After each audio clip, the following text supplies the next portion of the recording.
The unpromising race pupil returns.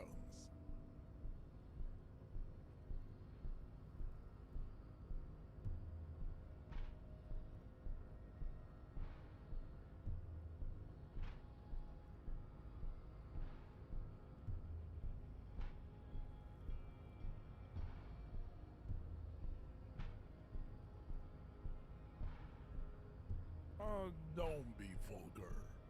White or not has got little to do with this.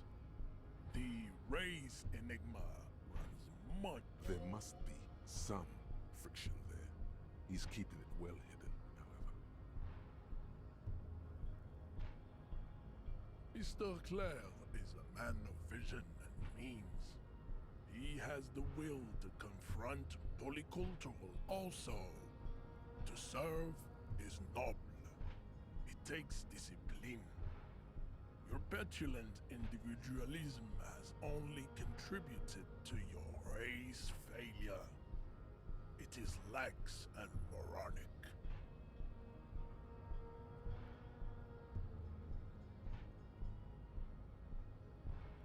Jam. Individualism. You have gotten these ideas from degenerate youth culture, have you not? You have picked them up from rock and roll songs? Rock and roll is moribund. Only Koikos listen to it anymore. I am not surprised you enjoy it so much. This has happened to many of the side products of the inevitable cultural victory of the Semines race. What you need is to come to terms with extinction and never getting into this harbor.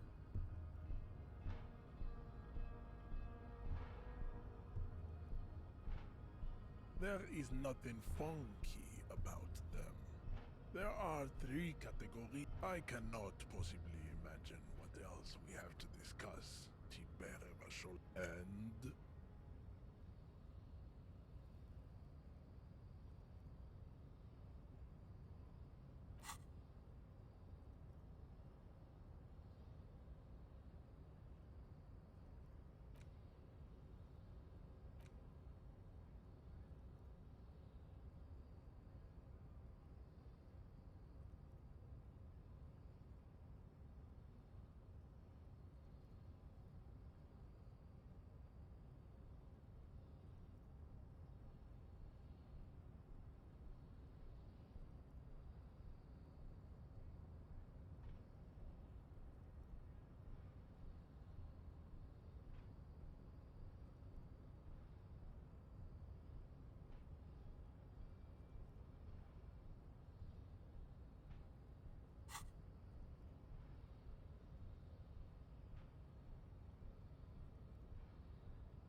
Look, Bay.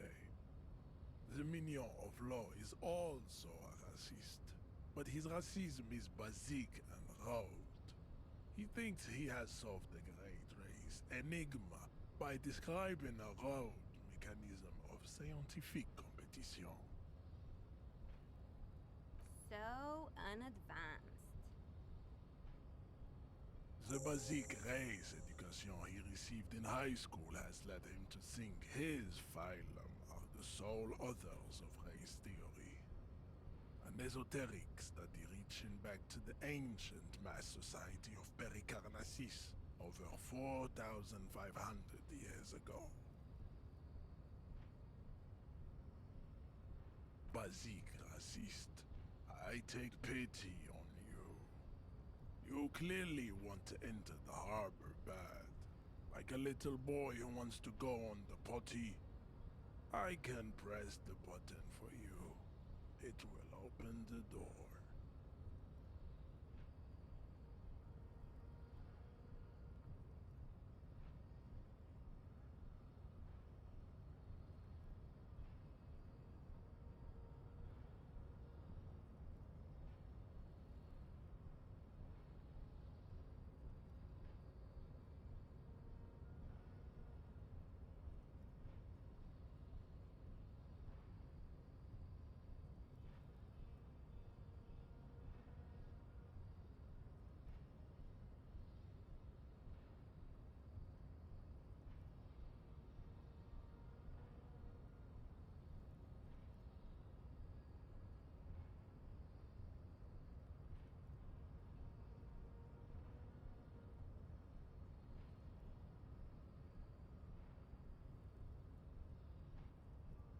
Very well. You may enter the door once. Our race conversation here has concluded. Finally. Let's go.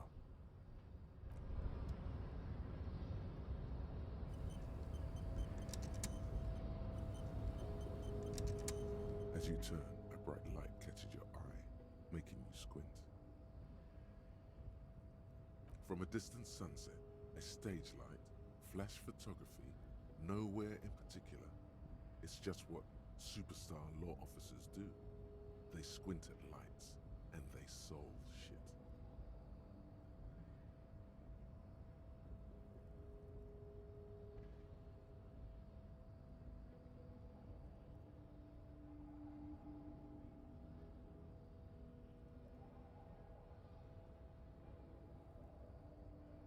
Yeah, you have.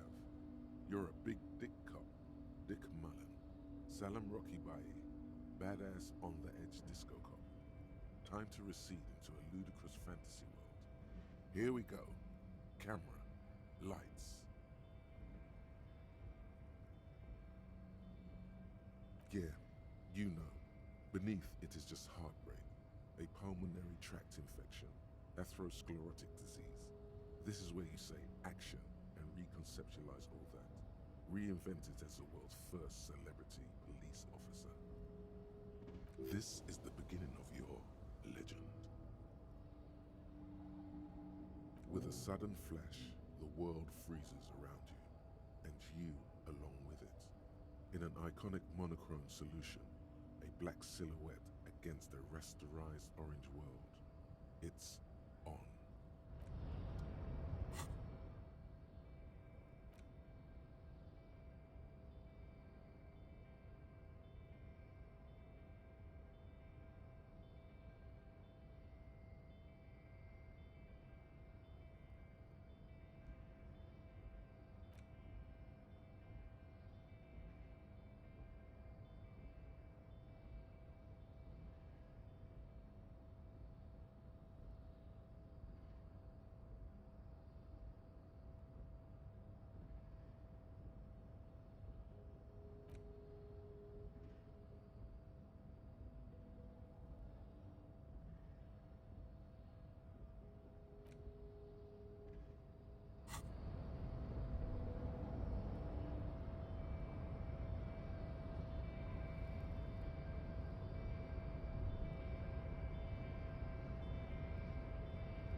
On second glance, someone has forgotten to properly close one of the drawers. It's unfortunate for the Union to just leave their paperwork lying around like this. Let's see what's inside, he thinks. The drawer opens smoothly. Inside is a well-organized selection of brown folders. Hundreds of documents containing logistical data. Two kinds of transactions stand out. Materials coming into Revachol from the outside world, from Muindi, Grad, and even Ilmara. And the same materials being handed over to companies inside Revachol. Kuron, Coal City, La Delta, and Jamrock are listed among the many districts where the imports are being sold. It's hard to make sense of this thicket of company names, dates, quantities, and percentages. You try to focus, but the lines are getting blurry. Whatever's hidden here is hidden well. Concentration isn't enough. Only a trained accountant with a background in logistics would be able to really make sense of it. However, there is a little handwritten note stuck on the side of the drawer. It appears to be a to-do list written in large, uneven capital letters. Remember, Leo, Everart's shoes, special whirling borscht, water Everart's plants, sweep office floor, more banners.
All items on the list have been crossed out, and the note itself is crumpled.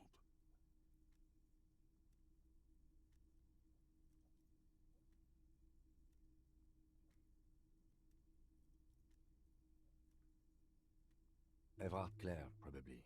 The head of the Debarders Union. One of his aides must have left it. Nothing incriminating here.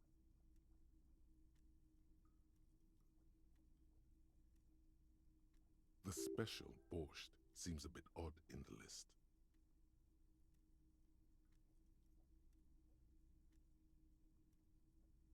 Remember, Leo, Everart's shoes, special whirling borscht, water Everart's plants, sweep office floor, more banners.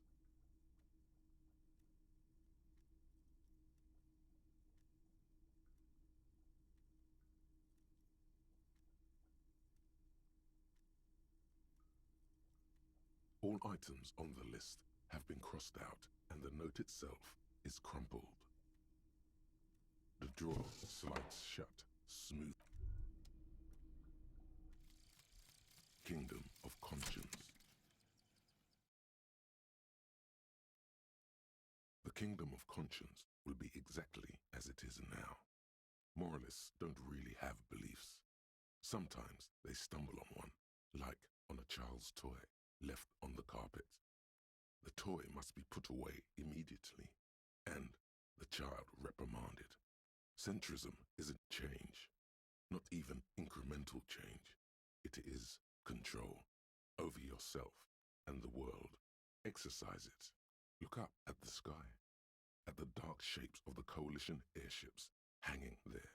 Ask yourself, is there something sinister in moralism? And then answer, no. God is in his heaven. Everything is normal on earth.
The file cabinet stands steady as ever. The drawer slides.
The tarpaulin cloak is still hanging on the railing.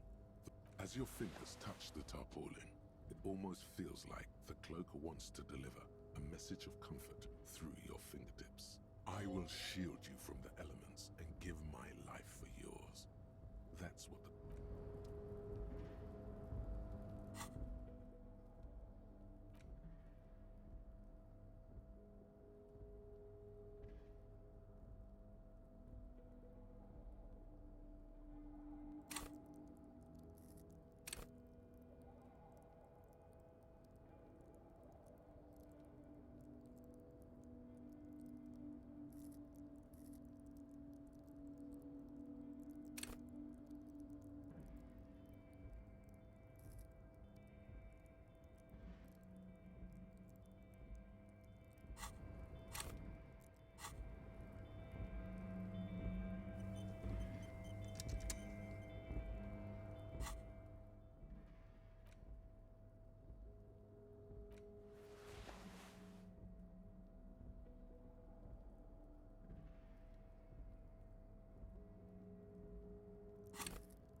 This is the night watchman's booth.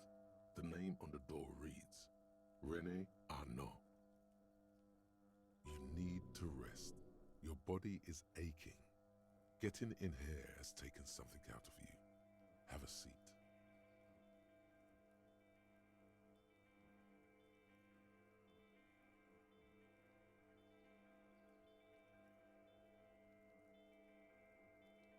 If you must. But please hurry. We are pretty easy to spot up here. Nothing incriminating catches your eye. The cabinets are clean and their sparse contents meticulously organized. There's a framed photograph on the table.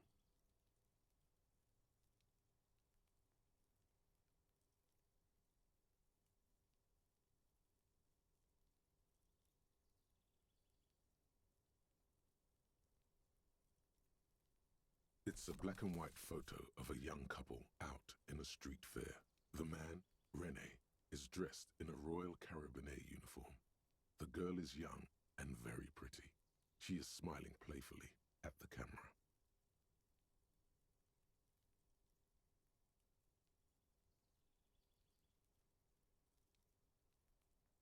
René looks like he's about to smile.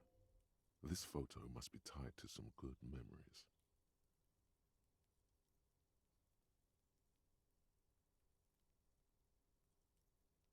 Why did you take that picture of René?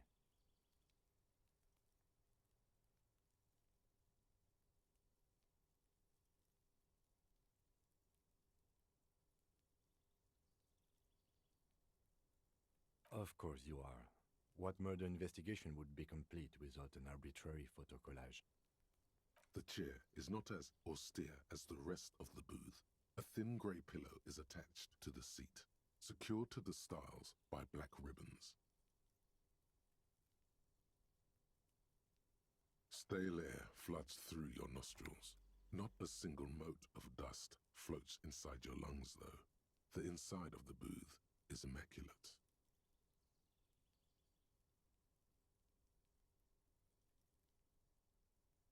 The drawers are empty, save for old timesheets and receipts. One small box, however, does hold some cheap painkillers.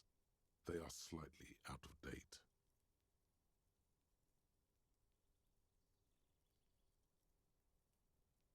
I'm not here to tell you what to do, detective. Oh boy, where to start? Elevated risk of dementia, mini strokes, prophet's disease, sudden death, hair death, erectile malfunction, critical flatulence, watery blood, black mucus, uncontrollable weeping, increased sensitivity to la opera, inoperable joint disorder, total spinal collapse.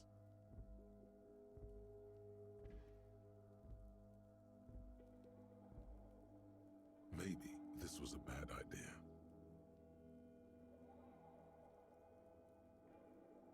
You take the painkillers. They are yours now.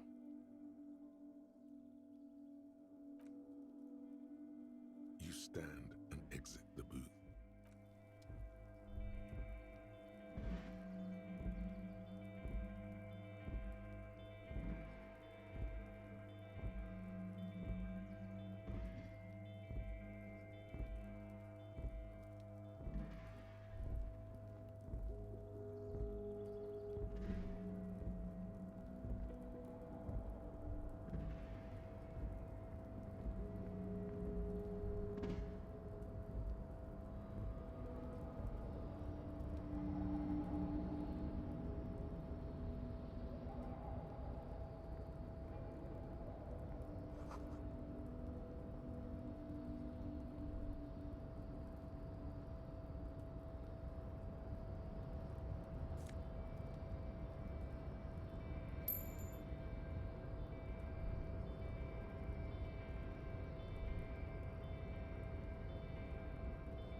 A rusting control panel with several knobs. 2 buttons marked Marche and Arrête are faded with use. It seems to control the large crane above. A container is attached to its hook block. Marche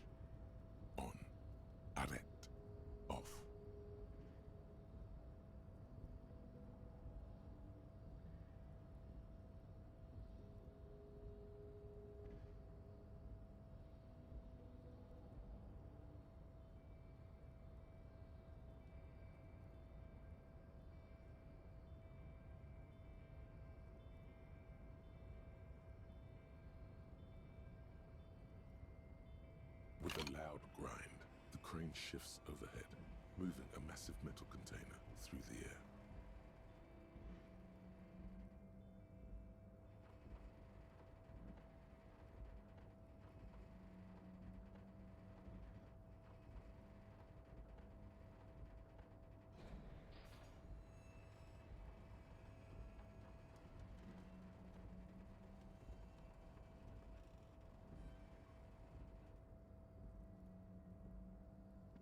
With a surprisingly quiet thunk, the crane places the container down.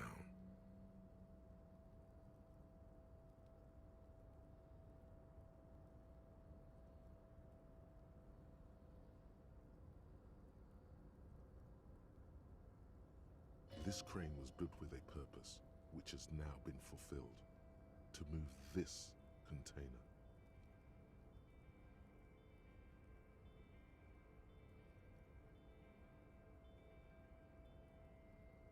Who can say? All you know is, it's special. I can't see how that was worth the ruckus, except for seeing the crane in action, which I admit was satisfying. The crane does not return to its original position. It does not move at all.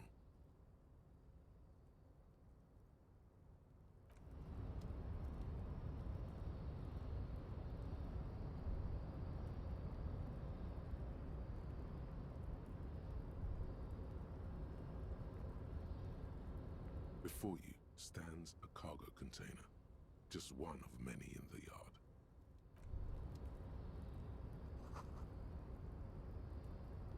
Before you stands a cargo container, just one of many in the yard. Is this like your thing with that wall again?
You do? Because I don't.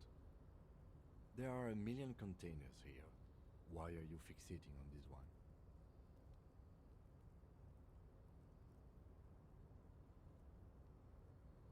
It's a cargo container, detective, just like all the others. We are not here to interact with containers. We are here to talk to the Union, right?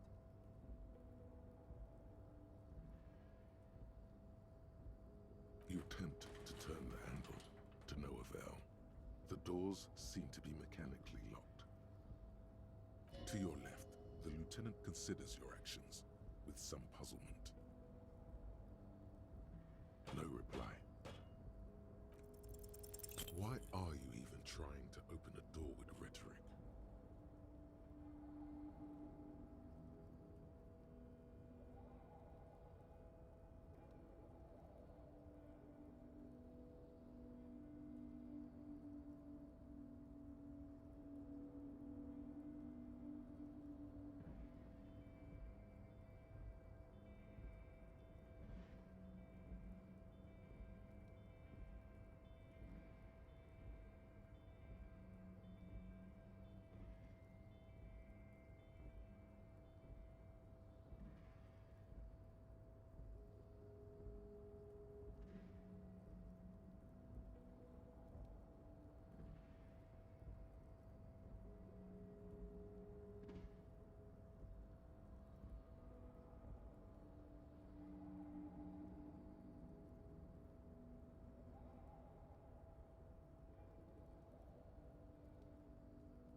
Because what wasn't an option?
Now is not the time to get philosophical, detective.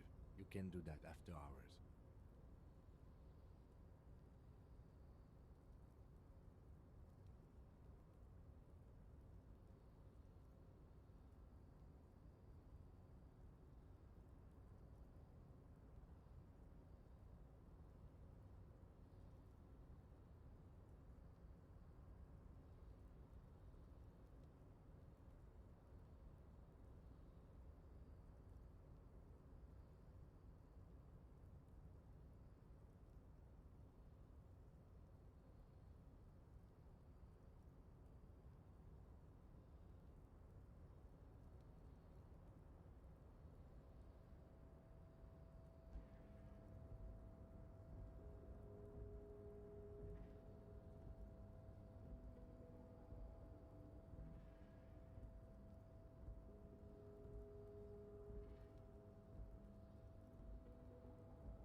Its draw has not lessened since you were last here. If anything, it seems to have grown slightly.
You're back before the cargo container.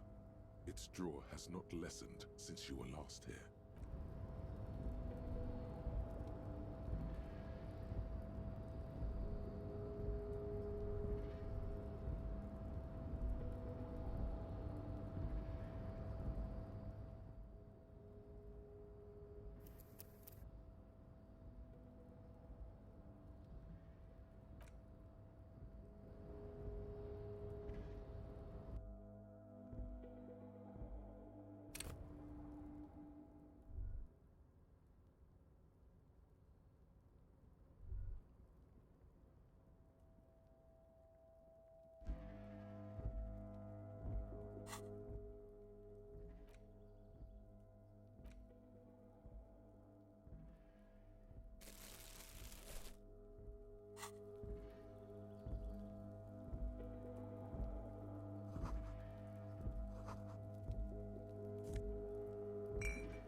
This is the Night Watchman's booth.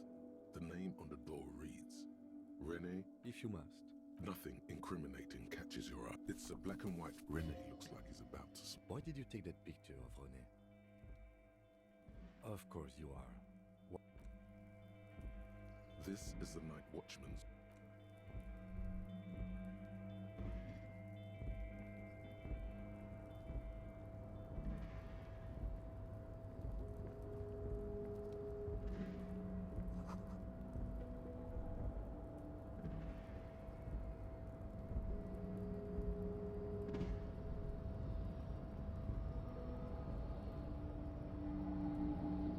A rusting control panel. Marsh. On. Arrête.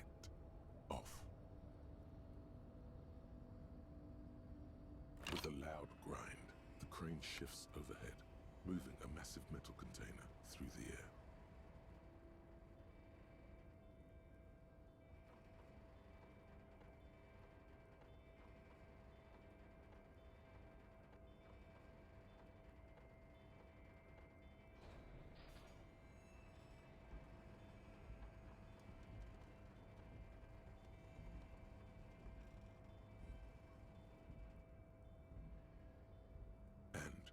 surprisingly quiet thunk.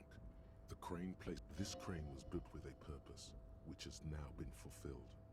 To move this container. Who can say? All you know is I can't see how that was worth the wreckers. the crane does not return.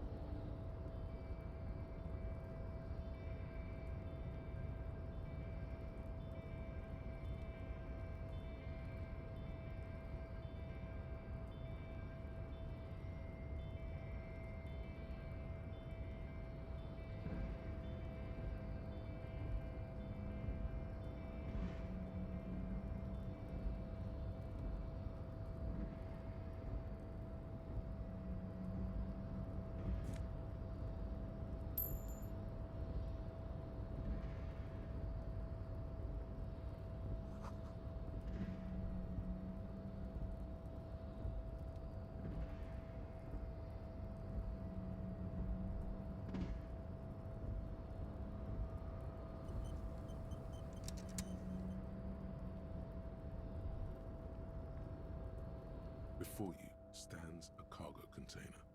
Just one of. Is this like your thing with that wall again?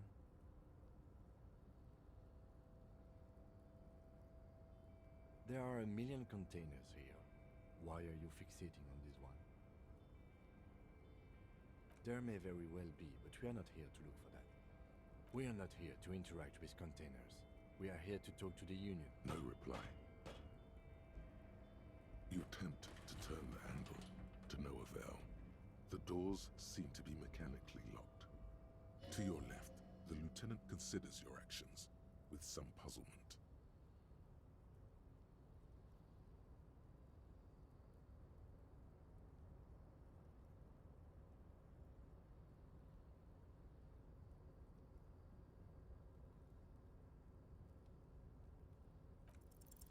Why are you even trying to open a door with rhetoric? Because what wasn't an option? Now is not the time to get philosophical, detective.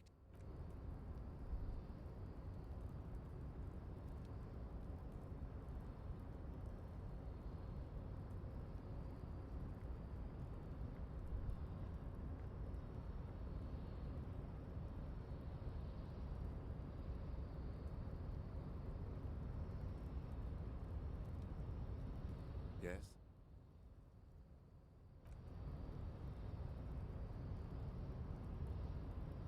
A rusting control panel with several. No screech of metal when you push the button this time. Only silence as the crane does not return to its own.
Yes?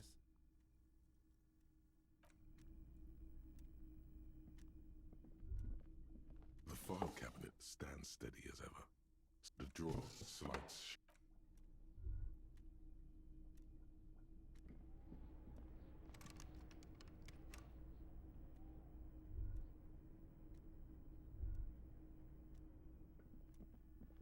An imposing combination of a punch clock and a payphone is looking down at you from the wall. A note on the side says, "Tokens unavailable due to strike. Use change."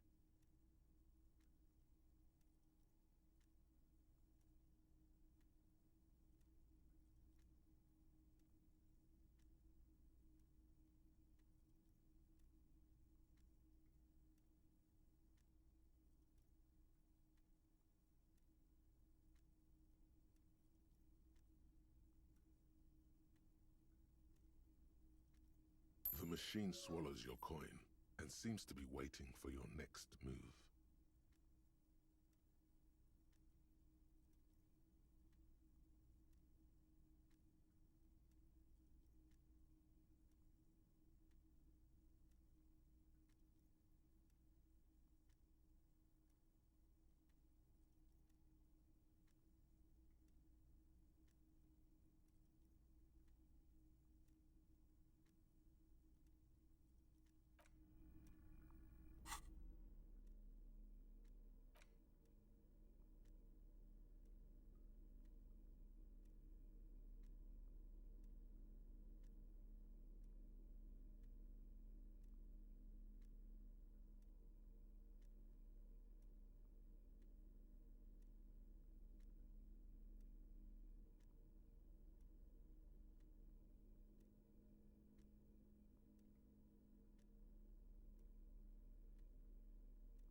The already familiar cold touch of plastic welcomes you. It's unclear whether you actually have muscle memory.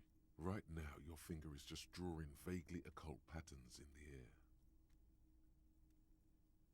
Undoubtedly, no. Sure, why not? Muscle memory is a tricky thing.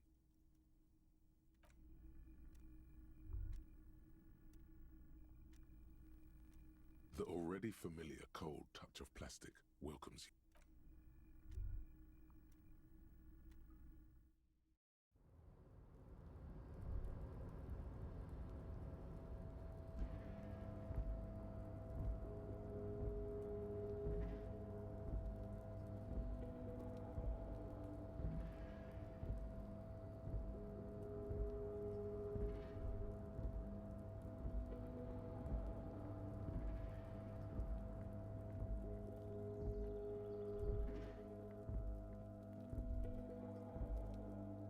All those empty wine bottles and cigarette butts on the ground. Someone partied really, really hard here.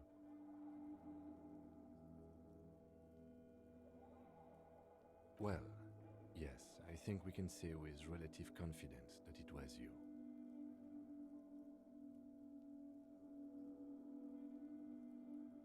Yes, this scene isn't exactly ripping with joy.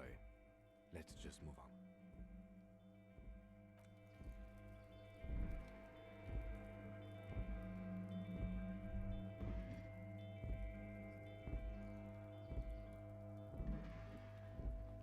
This is the night watchman's.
container, I'll turn you nice and red. Container, container, put the logos on. The lyrics to this container song are being made up as he goes along. The accent is so thick, it's impossible not to notice he's Ubi, from the vanishing peninsula of Ubisunt on Muindi. Container, container, used to be Wild Pines. Container, container, now belongs to Everard.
Everard, Everard, Everard, he looks after everyone.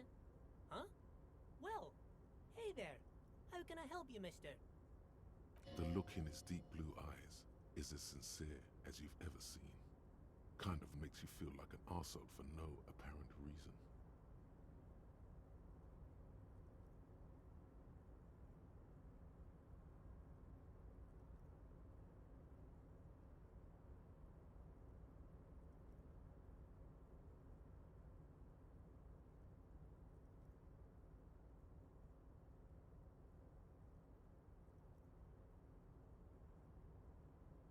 I see you are not a union man, mister. Did you get lost? You're not one of them scabs, are you?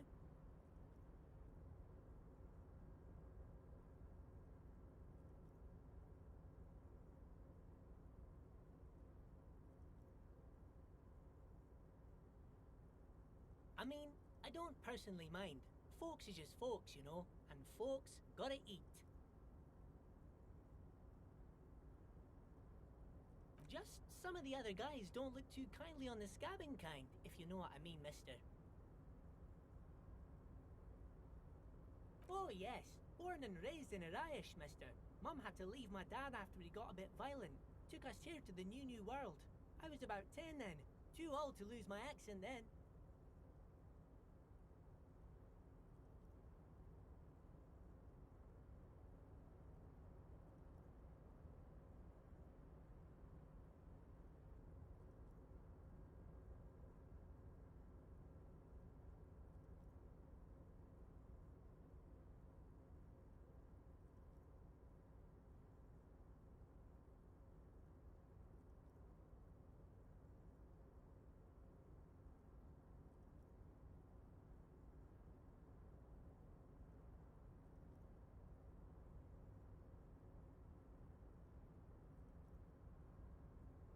People say us Ubis are up to all sorts of trouble with sheep and other animals and whatnot.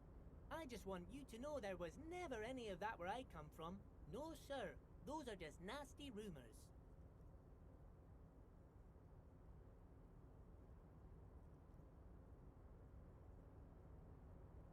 Thank you for clarifying that, sir. Oh, I'm just making some covers for them containers here. Yes, I am. Yes, I am. So it's easier for the crane operators to spot them.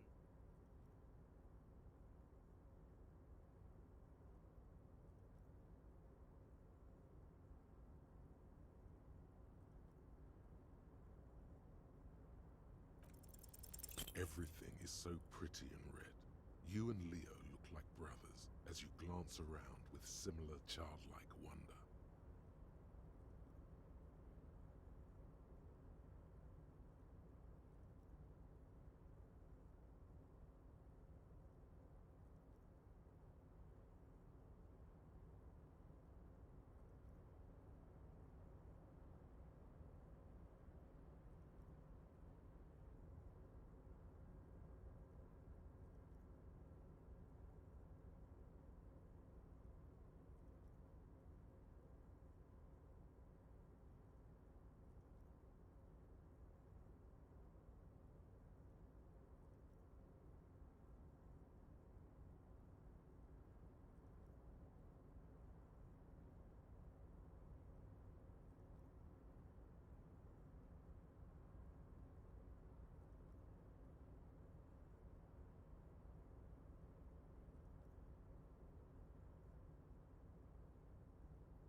Sure is, mister.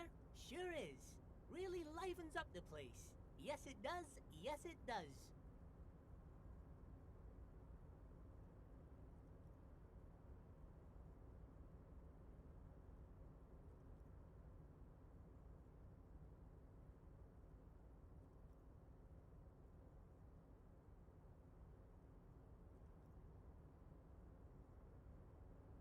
I had to break this bonding moment, but the red containers mean they are replacing the company livery with the union livery, which means this strike isn't gonna stop anytime soon.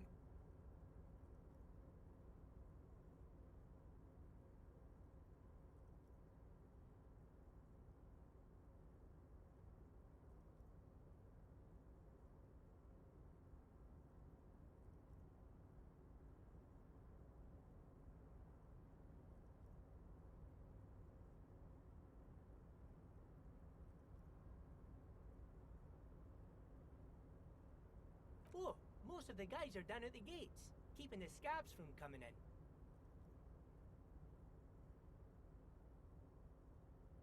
We're on a strike. The whole union is. You don't have to work when you're on strike. Ha! We haven't worked for 2 months now. So no one is working? Not everyone is down there, of course. Mr. Evrard is in his office, where he always is.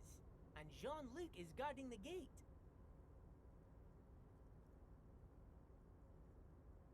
But Titus and his boys got into some drunken trouble and Evrard sent them on a nice vacation.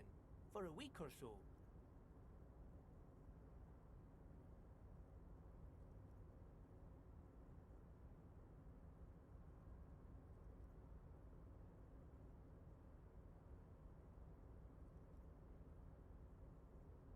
Oh, I'm not really supposed to talk about that. That's union business. Him and his boy stirred up something in town. Probably drank too much and got into a fight or something. I heard Mr. Evrard telling them to take some time off. Don't go all bad cop on this simple, friendly fellow.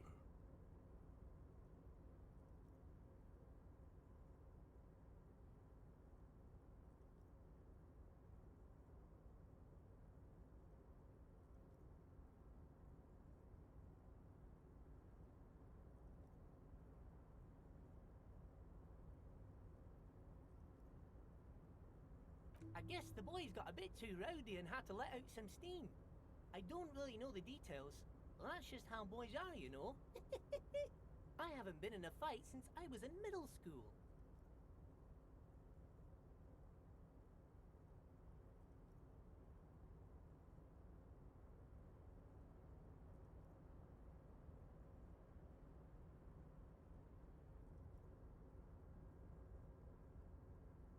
Easy, Leo.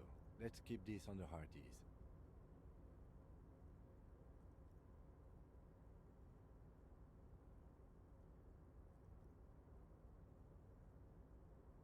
Look at him.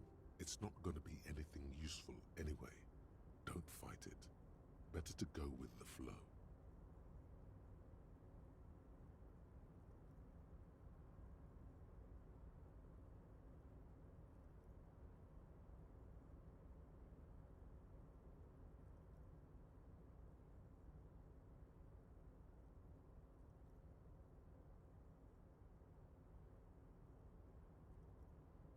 Too late. Leo's mouth is still moving, and the words are spewing forth. Words, words, and look, even more words. This guy could go on till the end of days. Now he's talking about some drunk sawmill owner who... No, he already switched to a prized fishing rod he apparently owned at some point. You know what? Just cut in there with your questions. Yes, yes. Everybody needs a job, and this is mine. I'm Leonard, by the way. Leonard Bellick. But everyone calls me Leo.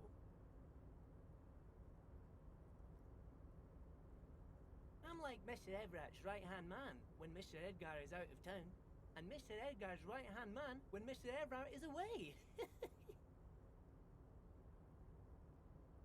Actually, Miss Beaufort is the right-hand man, but she's a lady.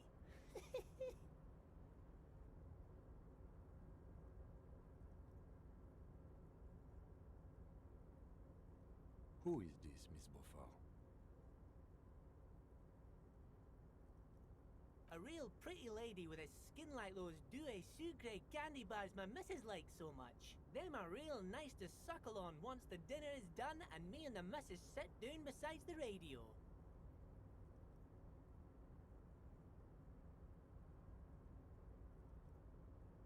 But I can't listen to the radio all the time. There's so much to do around here and I'm always busy keeping things running here. Yes I am, yes I am. Stay on this Miss Beaufort topic. Oh, Lizzie, she is a real sharp tool. Mr. Everett put her through some fancy school and everything, east of the river. 4 years she was gone, and when she came back, she was all fancy and lawyerly.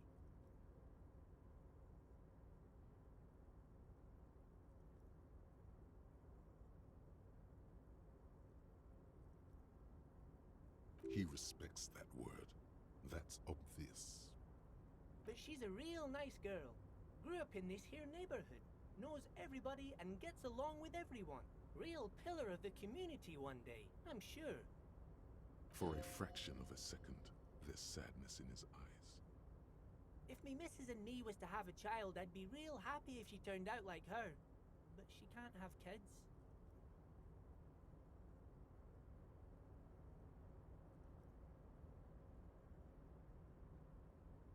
Dr. Lemaitre said so, and she knows about such things. Been a doctor for almost 50 years, she has.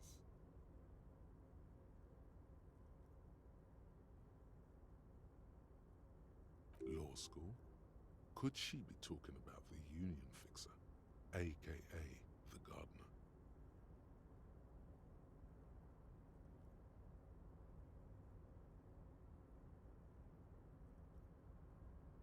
Looks like it. I'm not sure what a fixer is, but she is a real nice girl. Smart as a whip, too.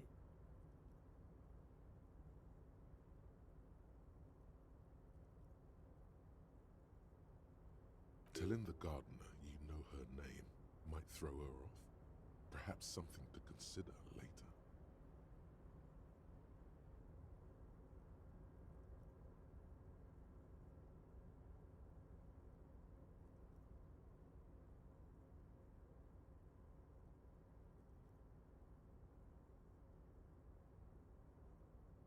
Oh, yes, yes. I leave all kinds of notes for myself. That old head of mine ain't so good at keeping things in no more. I almost forgot about the borscht. Oh, yes. I've been taking special whirling borscht to the men every day since the strike started.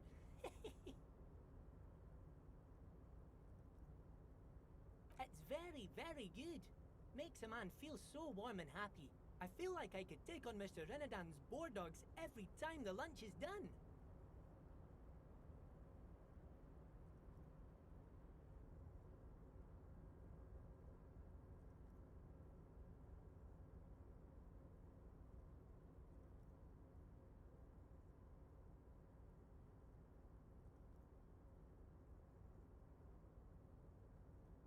Yes, yes.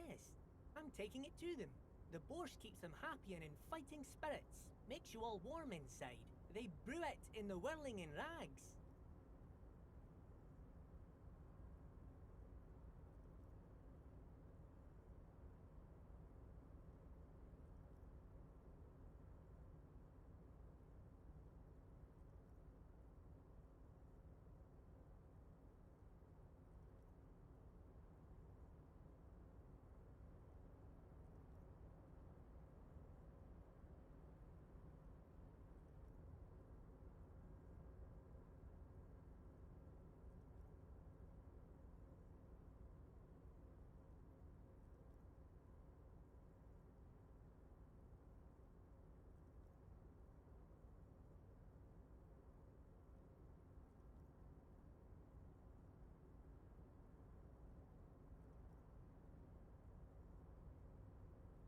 Oh, the whirling's cook. He makes it. Them is always talking with Mr. Manana in that weird language and laughing together. He doesn't speak what we speak. He's from Grad.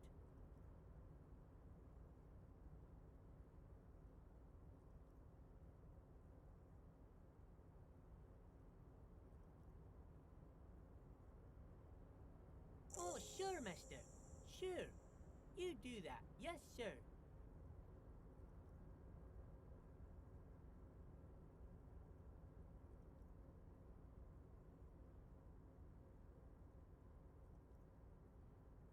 Oh, that one.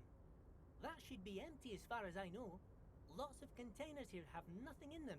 They're just waiting to be loaded up. Told you.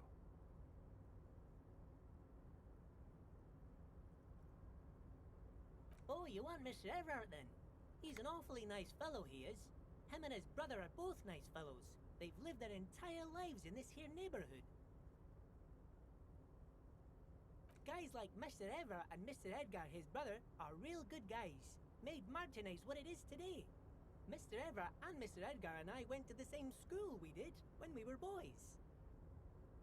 Patience. Deep down, you have the mental power to keep listening. Not many would, but you do.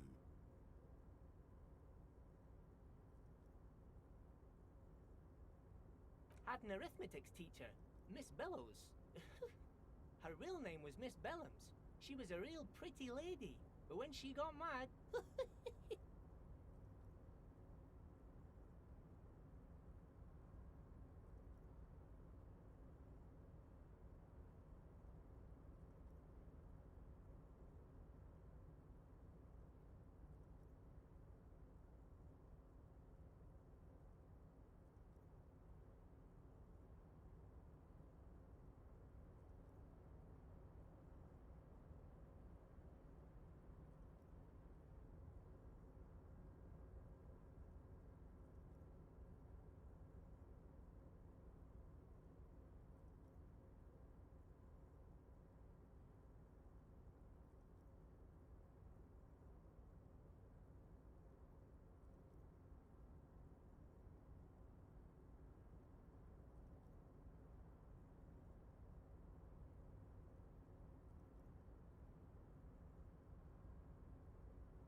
All the boys liked her, if you know what I mean, mister. We used to sneak in her yard in the dark and peek through the window. One time we saw Miss Bellows with a fellow. Yes, we did, mister.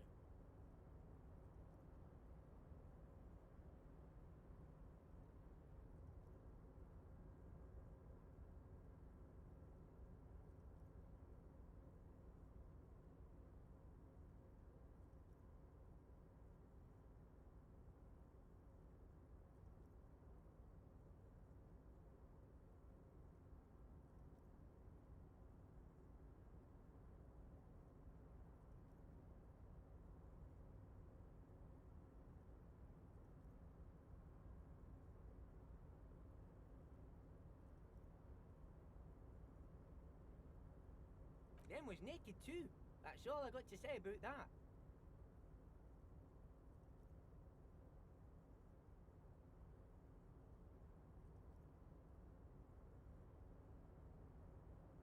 Thank you. Almost forgot. Mr. Everard is in that container over there. I got distracted telling the story, but he's in there.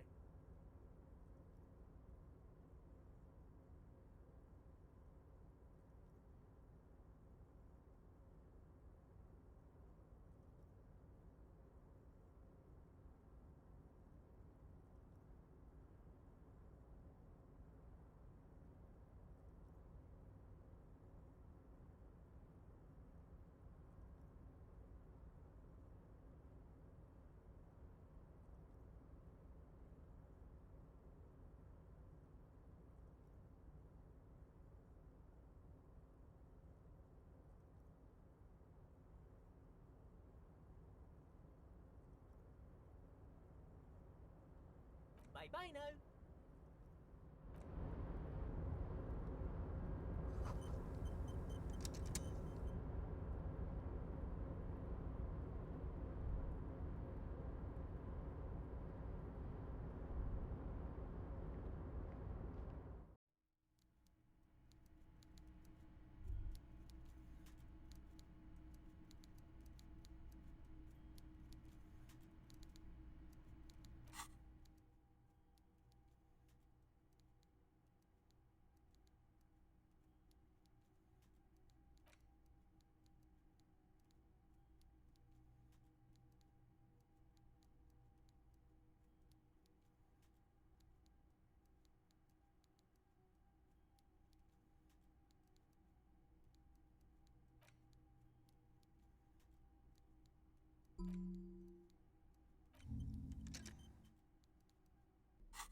Before you is a walrus of a man seated behind a large desk. He looks up from his work, not the least bit surprised to see you. With great effort, he straightens himself up in his chair, yet says nothing. He simply stares at you.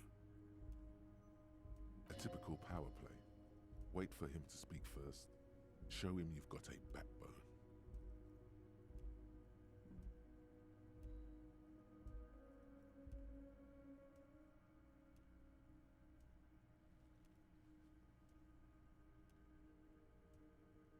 The one good eye of this man fills you up without even flickering. The other, his lazy eye, is constantly moving like a goldfish in a tank.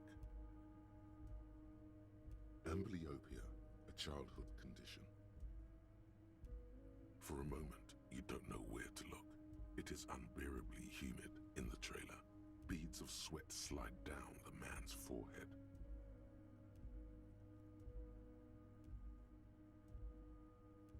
At first, nothing happens. His face wears a wide and self-satisfied smile.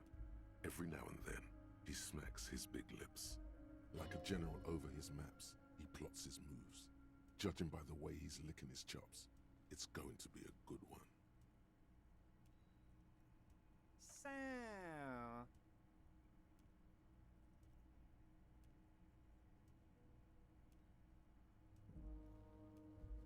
Mr. Dubois, Mr. Kitsuragi, how nice that you found a moment to pay a visit to the Debardairs Union. I'm Everard Clare, head of this little operation here.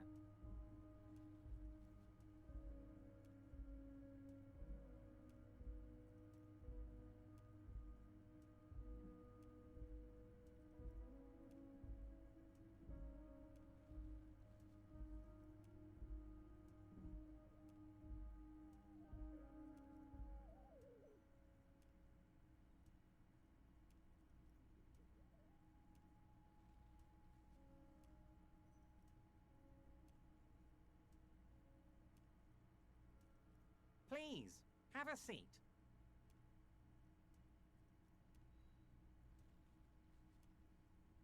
The folding chair looks like a torture device. Extremely uncomfortable.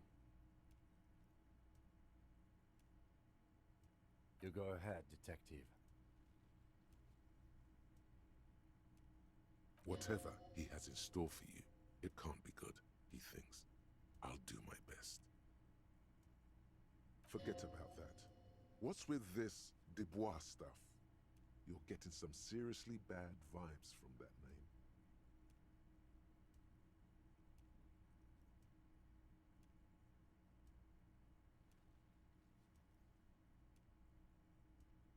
Excellent, Mr. Dubois. I can see that you're a reasonable man, and reasonable men can be of great use to one another.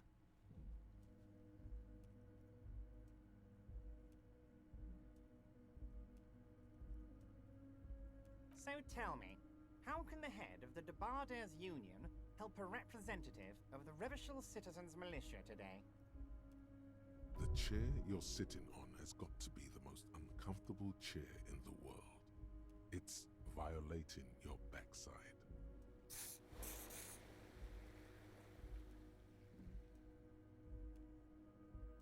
Oh, by the way, I heard you got a rather rude reception from a certain Lawrence Gart. Some people have no manners, it pains me to say. This should take care of that nonsense.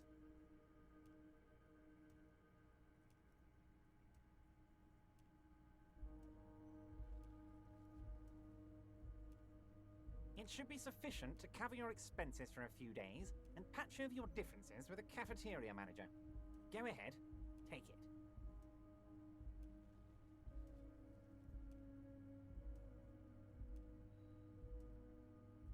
Yes, I know Lawrence. He's a real character. No union man in him. A real piece of work, that boy is.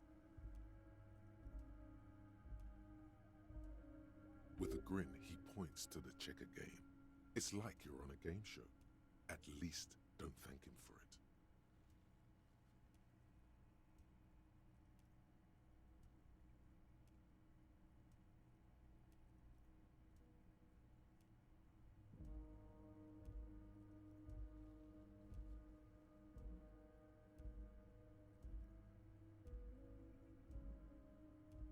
Is there anything you'd like to say to me?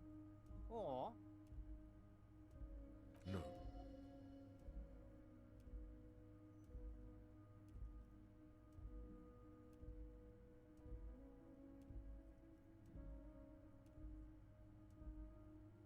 Cool? I wouldn't go that far. I'm sure there are cooler things than delivering a comically oversized novelty check to a cafeteria manager. But, sure, if that's what's cool nowadays. Now, I'd like to set your mind at ease about one other matter. Your lost gun. Let me assure you, Union people are on it as we speak. I've got my best hounds looking for that lost gun. His slug-like lips move, but all you hear is an echo. Lost gun, lost gun, lost gun. The world is swallowed by a black hole of fear. Only two words escape its gravitational pull. Lost and gun. When he said, "Don't worry," he actually meant, be very worried.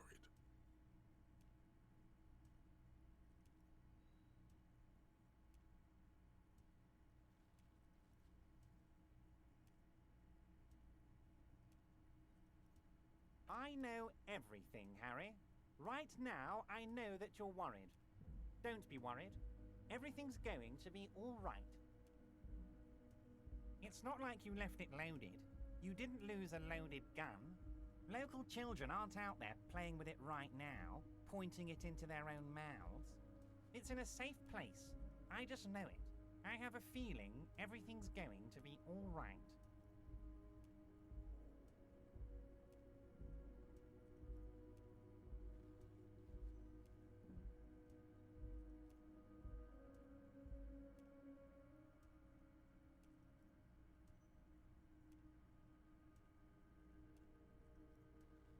Officer, we will deal with this later.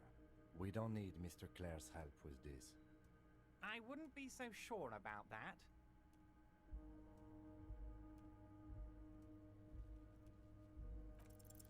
God, you're sweating. Your knee is jerking. You're about to cry, aren't you?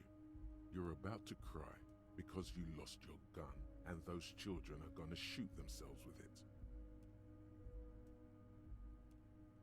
Mr. Dubois, you don't look so good. What is this, Mr. Dubois? He keeps repeating. What is he trying to pull here? You need to cool the fuck down. Chill. Mr. Dubois! Mr. Dubois! Harry!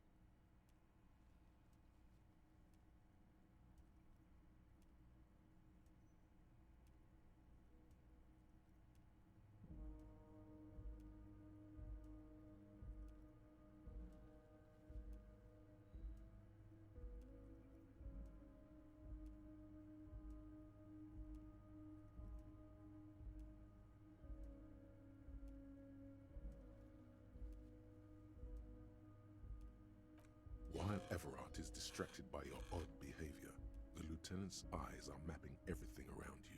The folder, desk, papers on the wall.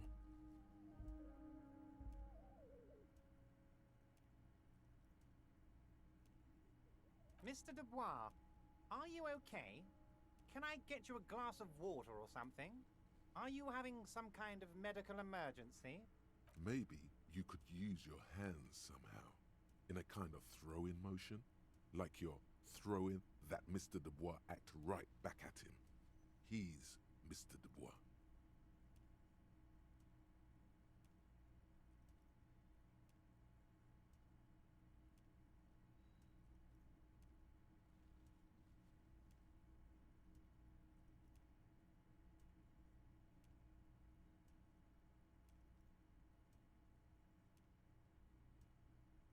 Don't be dramatic.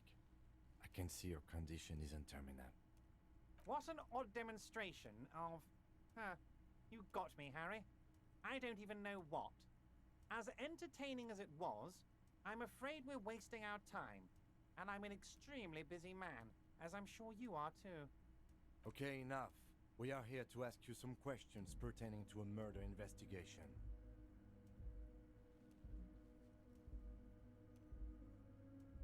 It is about time to stop embarrassing yourself. Questions will help you regain some of your lost dignity.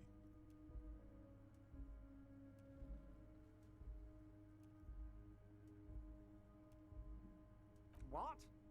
Harry, how could you say that to me? You know I appreciate a joke as much as any Johnny Fat guy, but I can't take slander. Are you actually investigating this? The reaction appears to be sincere, but it's impossible to tell with this guy, honestly.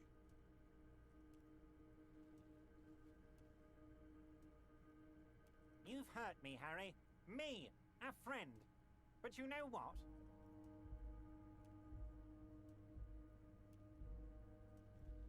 I trust you, like I trust all my friends. And I know you'll never talk to me about this again, because you don't want to wound me. So do what you want, and let's change the subject. He's hiding his real reaction beneath courtesy. Thank you for your understanding. We will continue to do what we must. You too, Lieutenant. You know, I like you, but you never were my favorite. I'm a Harry guy. I'm Team Harry.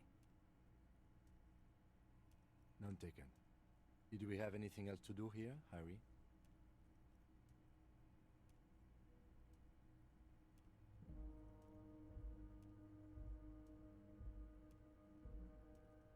Honestly, I didn't want to bring it up, Harry.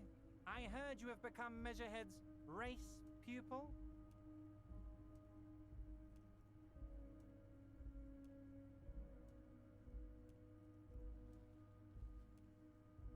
Personally, I'm not big on the whole race thing, but that's okay. It's all right to be a massive racist, Harry. Let me assure you, I'm very glad you're comfortable sharing this with me. I run a big and quirky organization. Everyone is welcome. Birds of all feathers. Anyway, I assure you, I am a very well-informed man. Information reaches me before I even get the chance to request it. Of course, let us dispatch with the formalities. You call me Everard, I call you Harry. My God, so it's true. I didn't want to believe it, but you are a fantastic science fiction amnesiac cop, aren't you? What are the odds of that? I think the odds of that are very low. It might be a good idea to hide your confusion. I mean, see what his game is first.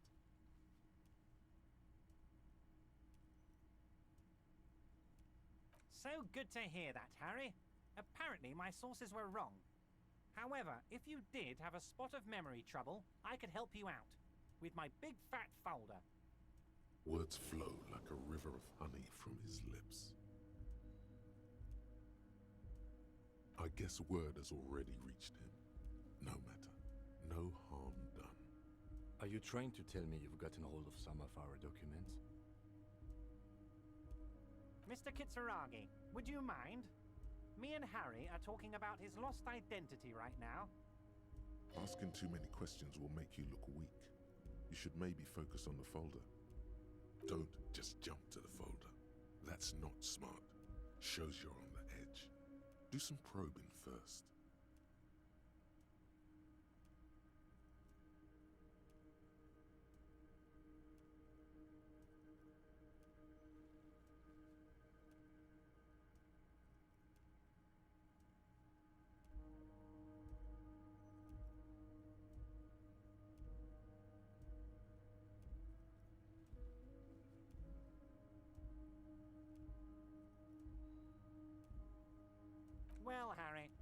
If I were to sum you up in one word, it would be apologetic.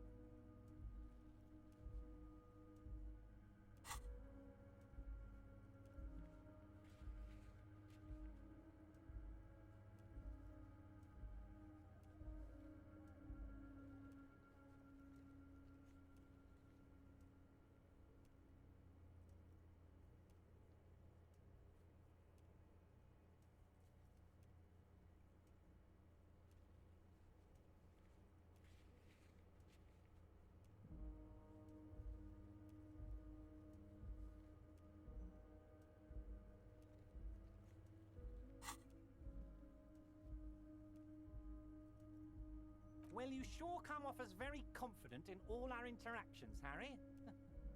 You're a real man's man. Family? Harry, you're not a family man. There's not one peep of family in here. Unless you think you're a family man, do you strike yourself as a family man, Harry?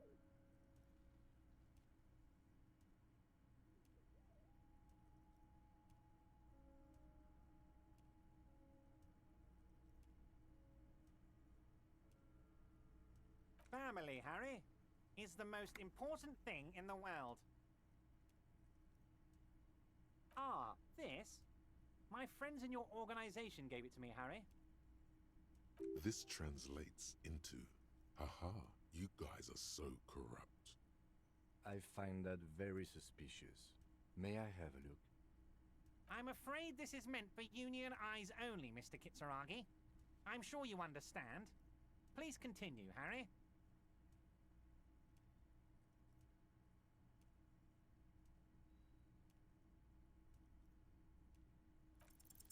As you look at the folder, Everard covers it with his hand and pets it. He's hiding it from you because it's not a real RCM folder. It's just another one of those brown folders you saw in the file cabinet.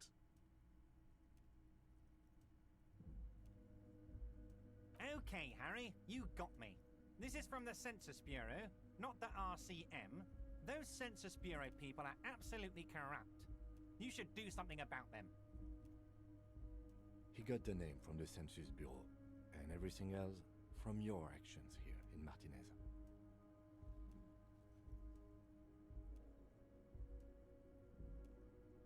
Yes, Mr. Kitsuragi from the Census Bureau. Like I said, now I'm actually a very busy man, so is there anything else I can do for you, Harry? That means he doesn't really know anything about you. A pity. The mystery of you will have to remain a mystery for the time being.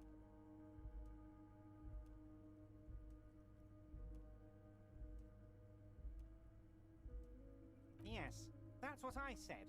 Try to keep up, okay? Let's move on. Yes, your lost gun. My best men are on it. They're turning every stone, searching every playground, asking kids, grandmas, everyone. Your gun will be found, Harry. Let me assure you of that. It's just a matter of time and effort. The only way to find it seems to be working with him. He might even be holding your gun hostage. Who knows? Only one thing is certain. If you work with him, you're going to get it back. And working with him might be the only way to do it.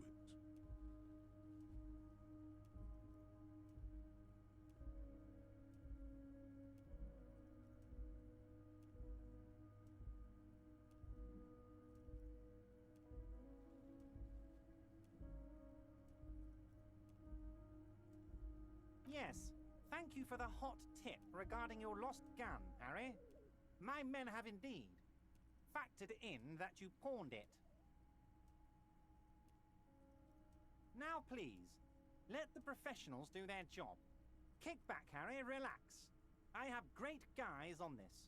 You focus on what's important, building our relationship for the good of Martinez. It did not come as a surprise to him. He might actually not be bullshitting.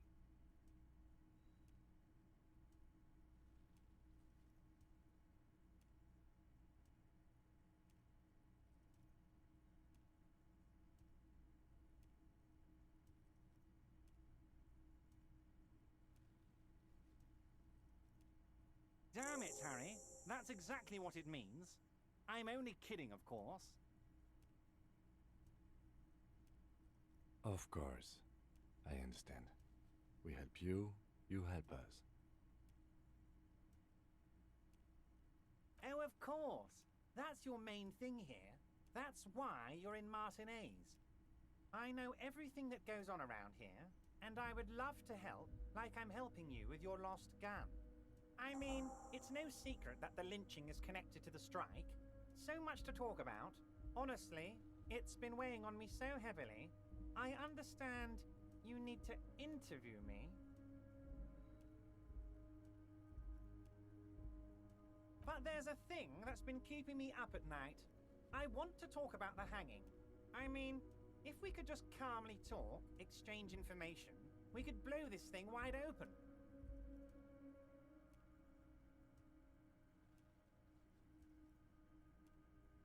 Yes, that sounds good. Let's do that.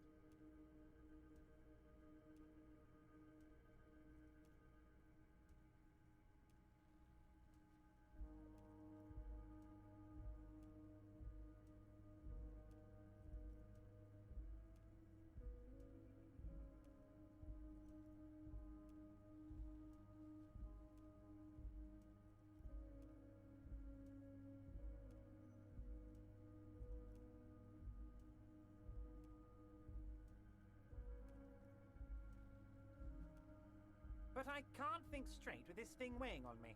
You're police officers, aren't you? I have a crazy idea. You guys are basically door-opening machines, incredibly talented at opening doors.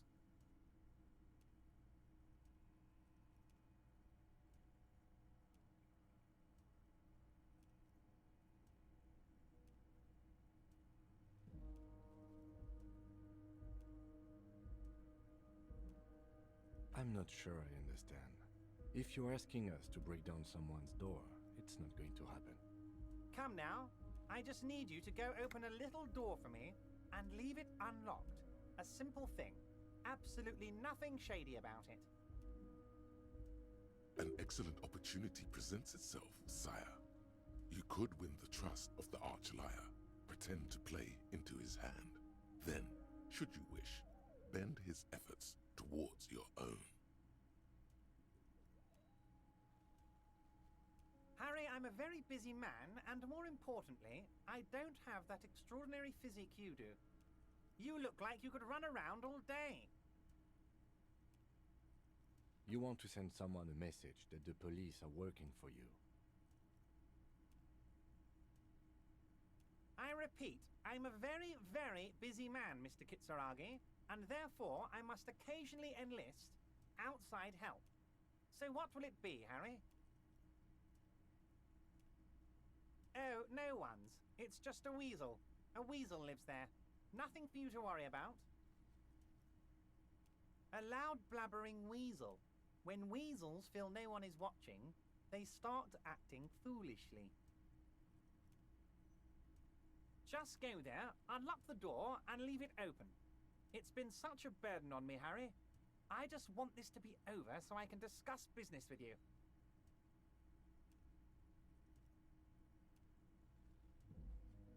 Harry, my dear friend, I am what people call a local bigwig. I know everything that goes on in Martinez.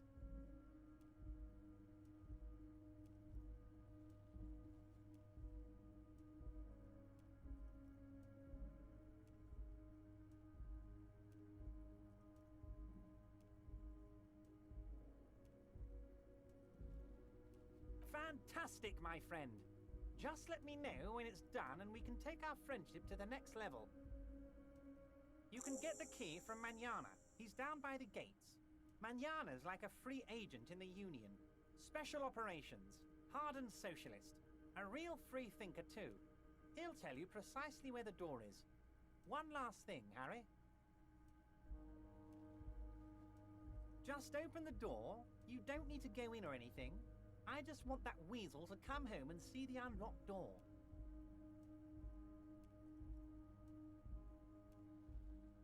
I don't know what that means, Harry. Shady brew? There are so many moving parts in my operation, I can't keep track of them all. You know what? Don't even tell me. Whatever it is, do it. Surprise me. Just one thing. If you can, make it even shadier. He sincerely has no idea what you were talking about. And he doesn't care either.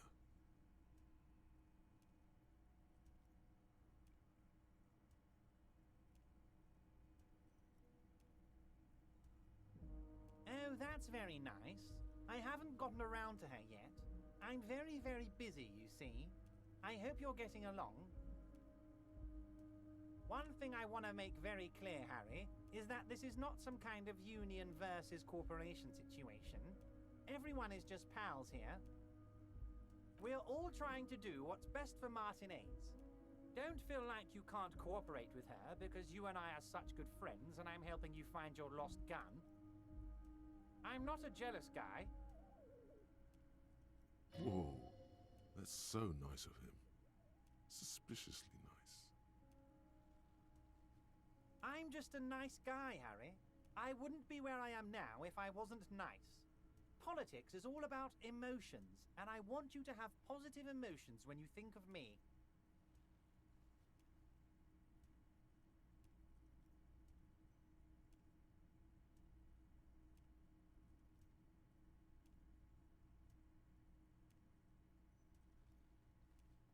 What do you mean, Harry? Nothing. I let him go.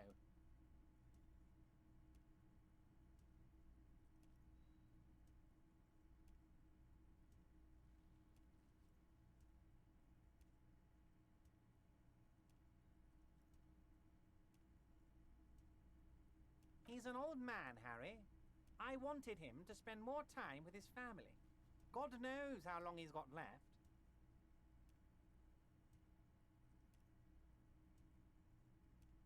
Harry! I have little people in my organization. I would never call someone a midget. What is this? Honestly, I'm beginning to think you're a midget, Harry. I'm only kidding, Harry. You're not a midget. No one is. We're pals.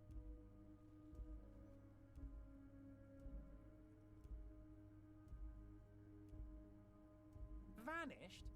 Harry, the woman left her casserole in the oven and couldn't make it here in time for the voting.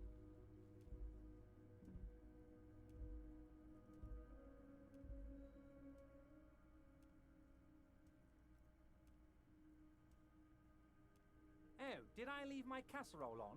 Better go home and check. The election can wait. When she got back, the whole thing was over.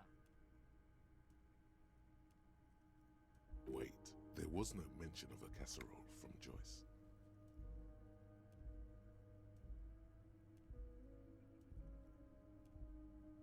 Harry, Harry, Harry.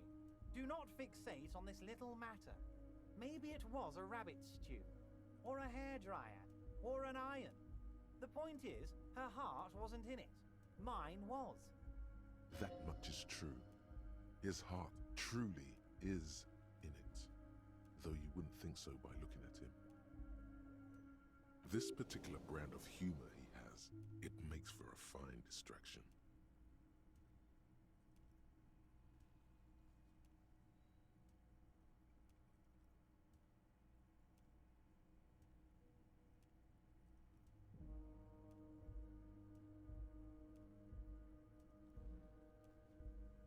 If it's spilled blood you're looking for, then there certainly isn't any in his expression or demeanor now.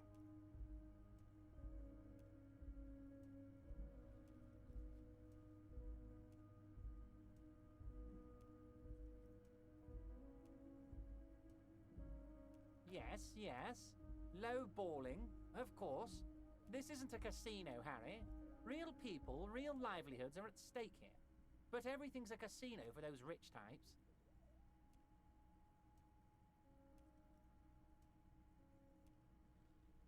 His expression makes it clear. This is childish and irresponsible behavior. If she actually wants to see me, she will find a way. Any good negotiator would. And I just don't have anything to discuss with a bad negotiator.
doesn't want to see her. It's as simple as that. Of course, Harry. Let me just assure you one more time. It's perfectly okay to share anything we discuss here with this Joyce. This is a completely transparent organization. I have no interest in what she is doing, but I myself have nothing to hide. Your business is your business, and I respect your privacy. Just remember, none of this is secret.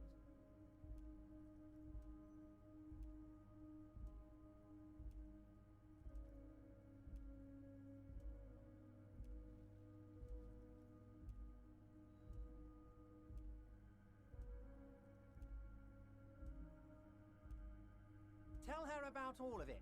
My brother's picture, my singing swordfish clock. Tell her how overweight I am and how I'm helping you find your lost gun.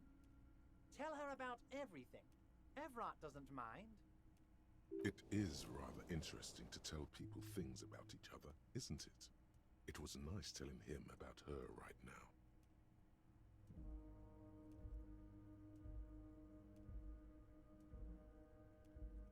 My dear Harry, there are literally millions of containers in this harbor. I couldn't possibly remember what's in all of them.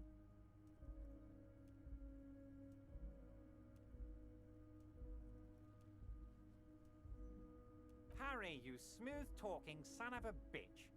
Time is a precious resource, and I don't have enough of it to count containers with you. Smooth talking. Maybe that's the way to go about opening the container. You should at least try convincing it.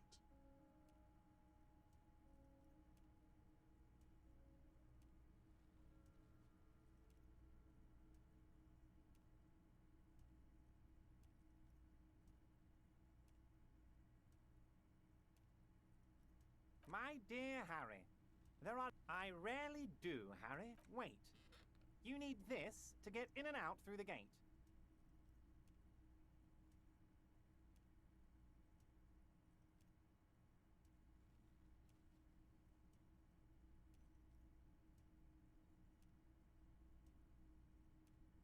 Here, you're one of us now. A real red and white Union man. Take care, Harry.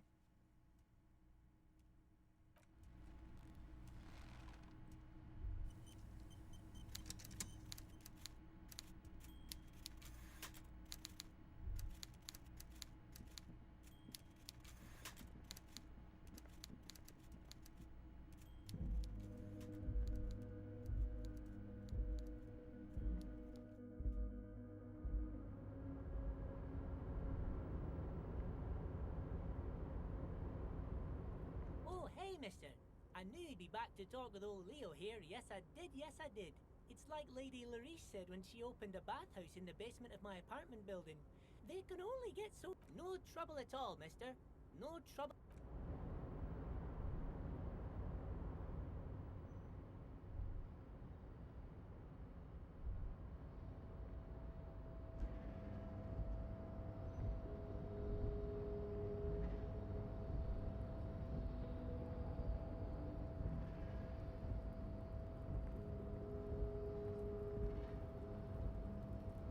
You're back before the cargo container. Its drawer has not lessened since you were last here. If anything, it seems to have grown slightly.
So, how'd you like our... You've been in there, he means.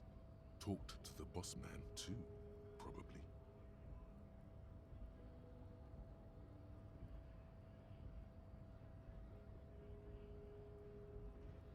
It's but a rest area on the path leading across open plains. Right. You talk to the boss, eye to eye, like men of the plain. If you have any more questions, I'm set to talk. The mercenary, eh? Who could have killed him? That's indeed the question. Why even do such a thing?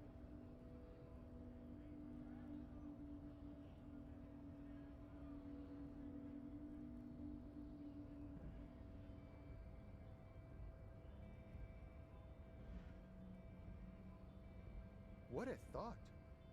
Why would noble workers resort to such a thing? Unless they were pushed, of course. Your dead guy was an enemy combatant.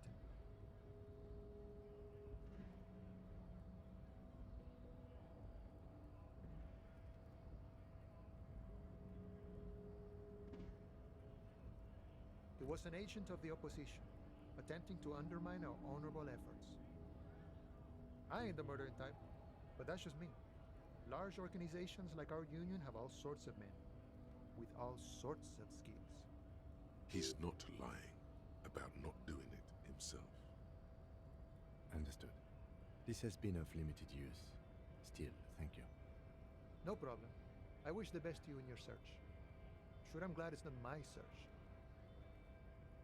A key, huh? What door is this key supposed to open?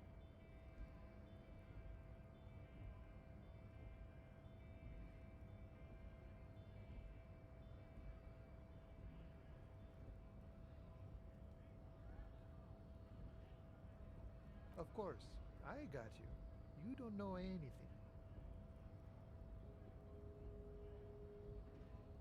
I got that key right here. And let me tell you, it's mighty good of you to help us out during the strike. Working class solidarity, as they say.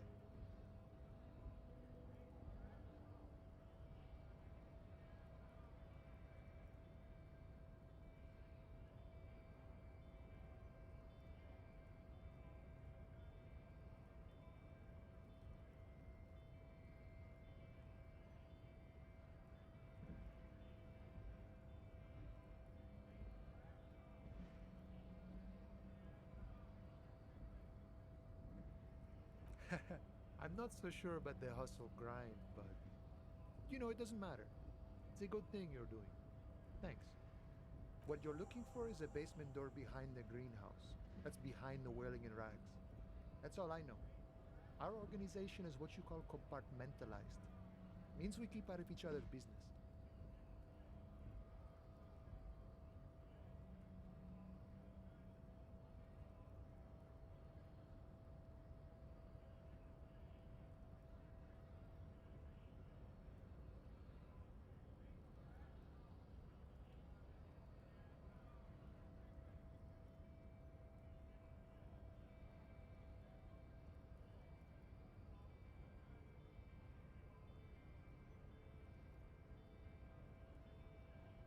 Okay, but where did you get the key from?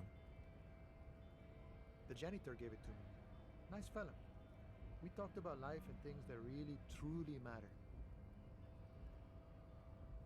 None of this mess we're in. This jiving and juggling. What's it for? To feed our children, I guess.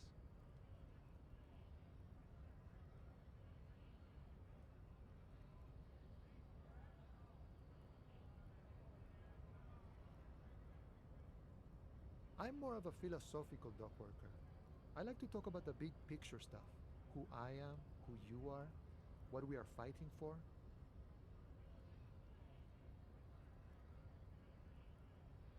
He means he's not going to tell you cause he doesn't know. But he will shoot his mouth off with you now that you're working for Everard.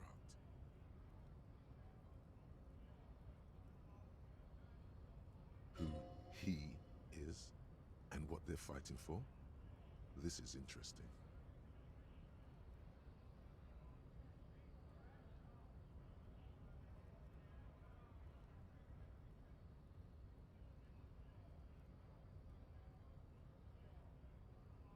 Los Ardis?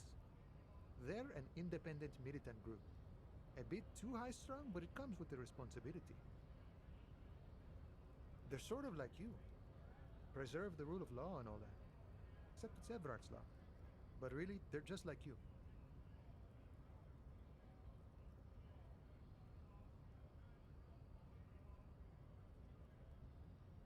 Is he actually comparing you, an officer of the law, to some neighborhood vigilantes?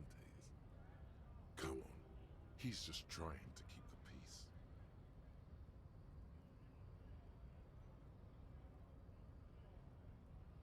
Why not?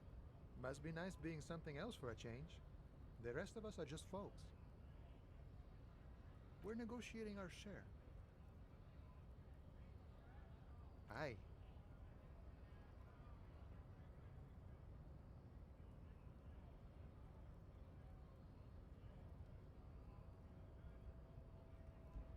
This stuff, they already covered.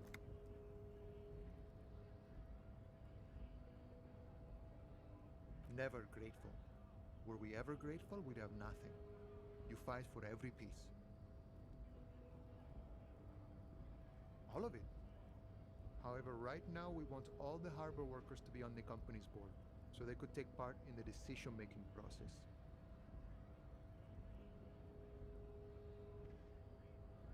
This seditious talk sounds like communism. Just so we're on the same page, communism is basically wanting to kill the rich people, or deporting them to a labor camp in Southeast Grad. But don't say that out loud if you're a communist.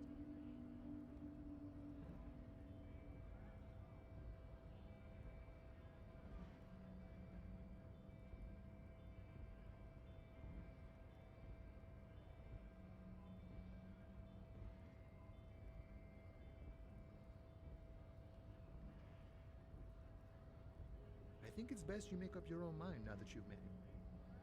In my eyes, he is a capable organizer and a decent businessman.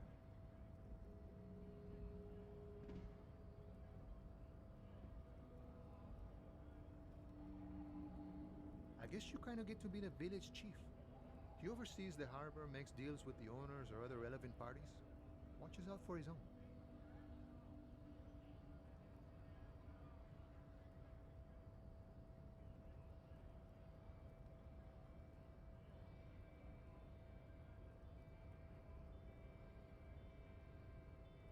By that, you mean corruption?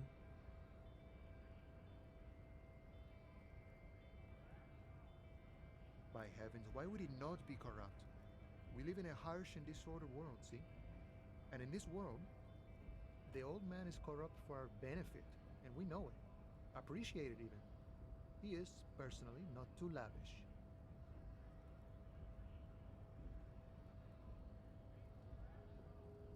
He is reasonably lavish, sure. That's his prerogative.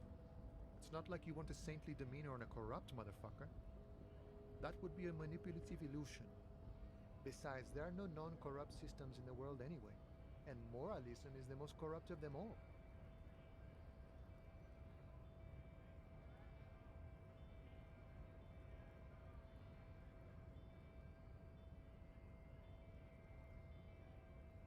Not you, you would like to say. But then there's that weasel door. This man has political theory, and it has not failed him today.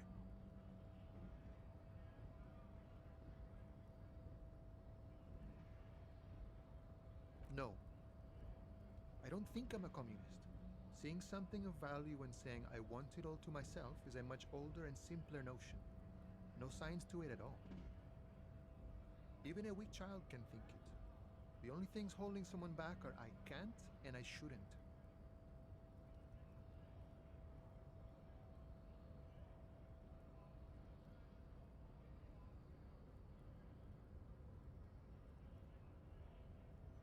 I have nothing against communists. They are honorable boyaderos. And they have good analysis.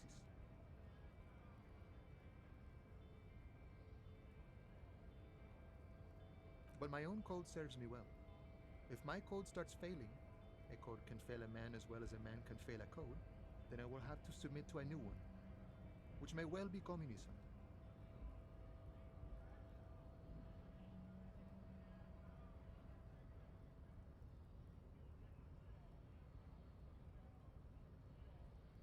see, I am primarily a lazy person.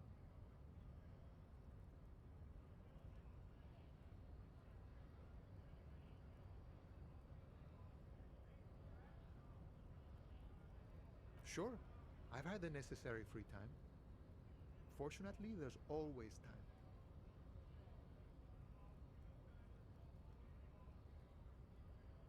The look in his brown eyes conjures up an understanding. For him, having command of his time is the most important thing. It all comes together now. The way he speaks about scabs, his general attitude. He's a follower of a 500-year-old Franco-Nigerian Boyadero code, itself an appropriation of Vespertine cool. That of a noble peasant or a traveling herdsman. True to yourself, independent in your actions, loyal to your friends.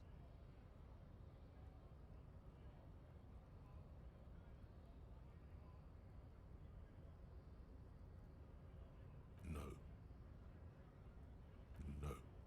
The man sits on the railing, his hands reaching far and wide. Yet it feels as if he could, effortlessly, go even wider, if need be, an endless torrent of time.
very stuck in the traffic jam.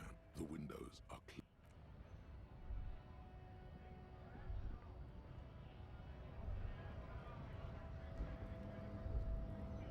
Right to work!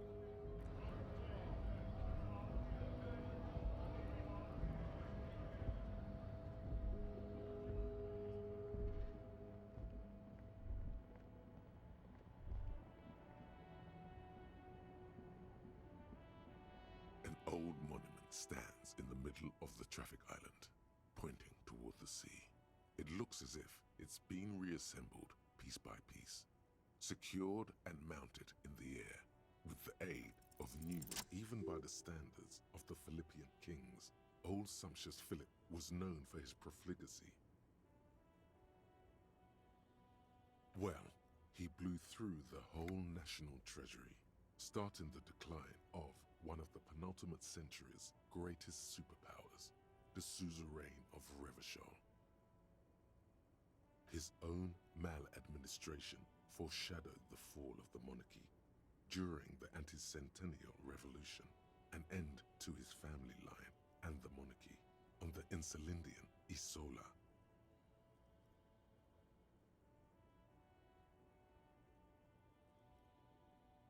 Stories have it that he had his bedroom converted into a treasure chamber, where he stored unfathomable wealth. Krugerrands, bars of gold, ornate weaponry, armor, and various chalices.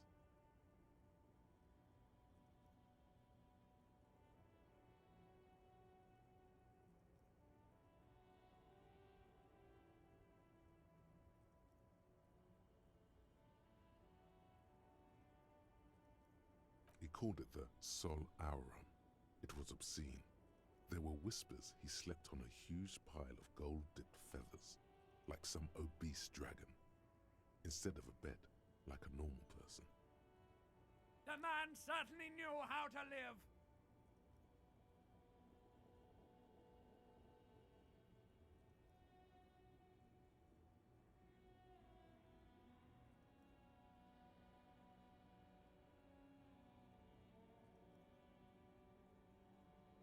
But wait, you haven't even heard about his fabled cocaine addiction.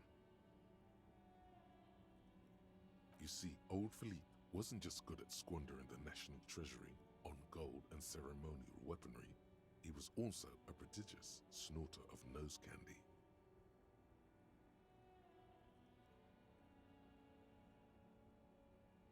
Cocaine. His Majesty's courtiers said it helped him connect with the higher realms.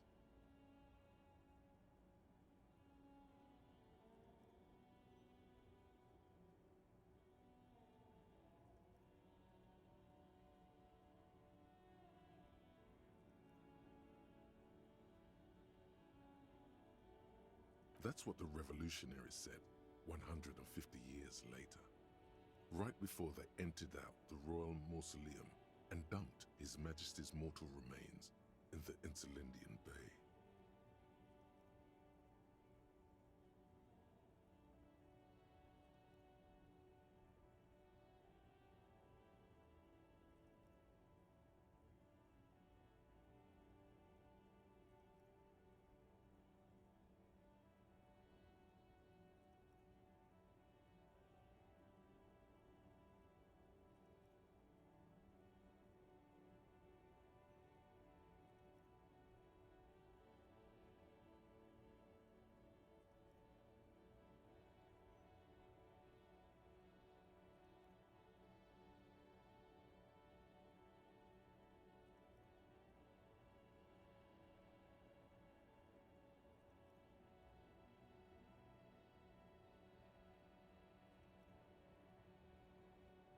Beneath the cold waters of the Insulindian Bay, thrown there by the revolutionaries after they cleaned out the royal mausoleum.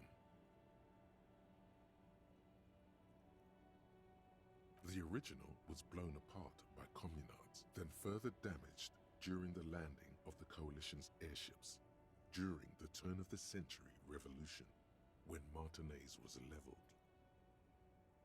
Most historians think the coalition's hasty landing may have ultimately saved the statue.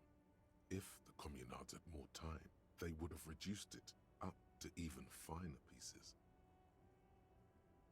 Some years ago, a group of liberal, artistically inclined individuals, designers mostly, thought it would be ironic to restore the statue of the most wasteful ruler of Revachol in the poorest part of the city.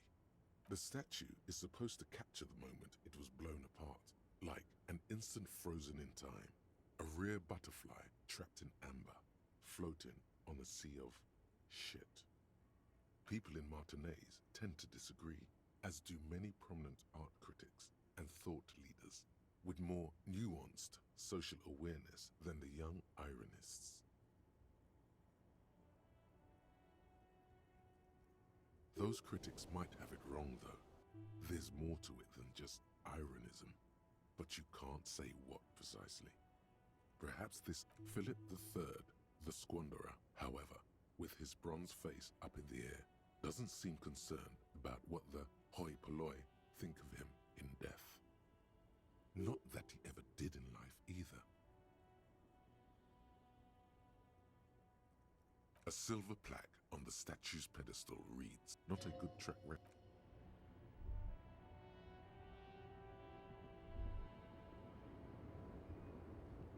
Lowman, you caught me at an opportune moment. Did you just call me a lady, Herife? She clearly doesn't think she's a lady. Don't repeat it.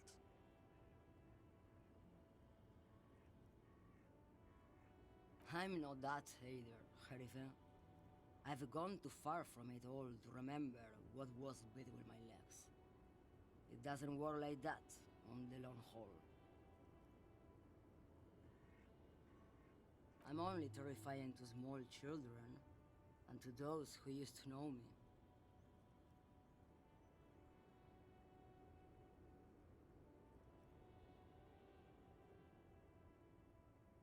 Yeah, it's not her. Believe me.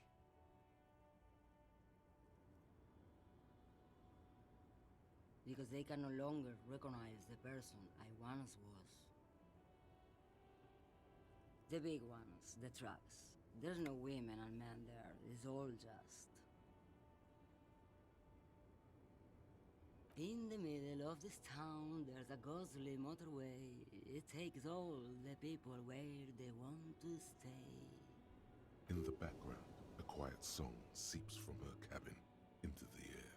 You don't hear any vocals. How should I know? Do I look like I spend a lot of time with the other communers sniffing around when I have my movies to go to?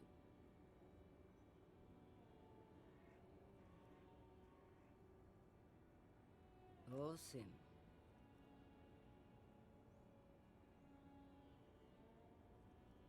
Something in her is pulling towards some unknown rest state.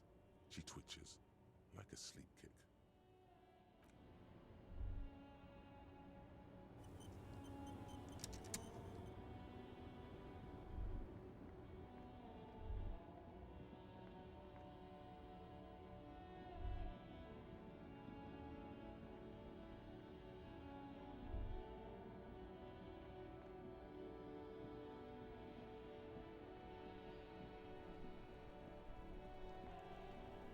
Now it's turning into a kind of a snow limbo, man.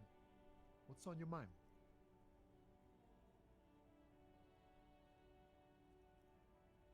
I don't want to talk about that.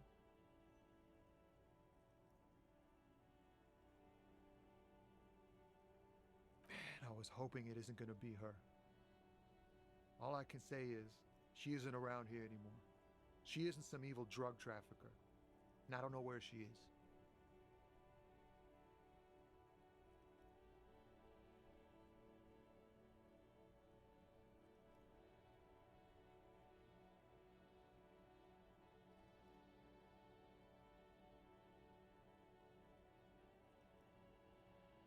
I didn't, man. I told you I was hoping it's not her. That she wouldn't be mixed up in it. He still is, hoping. It's just wishful thinking on his part, not trickery. It's true. We would have caught a lie, but a kind heart is tricky. Ah, emotional rhetoric. He knew something and he didn't share it with you. That's a fact. Thank God I don't know. People here call her the Lady Driver. She kept her name a secret. From me, too. Now I see why. A friend? An acquaintance. I don't know. She was the only person in this damn jam I could talk to. She's someone I don't want to rat out to the law, okay?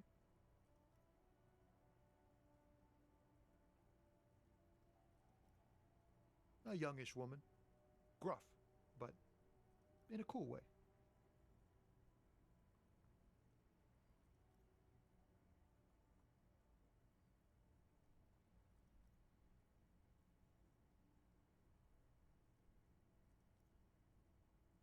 What color hair? Blue and violet. Dyed. It was violet when she got here. Blue before she went.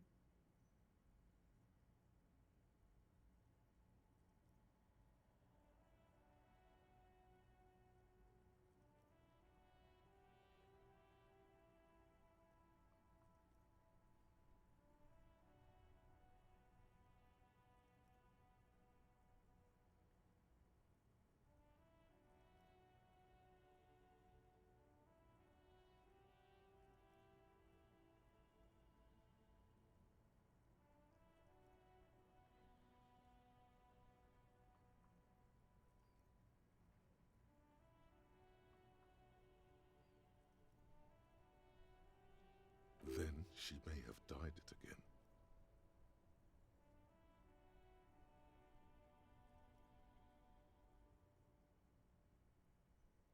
Damn, I don't want to... Please just let it go. Whatever she did, it can't be that bad. She's not a bad person, I know that much. We can't just let it go. It's part of a police investigation. That's how it always is with you, isn't it? All part of the investigation. The girl's troubled. If you hunt her down, she may not survive it. I can't have that on my conscience. It won't come to that. We won't pursue her on this. This is information only. I don't believe you. She's got the darkness in her. That young person's darkness when you think it's all over. And you're looking for a way out. She shared this with you? Yes. Which is why I don't want to snitch on her.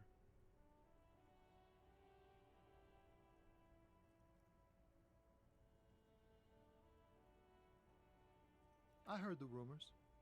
I saw the other drivers looking at me strange when we talked. And she told me, too, that she's had a violent life. But I wasn't afraid of her. More like for her. Did this violent life include drug trafficking? Well, it looks like it did now. But we didn't talk about that. We talked about life, you know? She talked about her mind.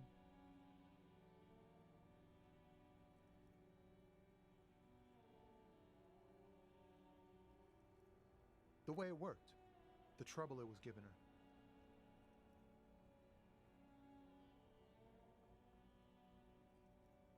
Fuck, man. Go grill someone else with these questions, okay? There are plenty of drivers here who couldn't stand her, or were afraid of her. They'd be more than happy to rat her out. Wait, this guy says they're friends, then acquaintances, and he's okay with others ratting her out?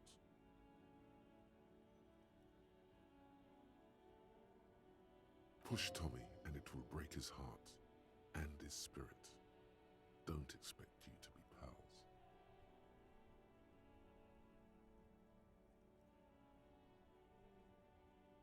Fine. I don't want to be a butcher. And I don't want to be a knight either. I just want to be a person who can sleep at night. A little fame wouldn't hurt too.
not gonna put a bullet in your head if you blow it, are you?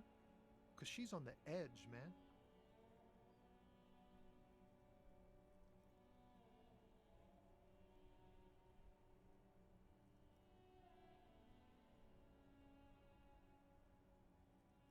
Imagine it, an explosion of stars. Goodbye world of men, money, and machines.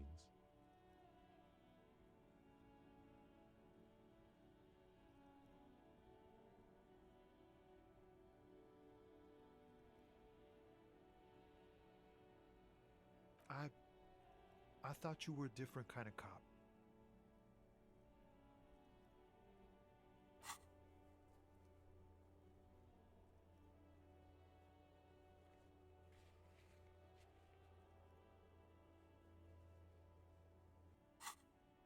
The realization that you've used his friendliness and goodwill for your own ends.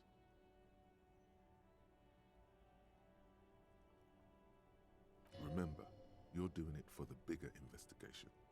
This is important. Relax. Ask. Here.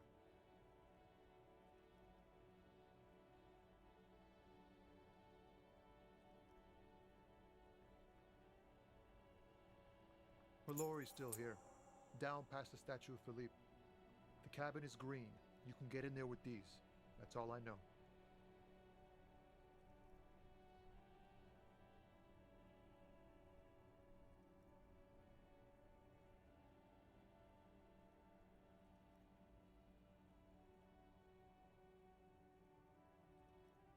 When did she leave? Last Friday.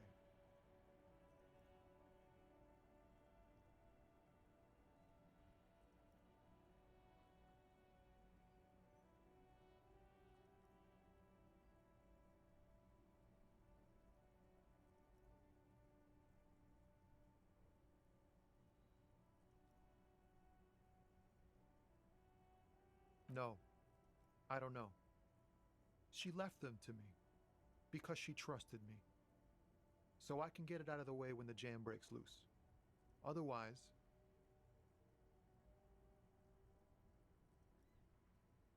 The other drivers would have to tow it or break in to get the machines moving. If they break in, they would find what's hidden inside. Something incriminating. I bet you are. And he's sorry he couldn't be what he wants to be. A good person. His last line, his revenge on the world. Nah, I need to think my own thoughts now. Pray forgiveness for my sins. Go check your cabin. I hope it gets you something. Helps.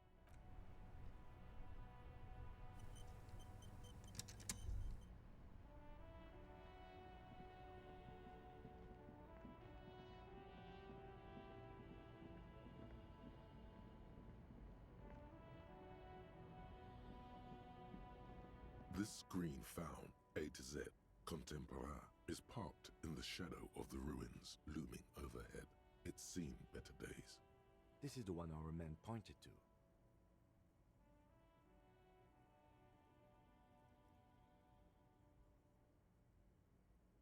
The glass on the side windows is tinted and covered with dust.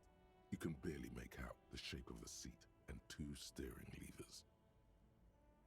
It feels like you're peeking into someone's home residence. Inside it's private, cozy, warm. The door is locked. The handle looks shiny, like it's recently replaced. You push the key into the lock and turn. It makes a cracking sound. Then the door pops back a few centimeters. You can just... The smell of cigarettes and perfume welcomes you. The cabin inside is plastered with old movie posters. Actresses smile from the walls. There's a radio transmitter in the front and a toolbox tucked under the driver's seat. Some tools lie scattered near the pedals. These are movie posters featuring starlets from long-forgotten films from the 20s, the teens, even the 90s of the last century.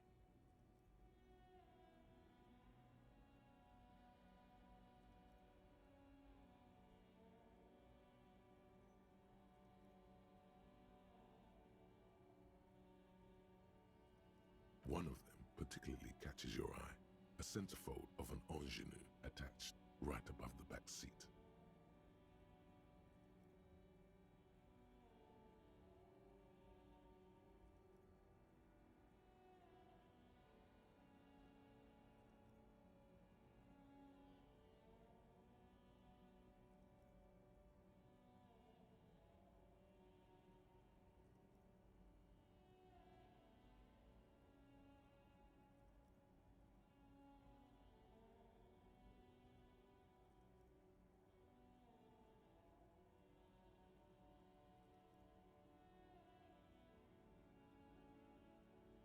The actress is draped in a sheathed dress, one of her shoulders bared.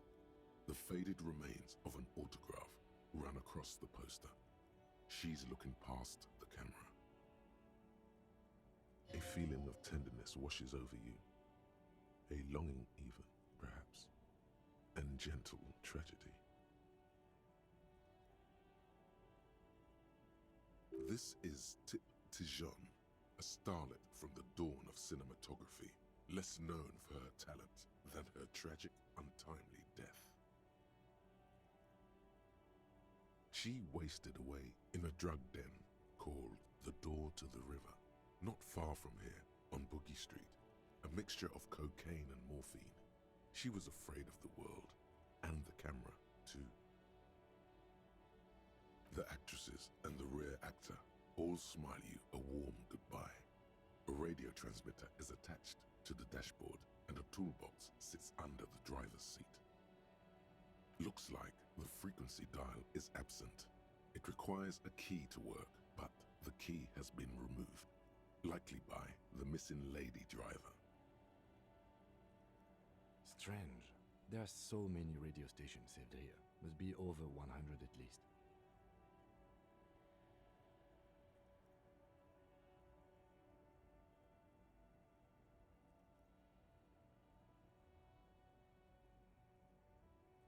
For contacting an entire fleet of lorrymen, for example. This is all shortwave, UW and UKV.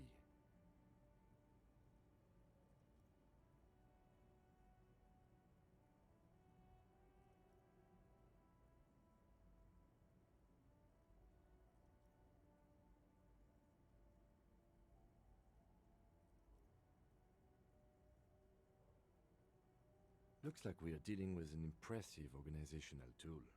The nerve center of a huge operation, with quite a range too.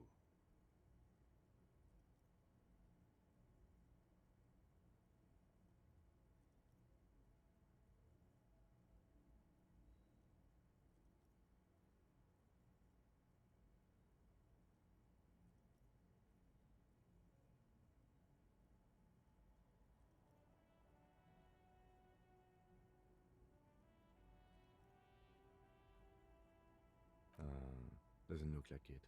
It's completely inoperable without a dial key. The smell of 1,000 cigarettes, some dead actresses, and a rusty old toolbox under the seat.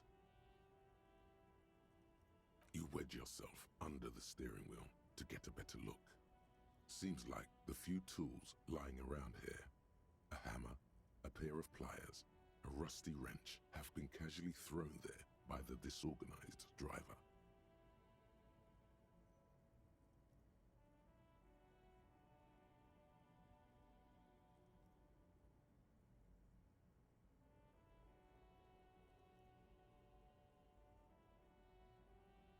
But one odd detail does catch your eye. A piece of sandpaper has been glued to the throttle.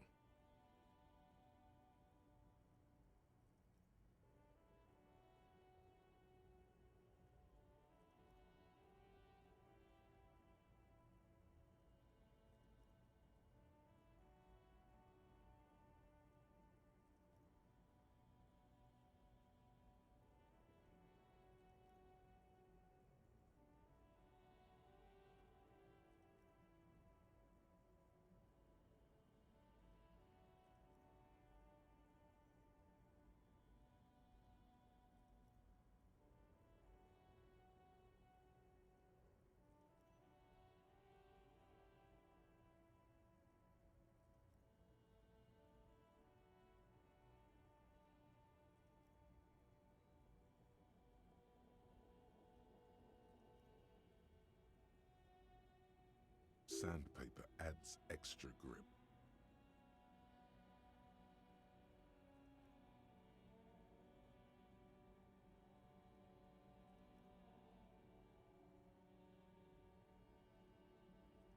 Sandpaper? A novel technique?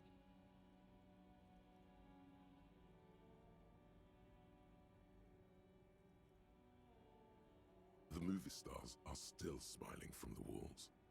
There's a radio transmitter in the front and a pull-out toolbox tucked under the driver's seat. Some tools lie scattered near the pedals.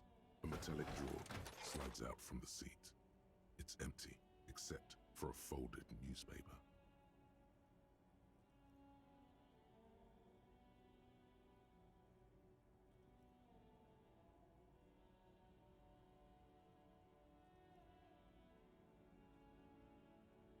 It's an issue of Périphérique from last Wednesday.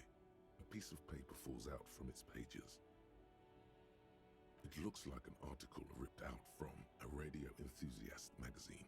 Complex mathematical equations explain the basics of something called the Ulan frequency system.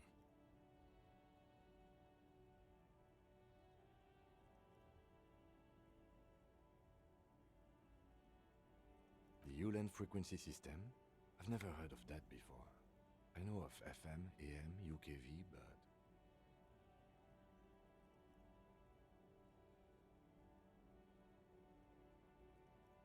The pull-out toolbox slides back into its nest. You close the rusty old lorry door. Great. I think we got everything. A word, detective? Before we return to Joyce?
worn map features the patchwork grid of the street. Your finger moves through the finally coming. For a more detailed view of the map,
Alright, we've finished here. Let's quickly debrief and go over what we found, so we don't do it in front of the company rep. Honestly, I'm quite worried by what we've seen so far. The evidence seems to point to a rather extensive and well-organized operation. I'm especially intrigued by that radio transmitter, particularly the sheer number of stations it can connect. Looks like this alleged drug trade casts a wide net. This means it's well funded. Technology like that, a major player must be financing it. I'm not sure what the ULAN frequencies are all about, but they may hold some significance. Perhaps it's a better way to connect between fleets while avoiding frequency bleed, or maybe it's used to tap into RCM networks.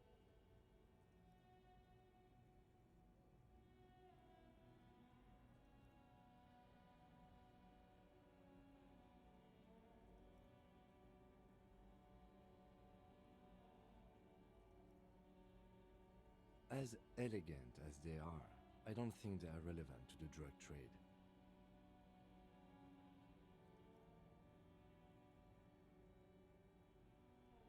Yes, well... Unimportant.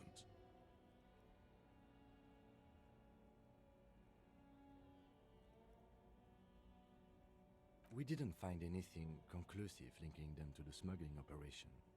But somehow, I doubt that Evrard Claire would be oblivious to something like this happening right under his nose.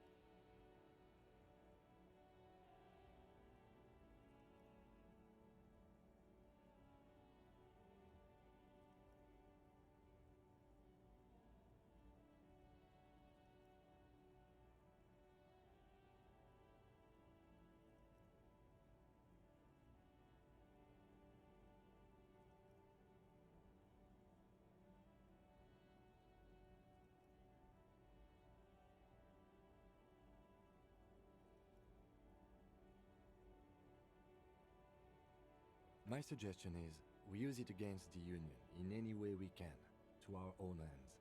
It's a slippery hill, but we just might be able to pin them down, indirectly, down the road. We should return to the murder case, see what Joyce tells us about the lynching. When we are done for the day, I call my station and suggest our narcotics department look into it. There are more than enough grounds to start an official investigation, sometime later when we are done here. We do not want to get caught in that.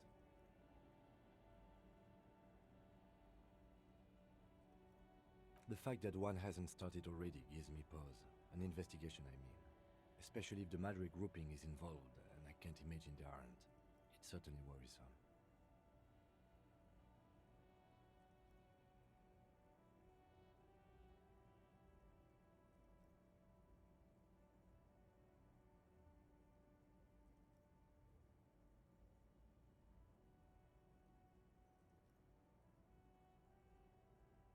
All the same, I don't like the idea of internal affairs descending on the matter. That won't help anyone either. Debrief over.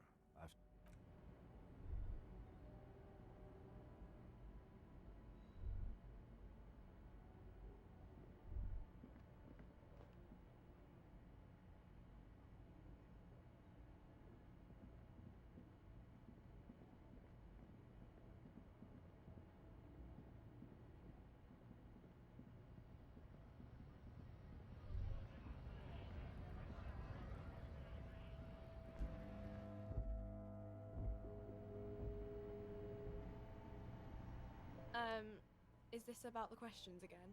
Because I don't really know anything.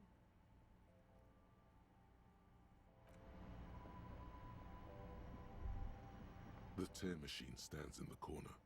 A sign says, your bottles clunk into the machine, and the money appears with a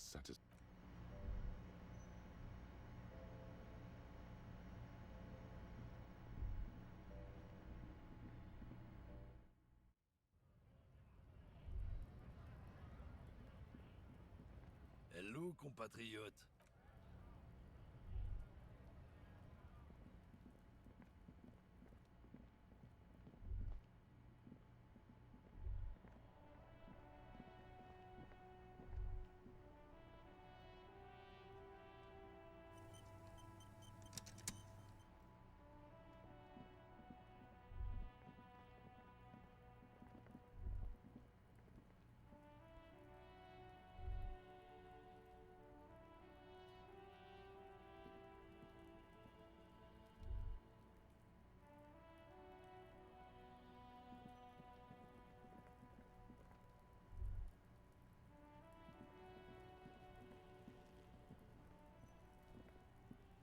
There he still is, looking right through you with his white eyes.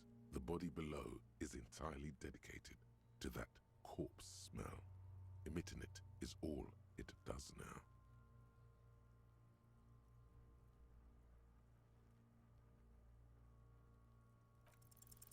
Ha ha ha!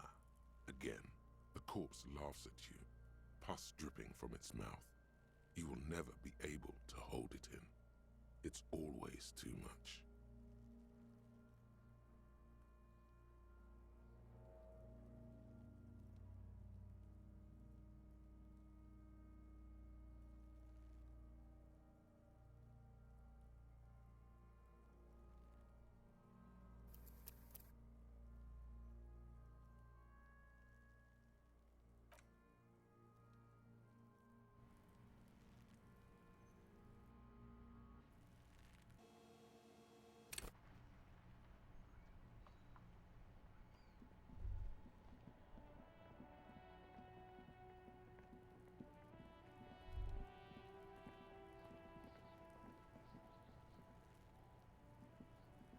Kuno's like Kuno's dad?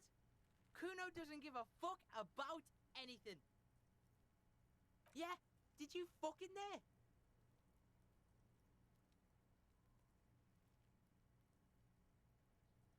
Oh, that?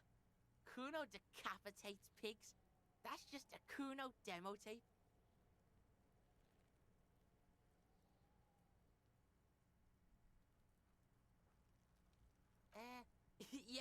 to the both of you. Watch your ass in Kuno's town, or Kuno's gonna fuck your head off.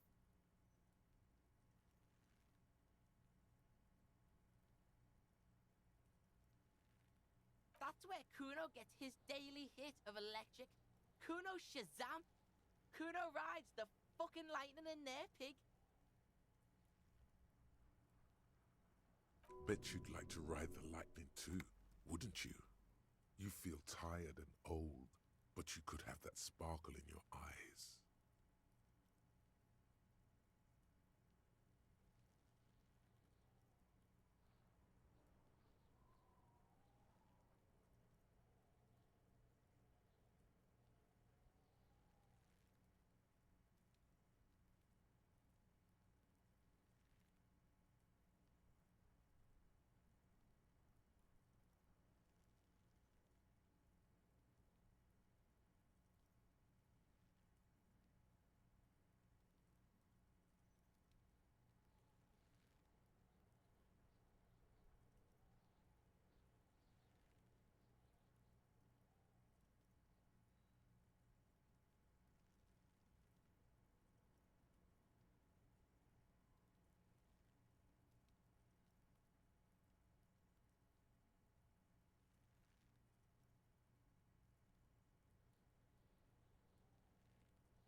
It's a vitamin, pig. Don't you know anything?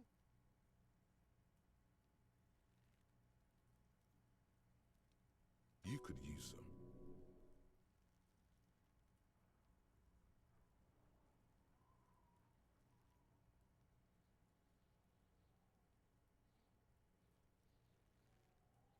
Yeah, it's the mag. You fucking need that shit to stay on top of your game. Kuno goes through like a tube a day, rips mag like a motherfucker, and you could use a bottle. Oh, don't teach him, Kuno! He's gonna use it against you, Kuno!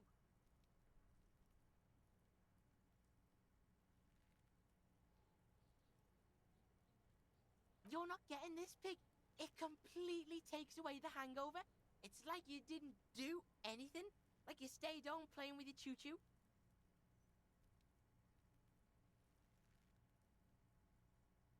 Fuck you, pig! Don't do mag!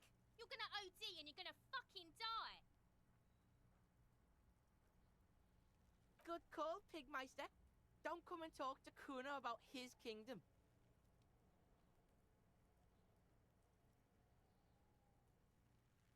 Alright, so you got Kuno's kilo. Here is how we do it. First, you give Kuno Kuno's kilo, then Kuno gives you half back. That's how we split it. It's the best way, street way.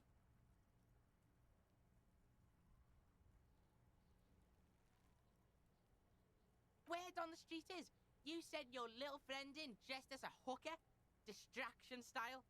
That's some sick shit.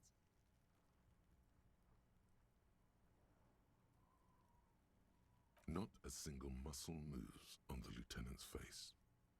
Kuno wants to hear all about it, but first we split the kilo, then we shoot the shit. Kuno knows what Kuno means. Kuno means gram.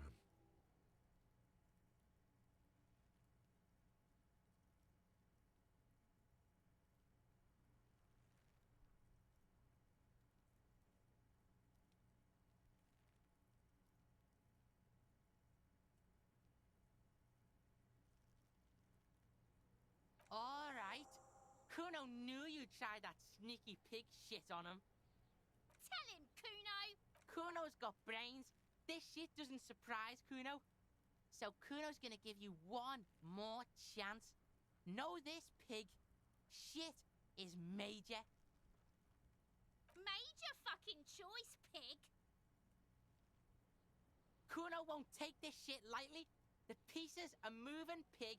This is fucking domino shit. It's hard to see how not giving a boy a bag of amphetamine would cause some catastrophic cascade response. Hard to see, but easy to feel. Somehow, this will change things. It's not hard to see at all. You hand out drugs to kids. The lieutenant's faith in your judgment will diminish significantly.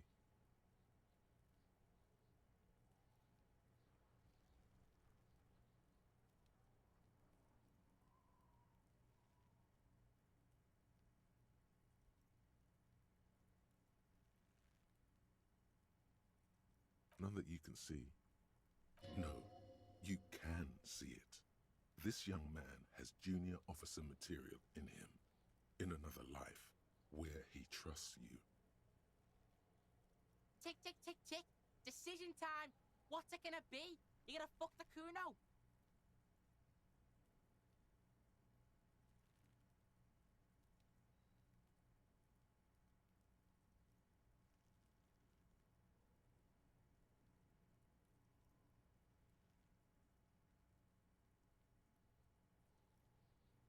Alright. You fucked the Kuno. Everybody, Kuno got fucked by his pocket pig. Just when we getting our business on, the pig throws it all away. I told you he can't be trusted. I told you. I told you he'd... Relax, see? We got plenty of Kilo. Kilo underground, in the tree. This ain't about that. This is about you and Kuno. You mismanaged this shit. Now everything is fucked between us. How are you gonna make this up to the Kuno, huh? There is genuine disappointment below the act, sire. In truth, Kuno doesn't really believe there's anything you can do to make up for this. The damage is irreparable.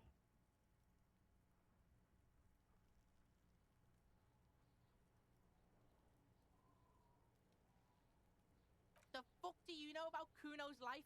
Kuno's got plans. Get the fuck out of here. Yeah, we got plans. Yeah? How the fuck are you still alive, pig?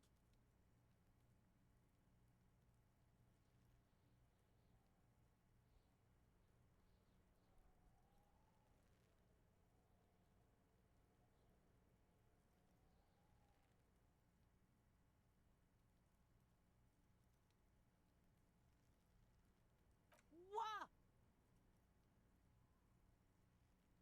Fuck right. Kuno's dad was sleeping like a bum. Kuno told ya. Kuno's dad doesn't give a shit about anything. Fucking breaking and entering shit. You got lucky, pig. Kuno knew this. Kuno's fucking violent fiend dad's been drinking hard lately. Kuno knew you have a way in. Narrow window. Kuno window.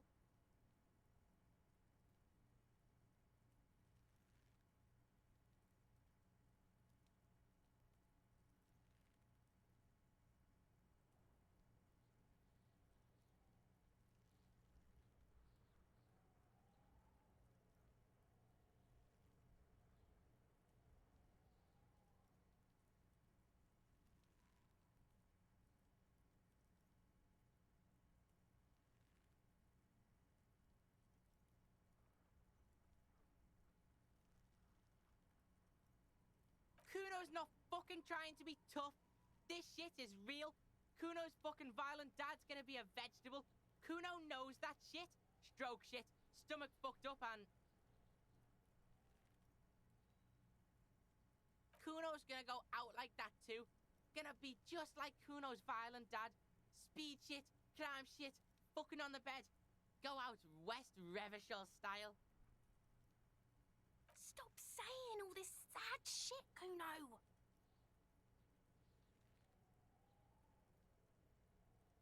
There's a touch of grief in there. Fuck you talking sad? Kuno's got hard shit, death shit, nothing shit.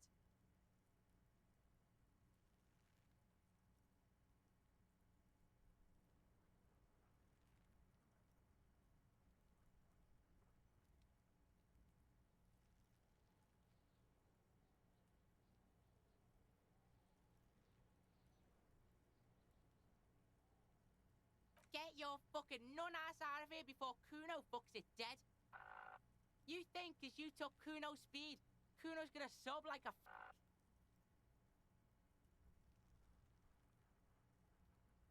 turn into... Kuno ain't turning into shit. Kuno is that shit.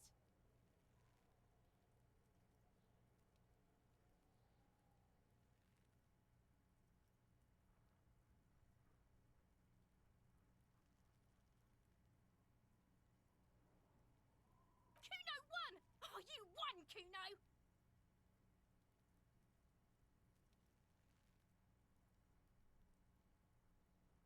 He did not win.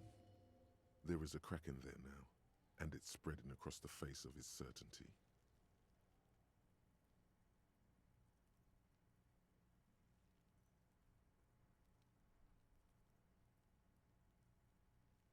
Fuck right there were.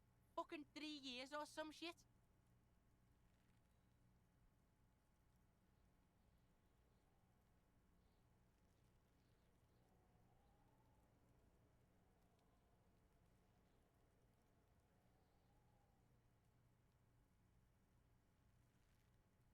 That's right, it's a shithole. Kuno's gonna move underground, Leroy shit, ancient shit. Kuno's gonna live in a fucking catacomb. Yeah, in a tomb, Kuno!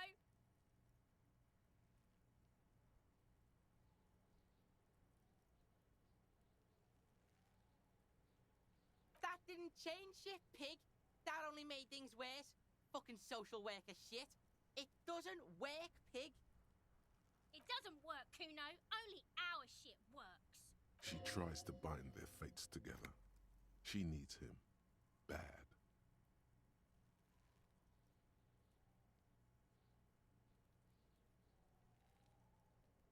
The fuck do you want with it? Good call, pig. My Kuno doesn't...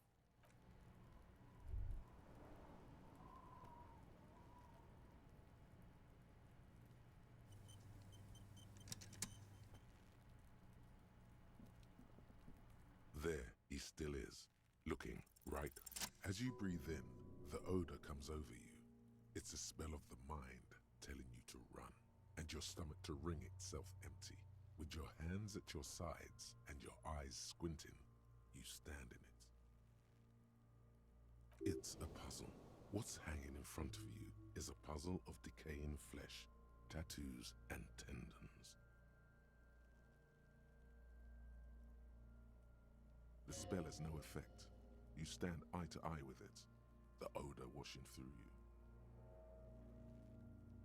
They do after 7 days, yes. We are deep in decomposition here. The man before you is naked, but for a pair of underpants and enameled boots. His skin is greenish, marbled with decaying veins, and blotched by lividity. A fading web of tattoos covers his chest and shoulders. The cargo belt used to fasten him to the branch above appears industrial in strength. The material appears to be ceramic. Its clean white stands in stark contrast to the decaying flesh above the knee. The man wore thick polymer socks, probably for padding. A fine array of interlocking plates covers them. Delicate and fragile, they feel alien to the world around you, out of place somehow. These are clearly not boots. They're armor, possibly part of a larger set.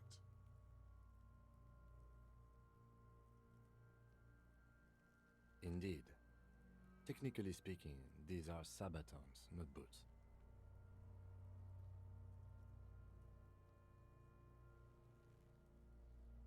Ceramic plate. Zirconium dioxide, most likely. This is where the make would be. Under the heel. Fair weather. Fair weather model T500 VE. I'm guessing that's vitreous enamel. This is advanced stuff.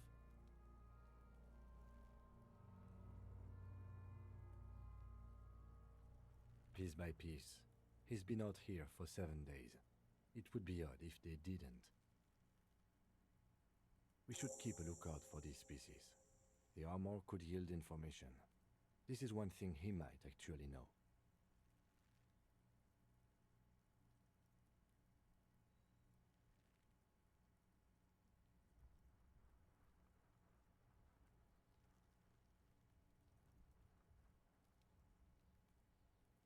No, I think he had something precious underneath the clothes. They had to remove the jeans and shirt we found to get to it.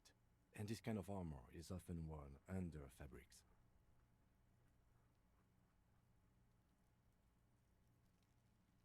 Nice. That makes sense.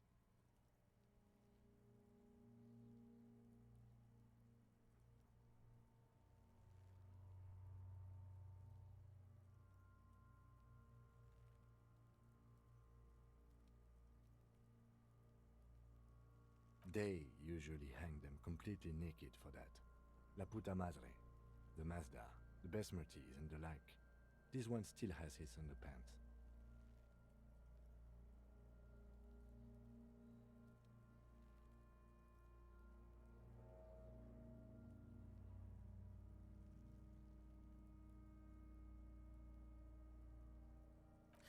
Fucking talking about underpants. Clearly, Kuno would like to interject something here, but there's not enough for him to hold on to. It is. It's expensive.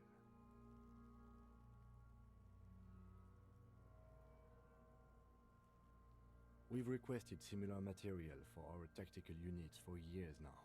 The constabularies deemed it too costly. In that time, we've lost 6 men to semi-automatics. For a full set, about 4 years of wages.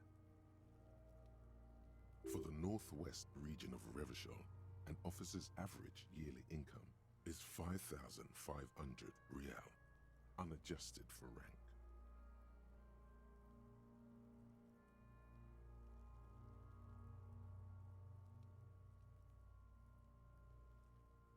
Not too much, yes.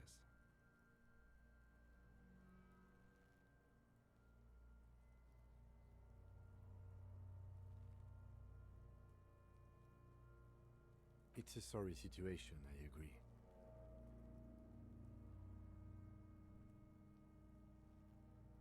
That's for us to find out. My initial report on the area suggests he was a security guard for the harbor company, but that's just hearsay. Just something I scraped together from my station. An area report on Martinez.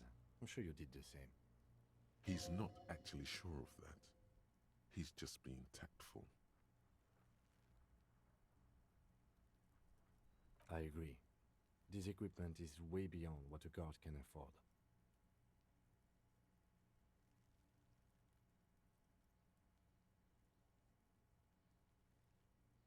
A small bell-like sound fills the air, like tapping on the side of a porcelain cup. It's anything but. This material is a kinetic redistributor. It spreads kinetic energy horizontally, from plate to plate, dissipating it entirely. See?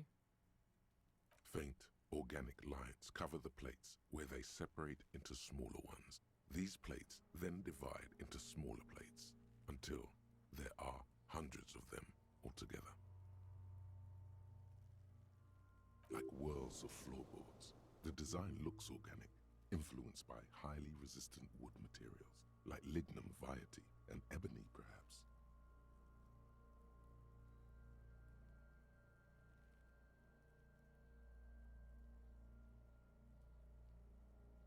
If trees were made of porcelain, this is what their cross-sections would look like.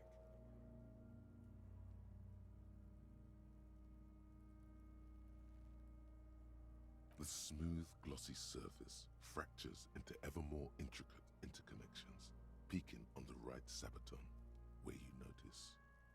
The whirls are in the shape of a letter and number combination, E50, 100, 1000.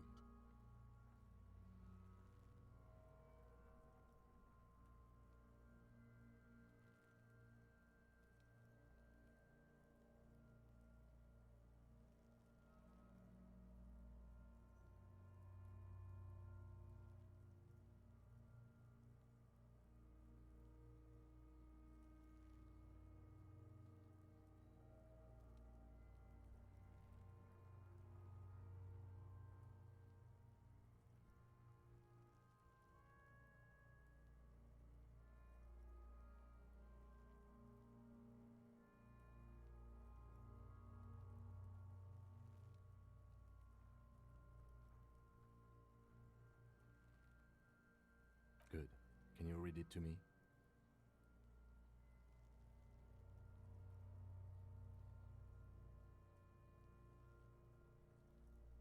X54156745678222. Let's lie.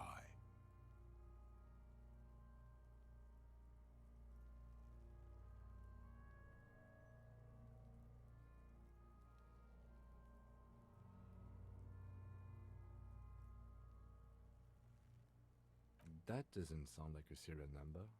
Where's the structure and logic of a line of manufactured products? Well, no matter. We should run it anyway. True, it didn't have the cadence and logic of a real manufactured item.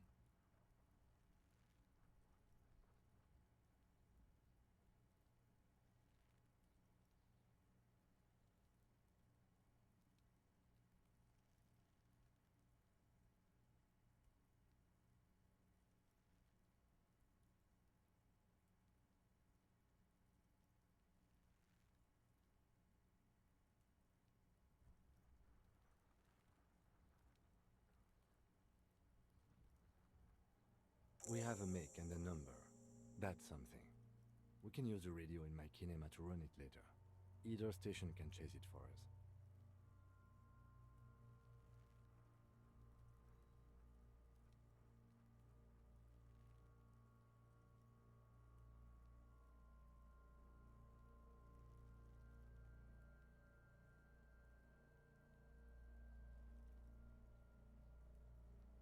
This feels dangerous.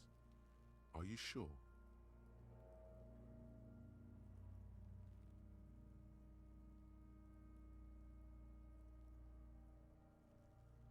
The Sabatons dangle off the man's decaying form, ageless, and the cadaver slowly twists on the cargo belt.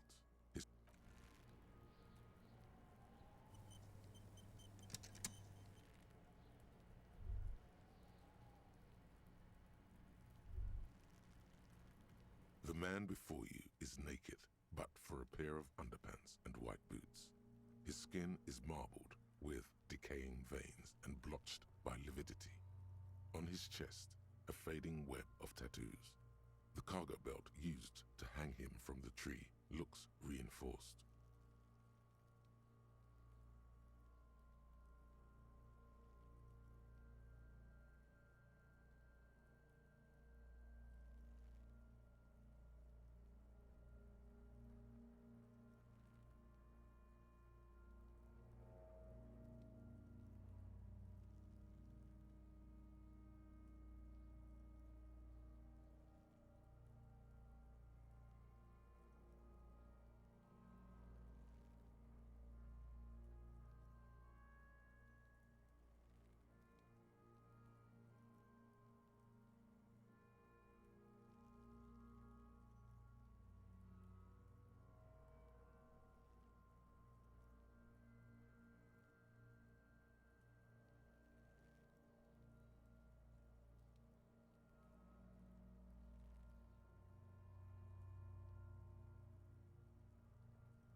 material appear delicate, and these are clearly not boots.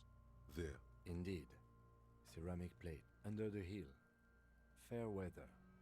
Fair weather model T500 VE. I'm guessing that's vitreous enamel. This is advanced stuff.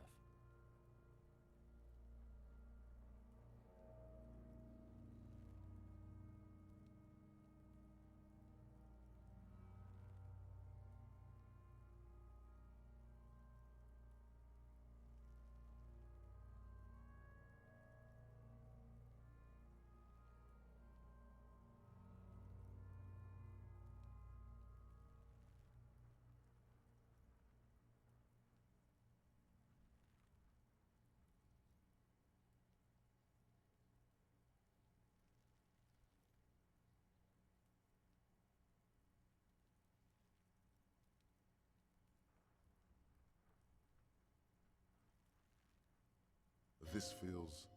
The stench fills your nostrils. As you push downward, an ominous creaking sound comes from above. Stop!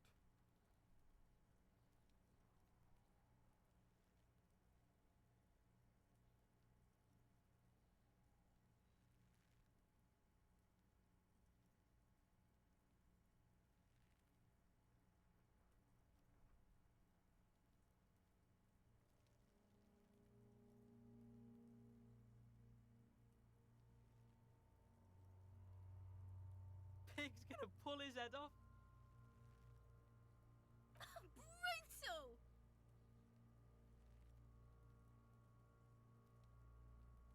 You're about to pull his head off. Do it, homo!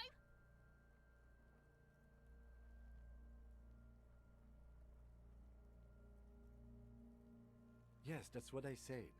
You'll compromise the coroner's case if you do. So please, don't.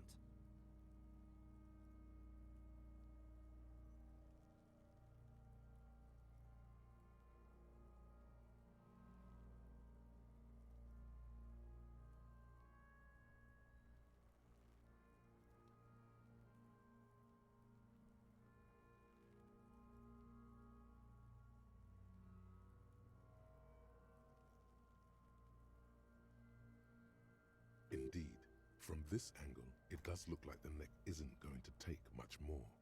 Being dead for a week has all but liquefied his muscles. What are you trying to achieve anyway? Why are you hanging on to that boot?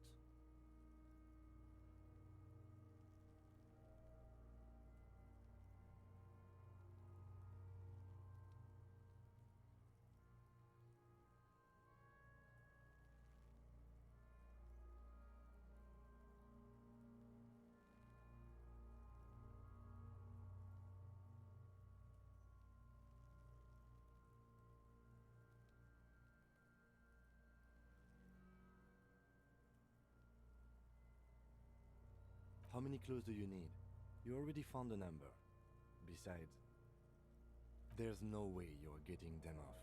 All the organic matter in his body has been flowing down into the boots. They are fused to his feet now. Why do you think the locals haven't scavenged them yet?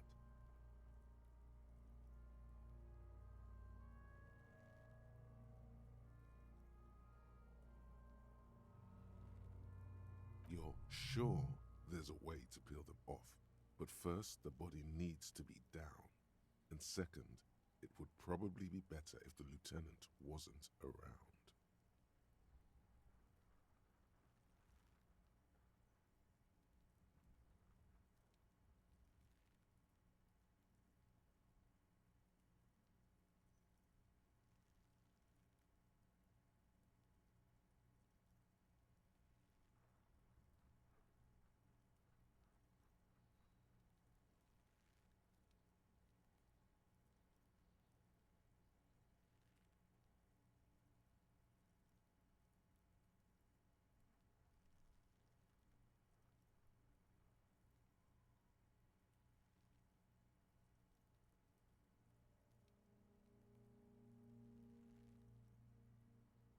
The anticipation makes you crack your fingers.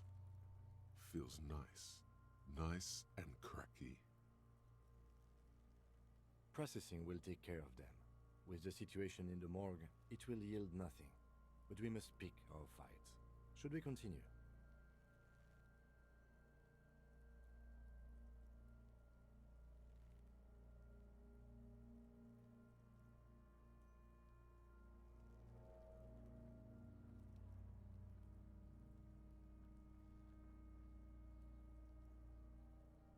The cadaver slowly twists. The hangman's knot is pulled tight by the weight of the corpse below.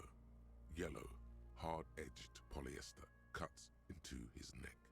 Above, a sliding buckle ties the belt to the branch.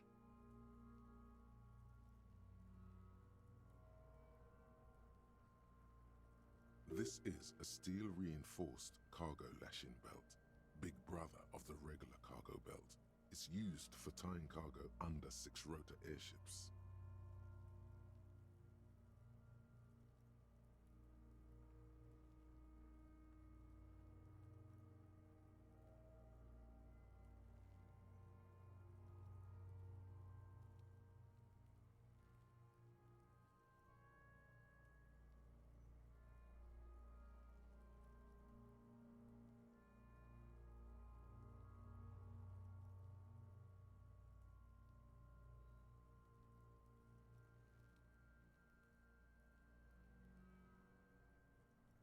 Airlifting. I thought it was used on lorries for strapping cargo to them.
The local harbor uses 6 rotors to shuffle containers around. I get the sense they use whatever was on hand, without paying much attention to not incriminating themselves.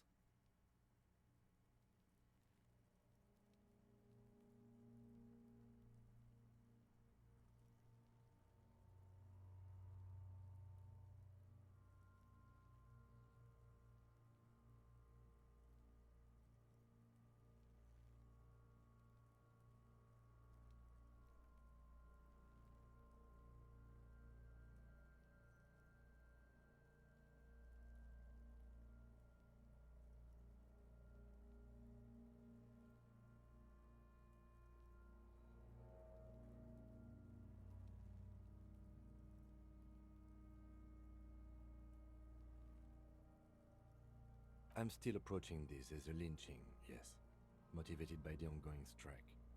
You?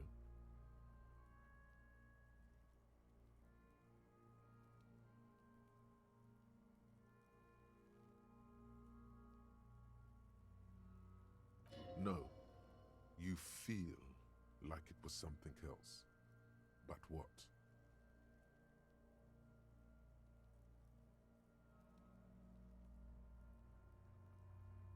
Yes, it often is. This bell worries me.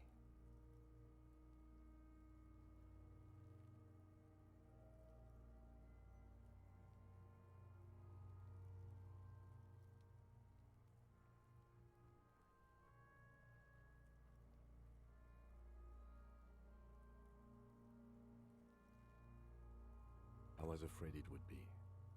Thin steel wiring, parallel strands. This makes getting him down more problematic than I had assumed.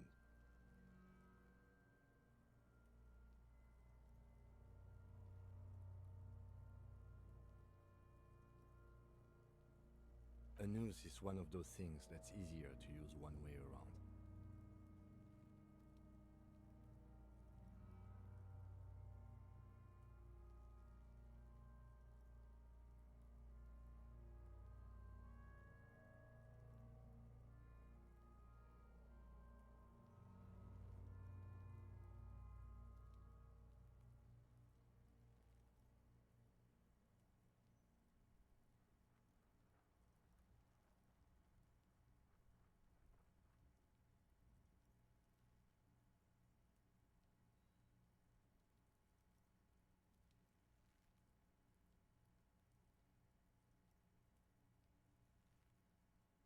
That ladder can't carry a grown man. I didn't see any splintering either, did you? I think they lassoed the branch, then pulled on the belt to close the buckle.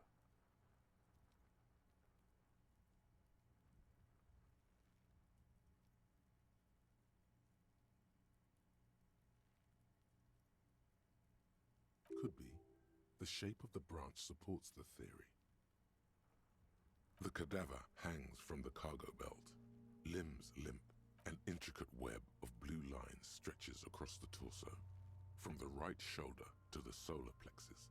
Each time they intersect, a small white star is formed in their crossing.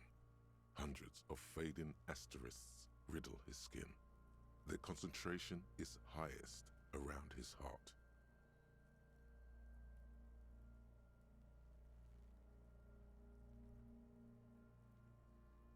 His corpse is marked by stars. Alcohol and heartbreak. A map of the stars. I do see some similarity to astronomical charts. Great century Messinian, maybe. But this seems more particular. Customized somehow.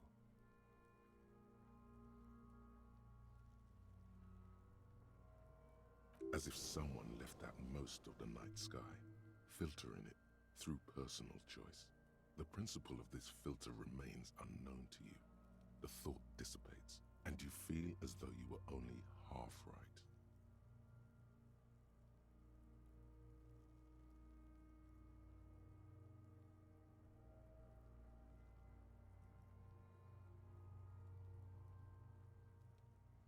So am I.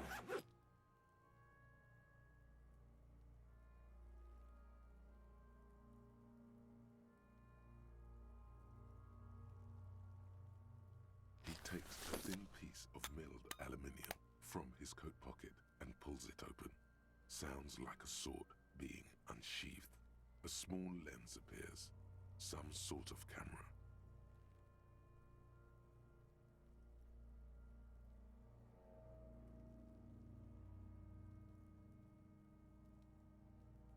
A Trigger Sunshine. Mini.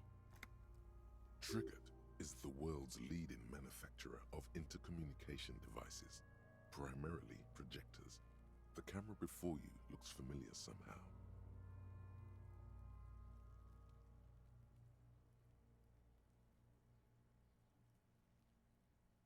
Shit, Kuno!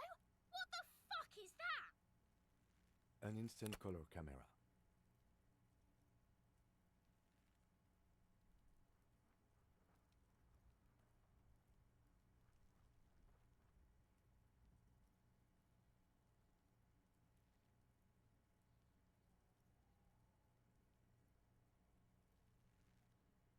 This is the first time he openly acknowledges the kid's existence.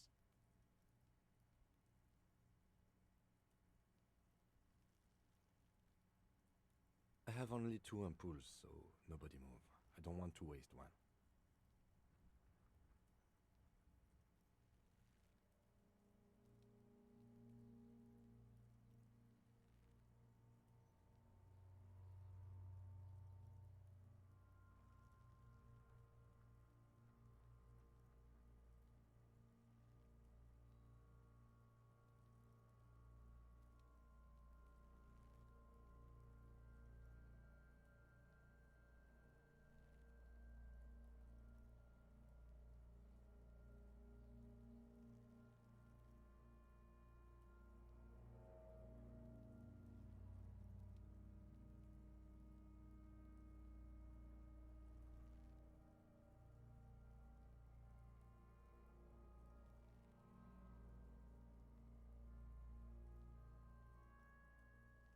A sound, a shrill flash, followed by the breaking of a small ampoule of glass.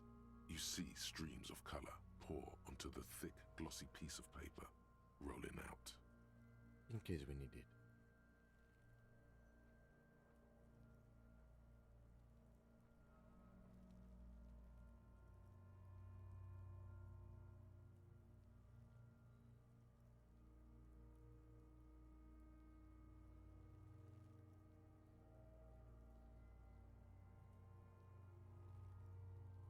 It contains insight to the victim's person. By his build, I'd say this was a man of physical violence. The story he wanted his body to tell was important to him. It is his letter, to us. Someone should decipher it. We'll need to show it around.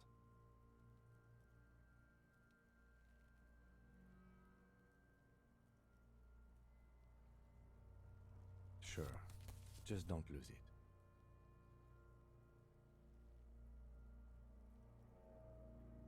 The glassy-eyed corpse looks by, his mouth mute and his skin as colorful as the chemical rainbow on the photo paper, teeming with opportunistic organisms.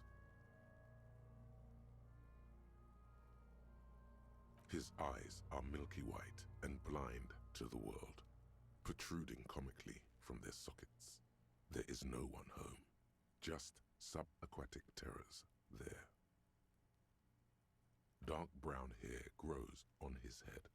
His face is ready to explode from the organic processes inside. The death's head grin has passed. What remains is an unrecognizable mess. Underneath the curdled meat there is an expression, not carried on his features, but below, inside, an expression of pleasure.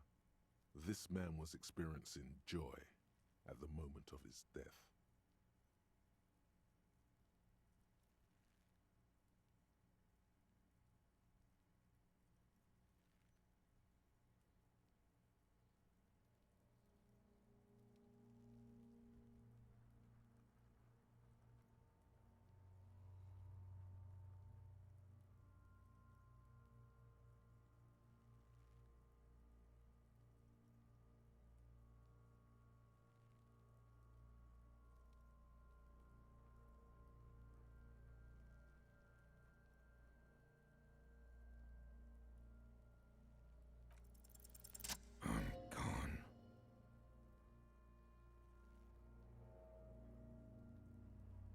Into the wild pale yonder. In the past, way out in the west. I'm a joke. Look at me.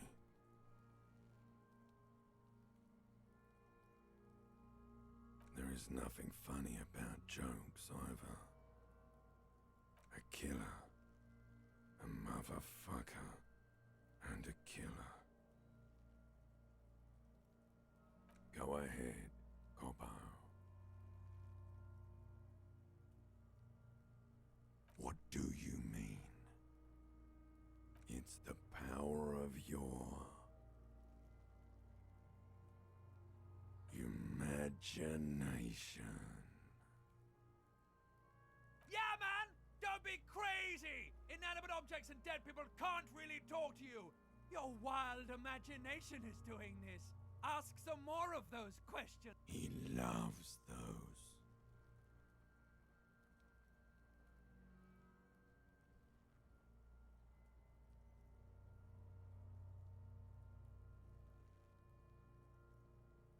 Because you're a copperoonie.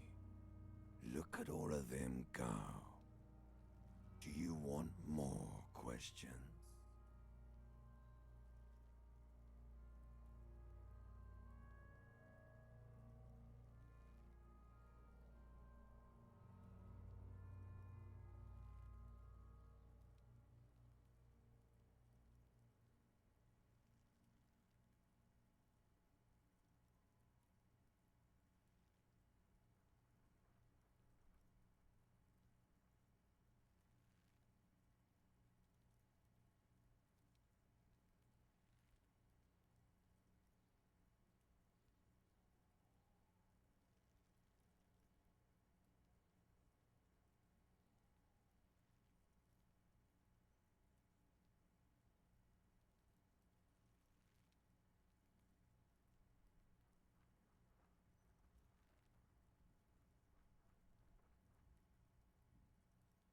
Coming right up, Copperoonie Rooney.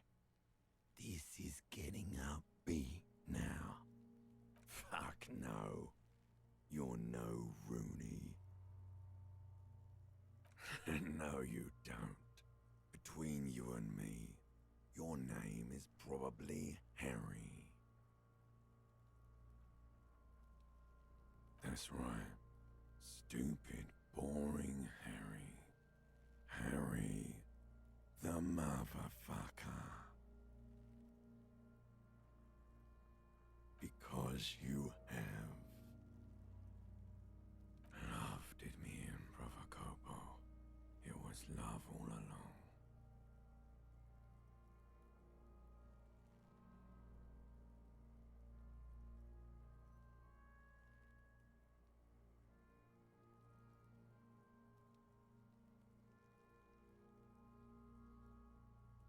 Maybe I was getting my rocks off.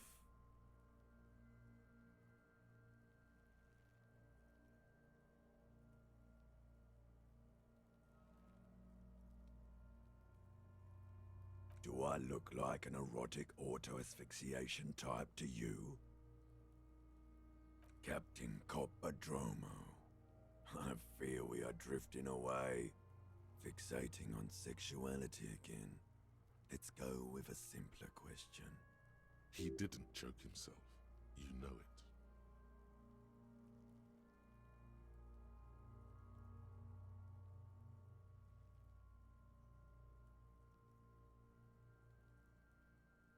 Sure, Lobo. I can ask you a question. Why are you doing this? Looking at my face, motionless, looking into my eyes, standing here. Why are you investigating my murder?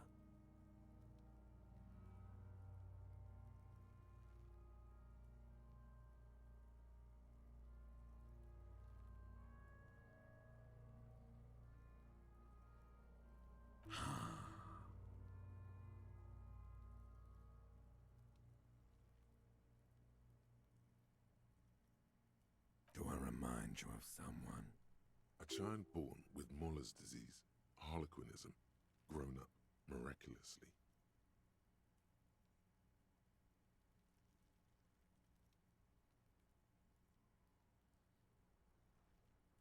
You sure wriggled out of that one, Coppellini. Come back later, Coppo.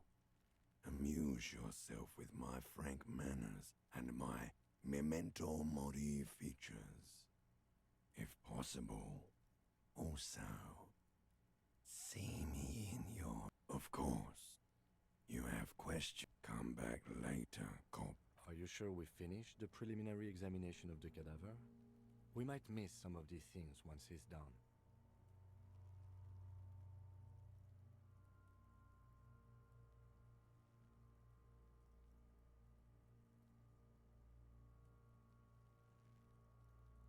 The cadaver slowly twists on the cargo belt, his torso covered in tattoos, and extremities blue.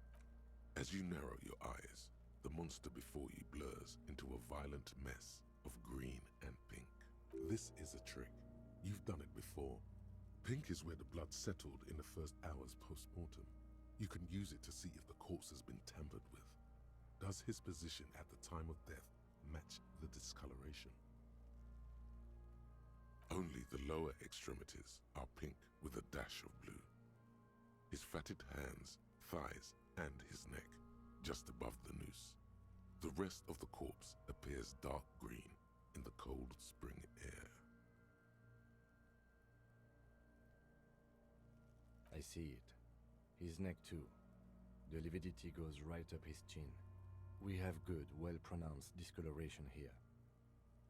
The monster comes back into focus, an explosion of color coursing with dark marbled veins.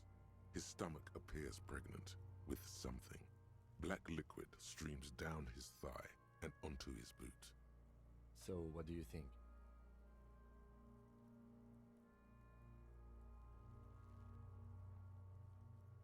I agree.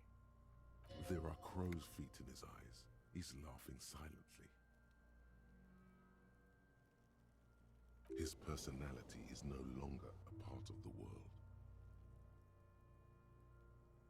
Totally dead.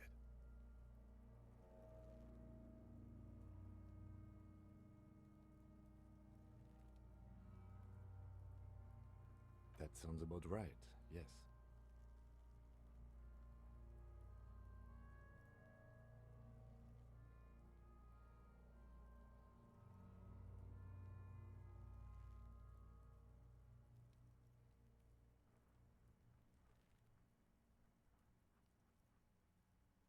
Agreed, especially on the neck. The belt acted like a tourniquet, keeping the blood in his head. The hypostasis supports her hanging.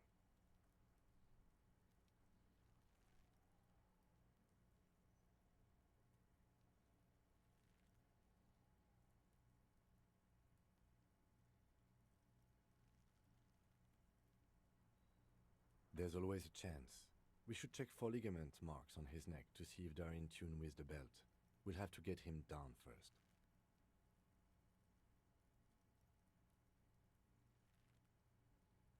A pool of blood and feces has eaten into the frozen mud below the man's feet. Purge liquid is dripping into it, drop by drop. The victim appears to have contained no more than half a kilogram of digestion at the time of death. The fuck he's saying?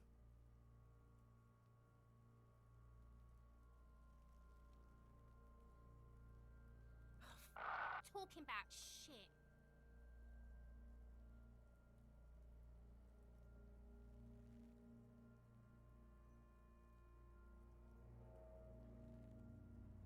Maybe.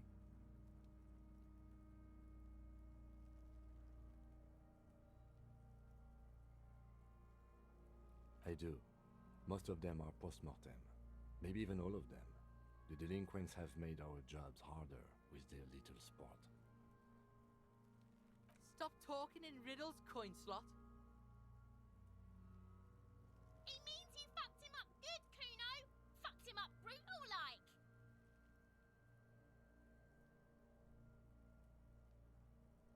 But there is no breath to catch. Only the cadaver filling the air and your nostrils. He slowly rotates before you, decomposing.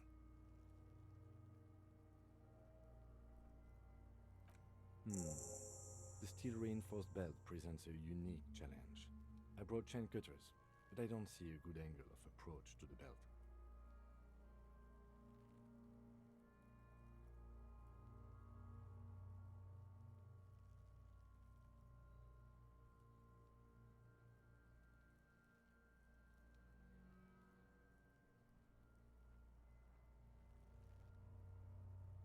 He doesn't actually think the challenge is unique.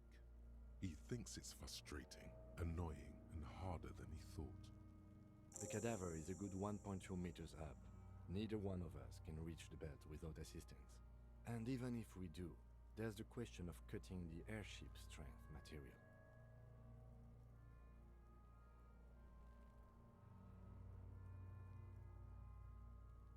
Someone else? You mean like the police? What was that about processing, then? Weren't they supposed to take care of the boots? Why don't they help? Someone already did. You know who came? We did. Because we have made bad life decisions. I know it's hard, but I assure you, the others won't come to help us. And we have a growing sanitary concern here. We need to get him down, fast. Climb up there and saw the branch?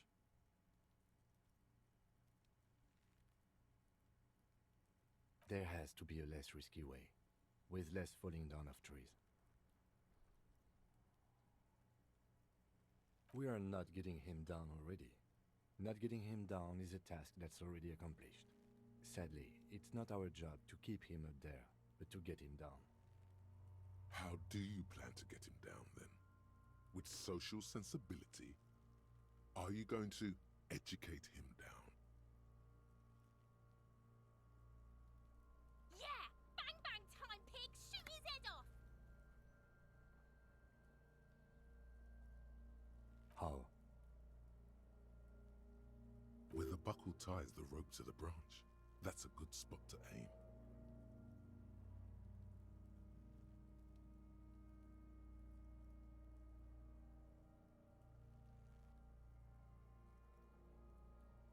Where?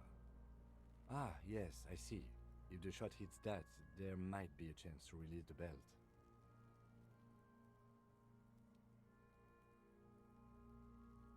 Yeah, now we're talking.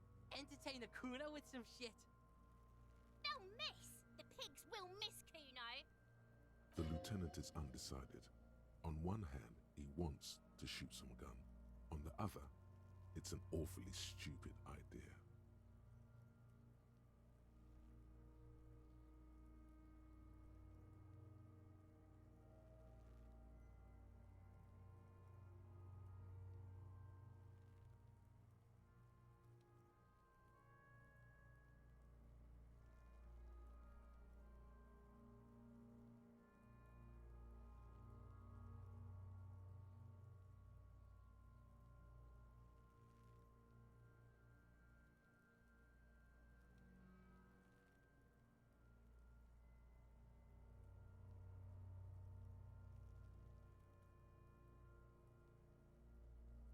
Silence. With his elbow sharp, the lieutenant unzips his jacket and produces a lightweight firearm.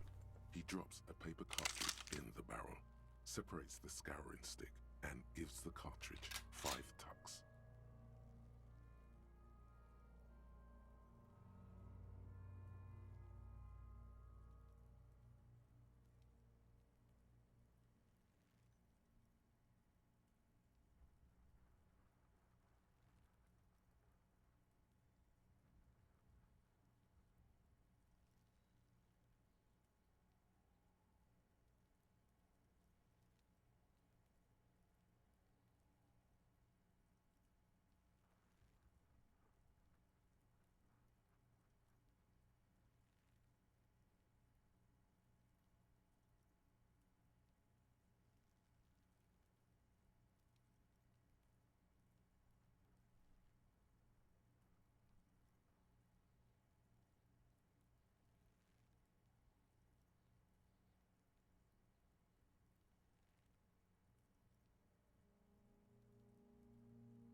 That's a Kiel A9090 Armistice, mass-produced muzzleloader, ascetic, frugal, one of the most common firearms in the world. He then steps back and assumes the fellow's desk position, taking aim. The corner of his eye twitches. His finger is on the trigger.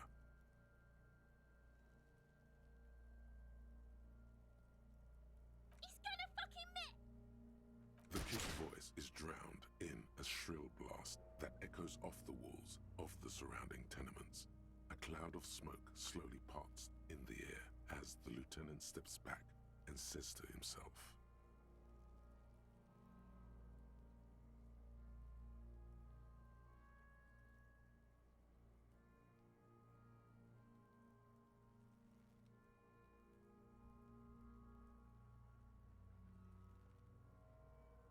God damn it. He feels bad about it. About his eyes mostly. Just having bad eyesight. Probably from a young age. Whatever you do not console him. Fucking idiot! Mookaba asshole! Kuno could have hit it easy, but then Kuno's not fucking handicapped, is he?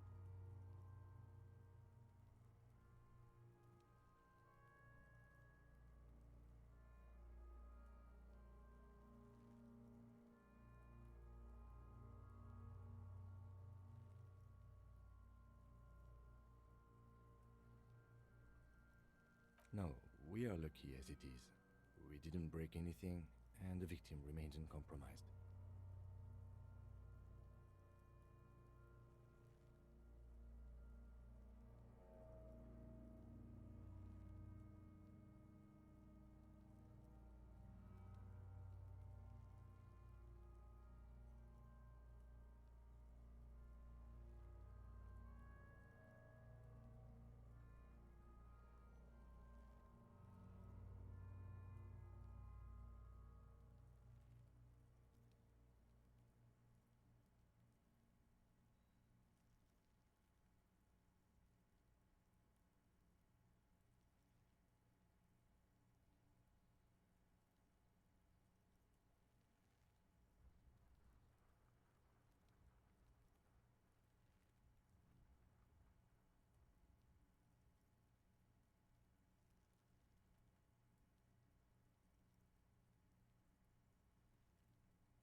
Any more mistakes could put us in an unfortunate position with the locals.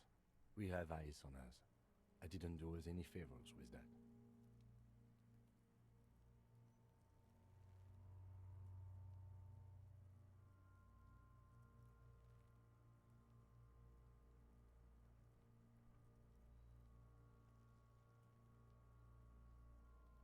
Remain collegial, officer. It was an honest mistake, and I will not repeat it. I have to say, it's beginning to look unlikely we can get him down without assistance.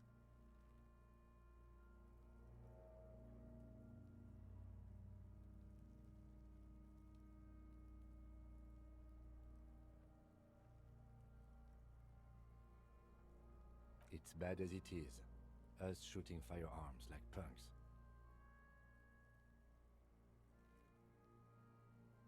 Go ahead, I'm not stopping you. Just don't lose it.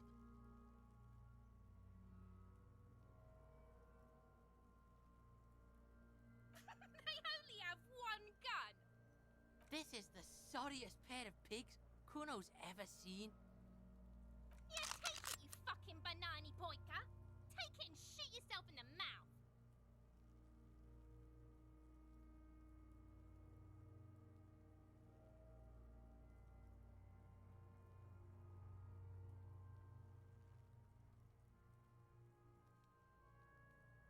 The cold piece of bakelite and gunmetal is surprisingly light.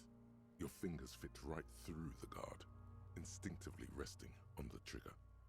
The fuck are you waiting for, Kuno? Tell him to shoot himself in the mouth! The buckle comes into focus in your sights.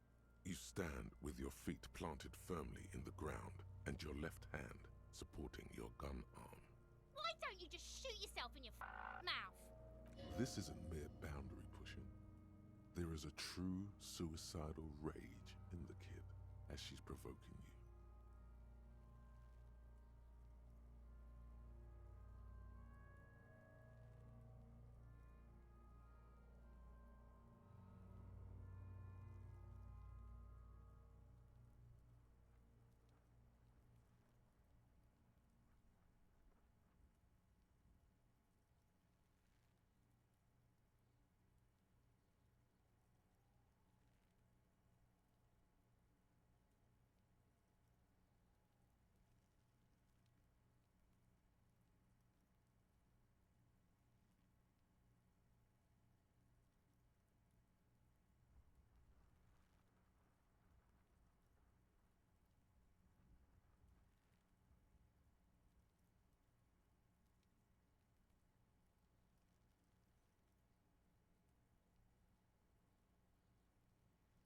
Your field of view narrows.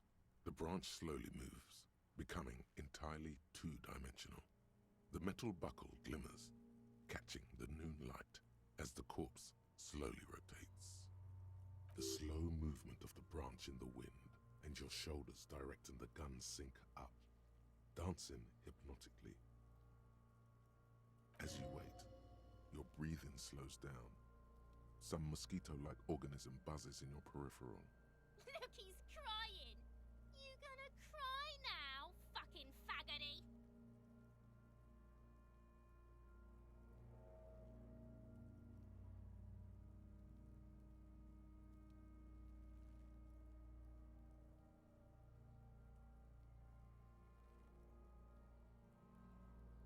Do it! Set me free! You feel as though it would be dangerous to set this creature free to roam about the cosmos. Don't.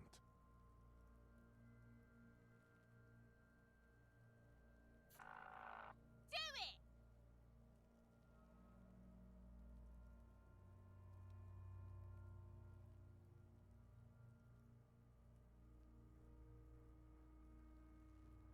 Intense shit, copper.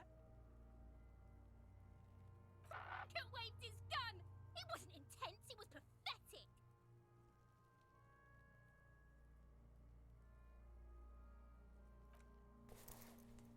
The lieutenant takes the gun carefully from you and holsters it.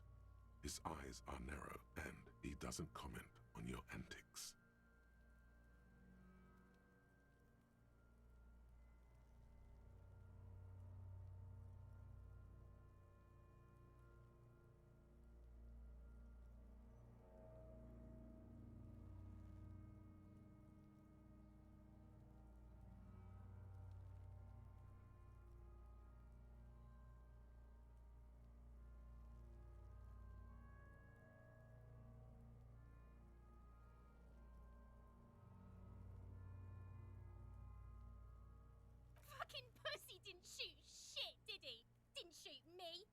shoot himself in the mouth.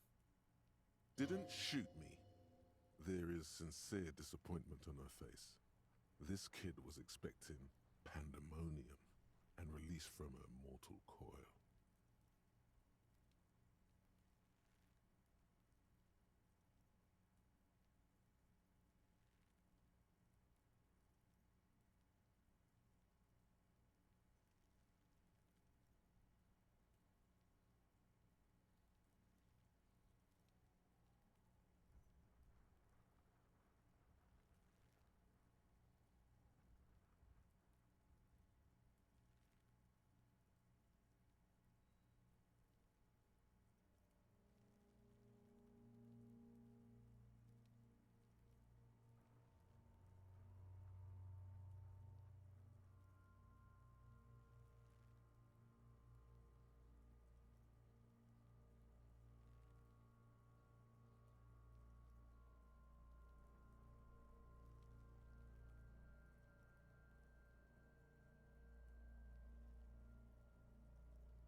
We need to go to the harbor and ask the leader of the Union to have it taken down. They have the tools, and they have men.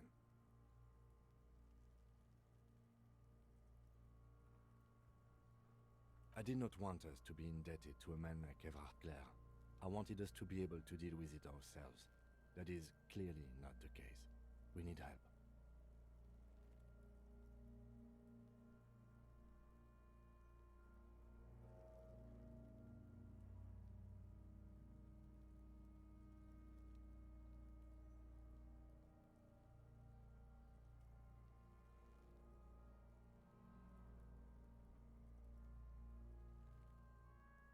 You need to suck my dick! Why the fuck am I still alive?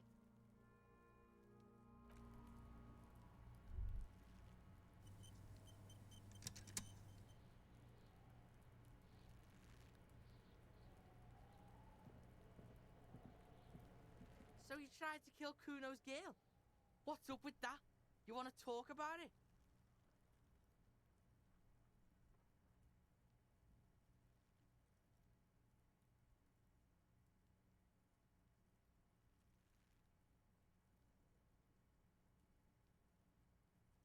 What?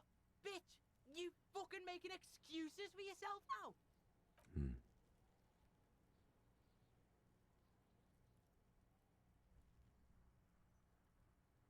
Do this shit again, and Kuno's gonna climb in your room at night with a knife.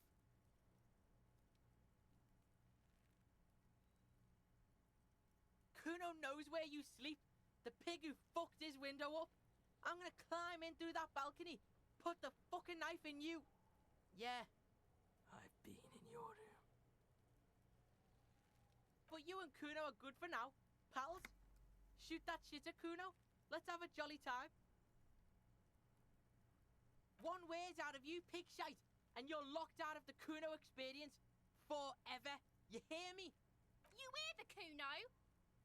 No, you don't need to ever talk to these little shitheads again. It's much more important to prove to this kid you're a man. A big man.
And you're back in business with the Kuno. Now what? Kuno is a merciful king, kind to his wayward subjects.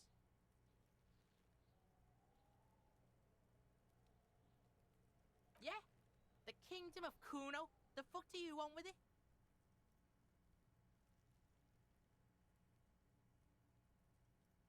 Yeah, Kuno doesn't know shit about that. That shit is beneath Kuno.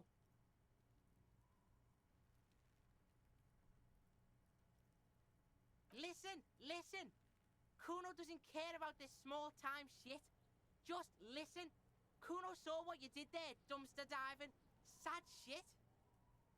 Kuno could hook you up with some sweet rags. Shit like Kuno's wearing. Your size, good price. 500 real.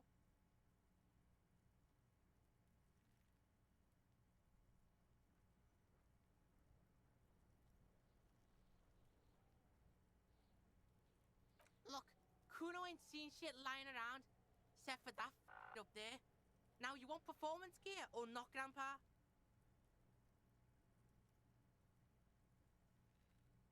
The lieutenant remains silent, but his expression couldn't say, "I told you so," any louder.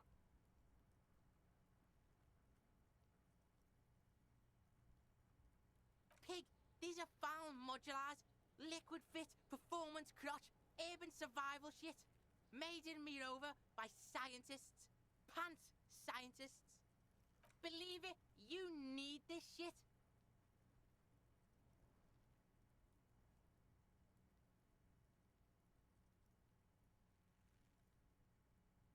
These could drastically improve your chances of survival in the urban wilderness. They will also make you into an idiot.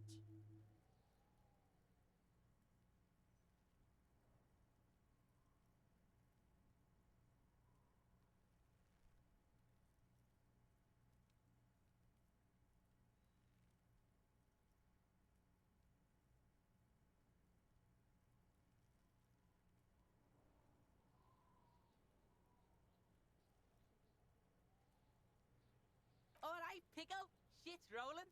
Don't do business with the pig, Kuno. He's gonna steal all your money, Kuno! As you can see, Kuno and C don't trust you. There's more to his distrust than being a pig. He feels threatened by something obscure in you. What that is, however, remains a puzzle for now.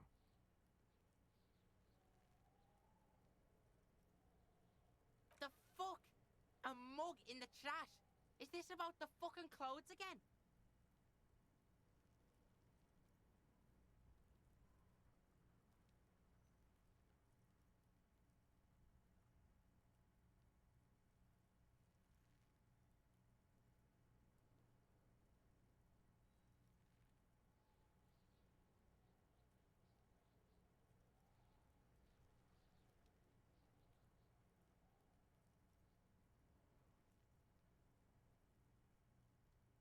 Yeah, Kuno sees where this is going. Kuno's got that fast brain. You saying you pigs are after the mug fucker? Cause he's the clothes fucker? I can't hear you, Kuno! Speak louder, Kuno!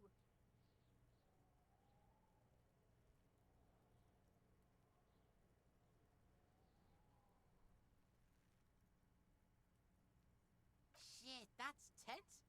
Someone's going to the beat-down basement, huh? Mug guy gonna get tied to the radiator. Kuno doesn't know who put that shit in there. And if he did, he wouldn't squeal. But if you find out, maybe you can... Tell the Kuno who it was. He's curious. He likes putting two and two together here. Stop turning into a pig, Kuno! They're trying to get you hooked on the snitching! Get away from my Kuno. Yeah? Get your bacon shit away. Kuno doesn't like to be seen with the popo. Get your shit done and out of Kuno's face.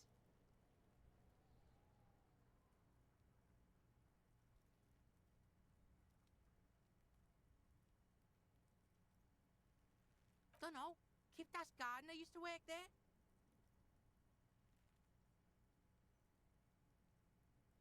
Kipt is a pejorative term used to describe people of South Seminese or Areopagite descent.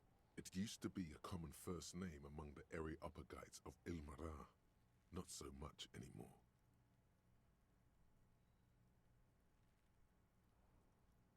Yeah, that's what Kuno said. She couldn't handle the heat, so she took off. Kuno can take it. Shit's nothing to Kuno.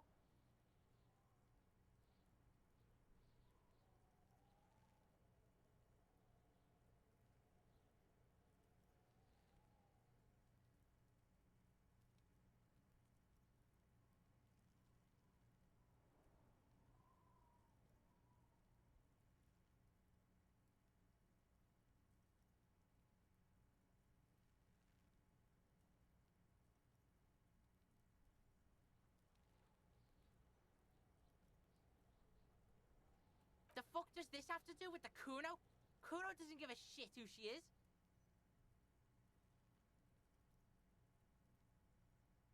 Look at that fucking shit! You're trying to get Kuno killed!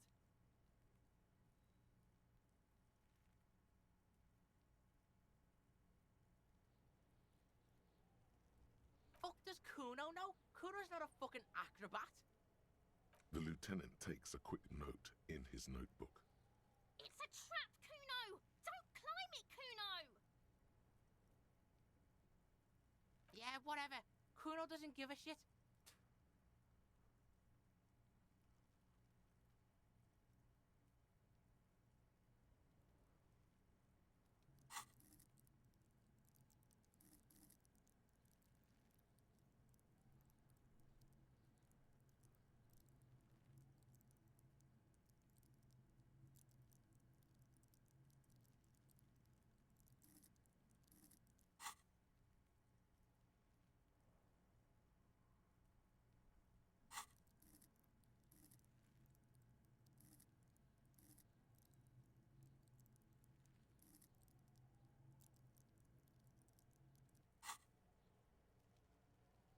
Kuno doesn't fucking care.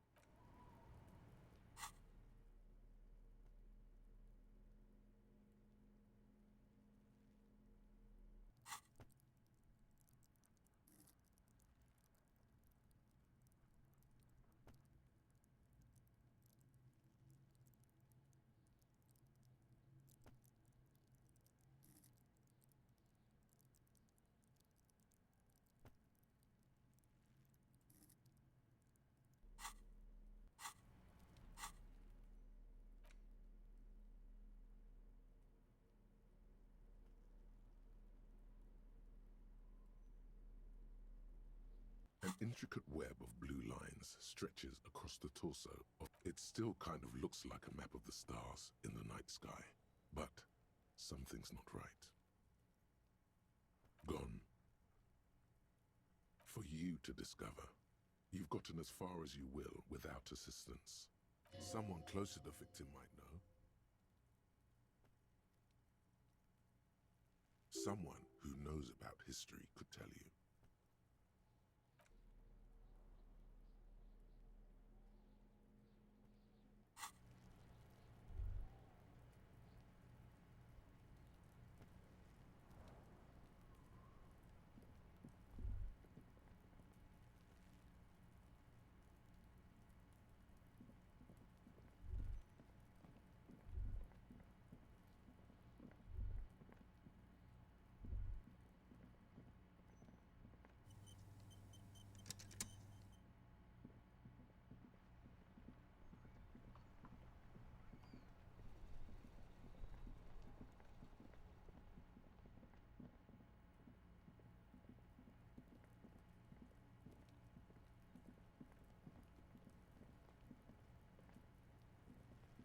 Kuno's like Kuno's Here, pig. We've fallen now. Performance buddies.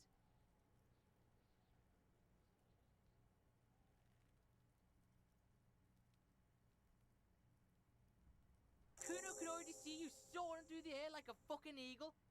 Pig's in Kuno's debt now. Money debt.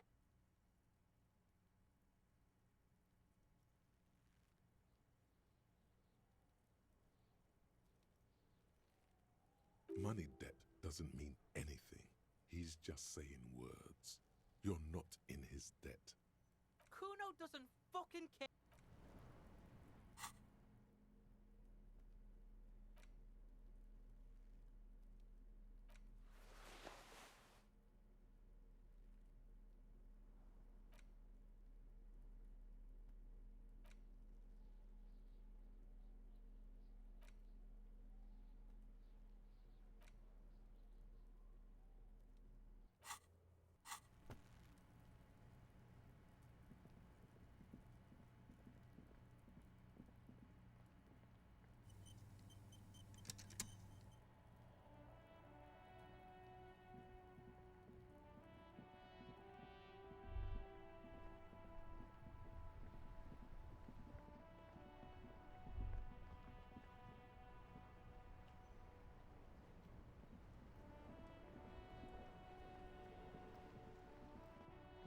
Officer! God damn it. Pull yourself together, René. What do you want?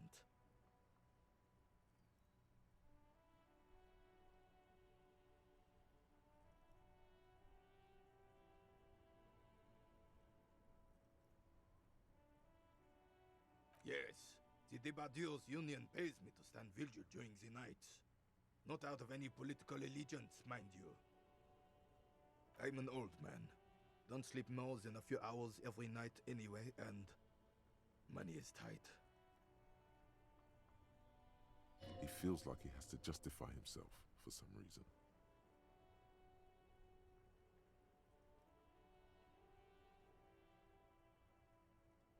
Yes, it does. Unfortunately, I wasn't working that night. Been on a 2-week leave since last Monday.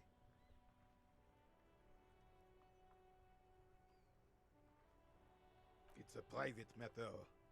Nothing to do with your investigation. You see, officer, René is the kind of man would rather die than admit he needs medical assistance or, God forbid, sick it. A real man's man is just gonna ride it out. I'm fine, goddammit. Mind your own business. It's nothing. Just got to cut back on coffee. No one. The bus has been unmanned since last Monday. There's no other guard. It's just me. No one has been guarding the container yard since last Monday. Yes. It's not actually an issue.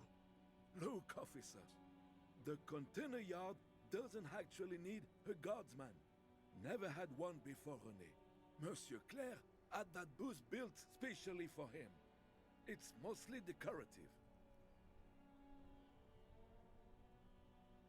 The possibility of someone being in there is enough to discourage any ill-minded individuals.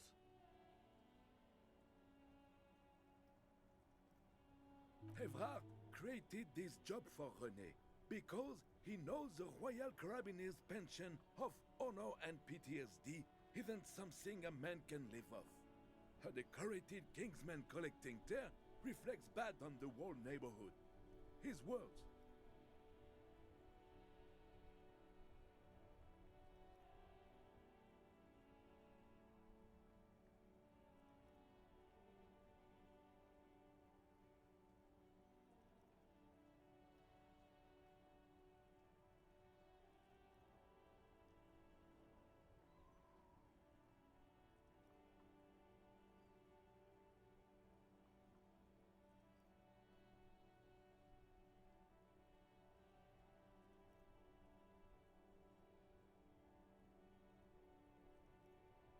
It's not charity. Not to me. Up there, I give it all I got. I earned my keep. But you're right, officer. There is no middle ground. It's do or die. She is nobody. This is none of your concern, and I refuse to discuss my private affairs with the RCM. The lady is Jeanne-Marie Beaulieu, and she sure as hell wasn't a nobody.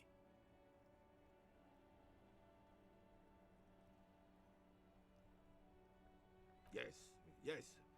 Like I said, it would be up anyway, so might as well keep an eye out. It keeps my senses sharp.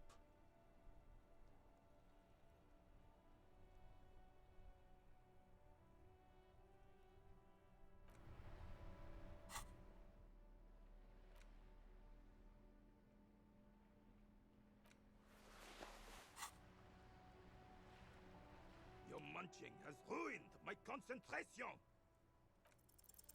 Still, all you see is an old soldier. Anything else I can assist you with, officer?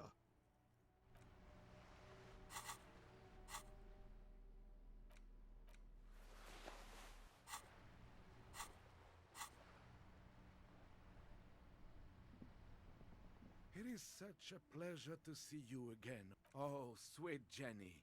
She was the finest woman in all of Revachol. Do not defile her memory, Gaston. His tone lacks its usual intensity, like he doesn't feel he has the right to speak on the matter. We knew her, all right. Lived on the same street our entire lives, just 2 houses apart. The 3 of us have been best friends since we were 4. She was René's first girl, back when the prick was 16. They were courting till he decided he'd rather die for some great ideal than just be happy. And then you stole her from me.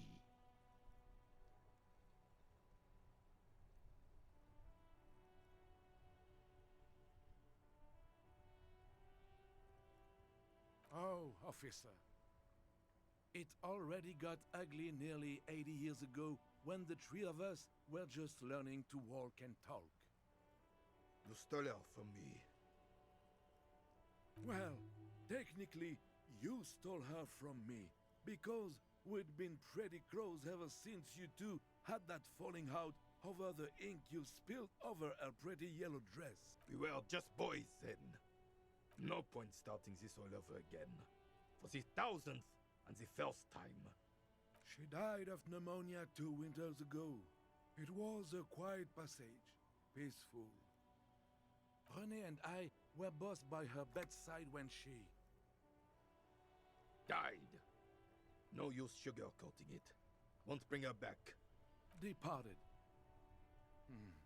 Until the very hand she couldn't decide between us. The most indecisive woman I've ever met. She could never make up her mind about anything. What to have for breakfast, favorite color, or which one of us to marry. She was always leaving one of us for the other, but never long enough to actually get married. Heck, technically, we're both still engaged to her. You always confuse there. Couldn't let us be happy.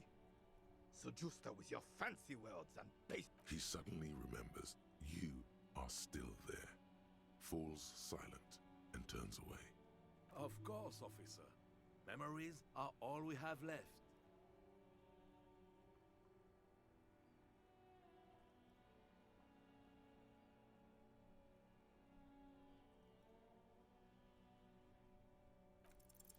A man so principled about his sandwich calls for a principled. Too late. Daddy's already fighting the bad fight. Make it stick.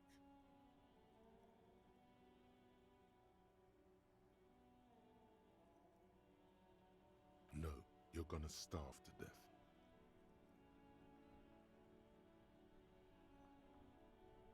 All right. Let's hear them, officer.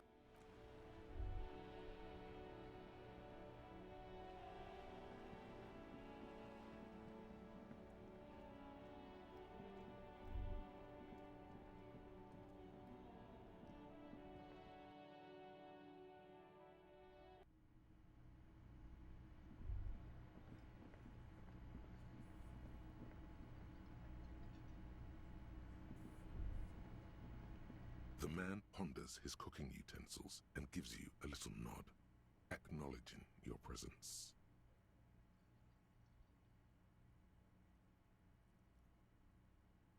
The mention of mañana gets his attention. He smiles and delivers a whole slew of unfamiliar words and lively gestures. Then he falls silent again.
friends? The man says a couple of sentences in that strange language of his and then seems to wait for you to speak.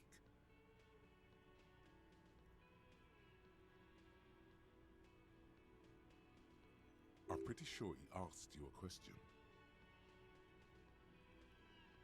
He doesn't know your language. You can just say something cool in return.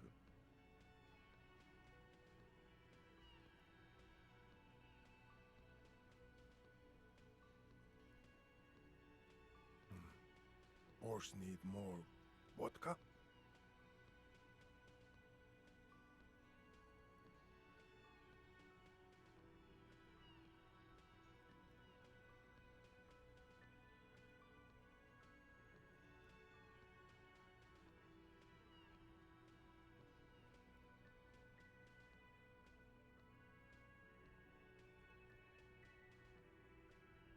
Okay, so it's vodka that keeps the men happy and in good spirits.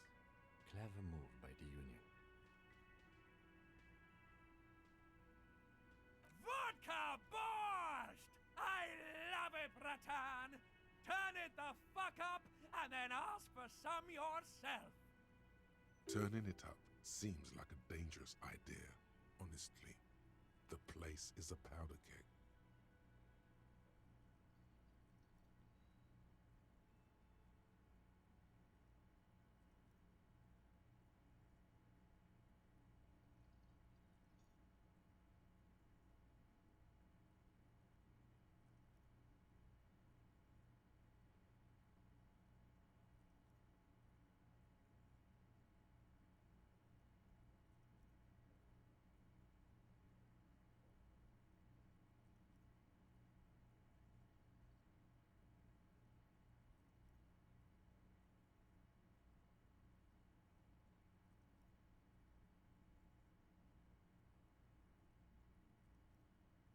He smiles, nodding vigorously, then pours half a bottle of vodka into the pot. With a whistle, he stirs the brew.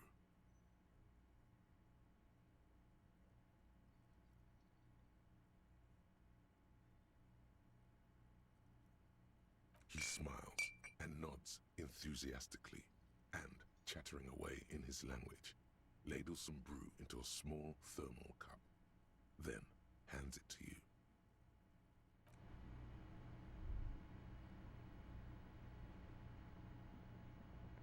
You see a heavy steel door with a prominent dimple. The cobalt blues. The door does not.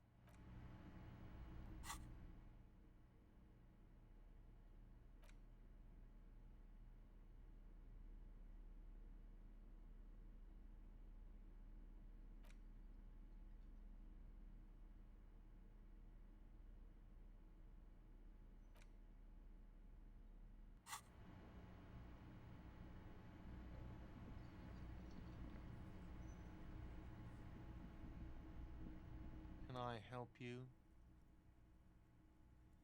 You're already set for the night. Your door is unlocked. You're already set for the night. Your door is unlocked. Another thing. Great. I love those. Oh, yes, that door, sure. There's nothing. No, I don't have a key. Or some boring storage space with a bunch of old junk and dust. Junk and dust. He looks at the dust on his finger. Yes?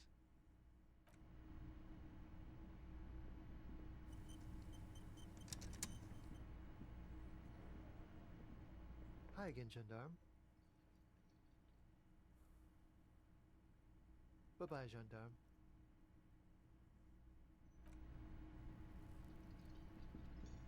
I've got nothing to say to you. Why are you wasting your time?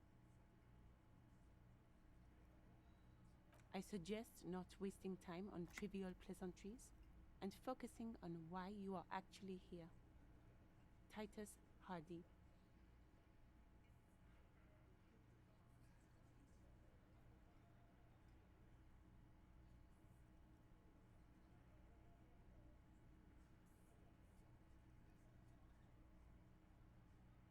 caught her off guard. Push her some more.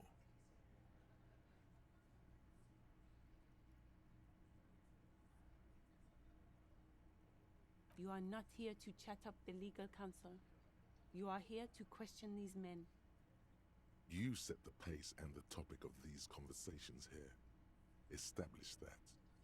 A man like Easy Leo could have said anything. Do not be restrained, sire.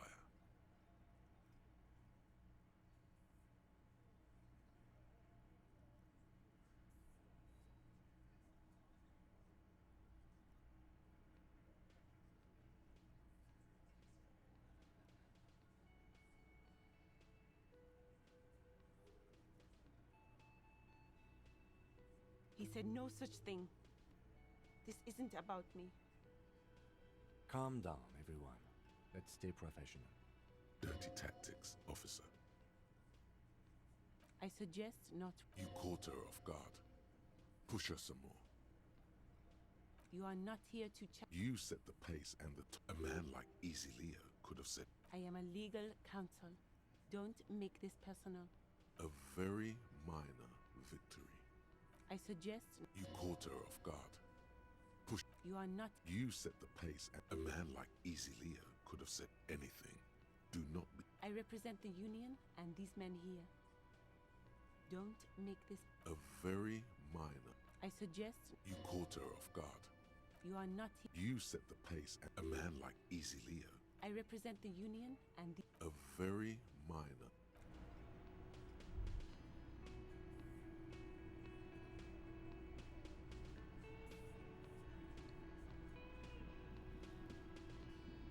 Again? I can't.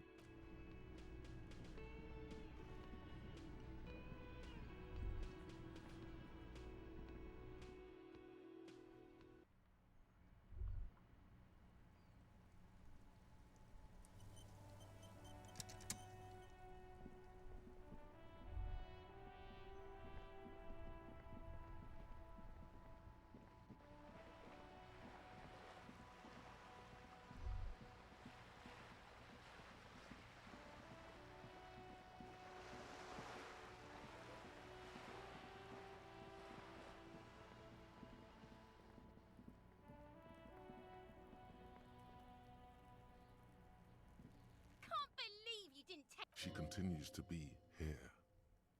All due to you being a coward and not shooting her. The contempt is thick enough to cut through with a knife.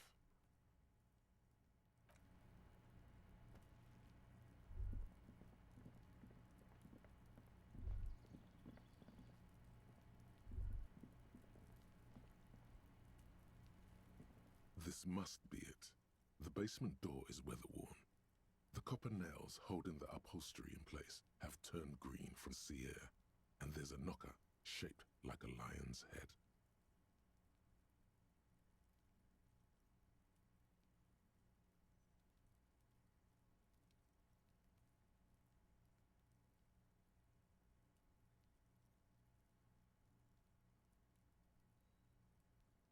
You knock silently. The upholstery muffles the sound. No response comes from the apartment. I guess no one is in? You feel eyes on you, watching you from the window overlooking the yard. The leather upholstery is worn and rough against your jaw. You don't hear any movement. Let's be honest.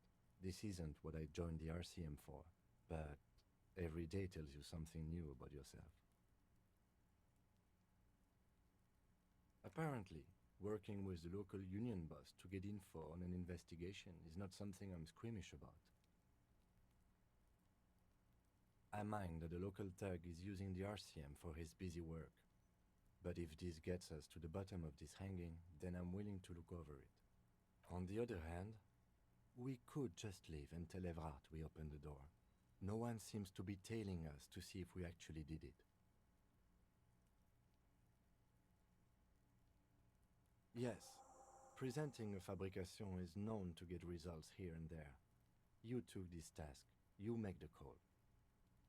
The door is right here. You can just open it and be done with this. Besides, if you're you never open it, you're never gonna find out what's behind the door. You try to be as silent as you can. It takes a bit of rattling of the handle to loosen the bolt. Finally, the door unlocks with a small clack. Thoughts race through your head. Well, buddy, you opened it. No need to go inside. It would be rude. Only curiosity could account for stepping over that threshold. Maybe there's treasure in there. A white alligator. A fountain of quicksilver. There might be important information in the apartment. I mean, there might.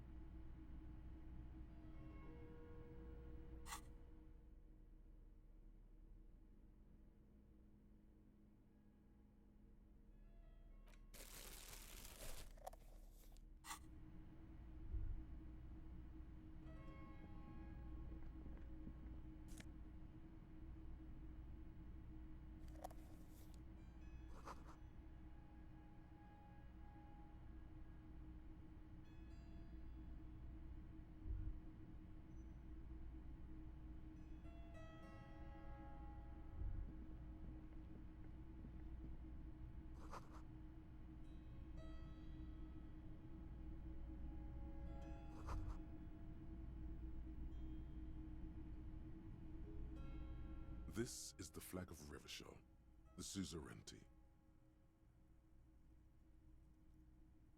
This isn't just one sun, but there are little suns dancing around the big sun. This is the sevenfold sun miracle. It's an optical atmospheric anomaly the first settlers saw. Happens in cold weather. 6 small suns around the big one. This complex halo phenomena is how old Revachol got its flag.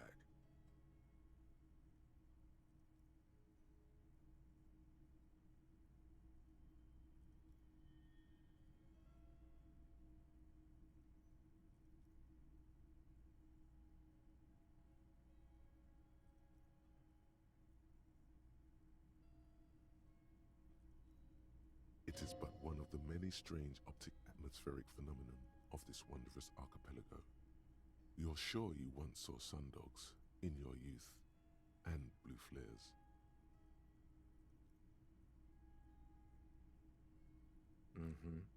The tenant is an old-fashioned guy. By old-fashioned, he means very right-wing.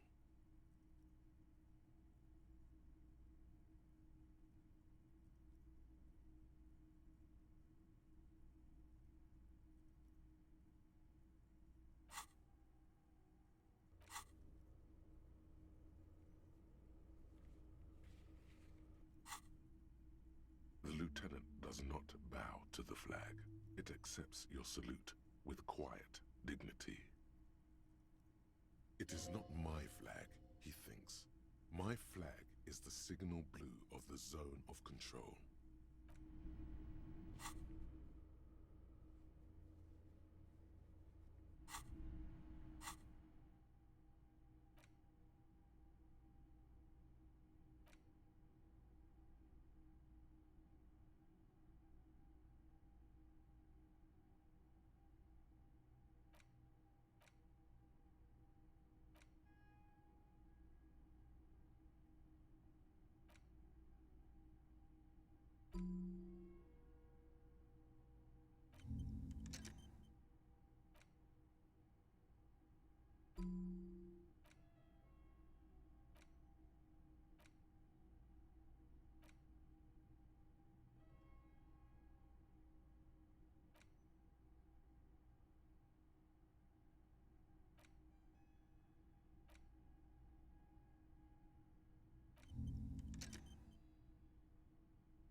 row of mugs sits on the shelf. Each one depicts a human figure. A dark-skinned woman grinning amidst mysterious symbols. A broad-shouldered man shoveling potatoes, and others. A little ring. Though cheerful, the images on the ceramic make you vaguely uncomfortable. There's something disdainful in the way the curves and lines of the bodies were drawn.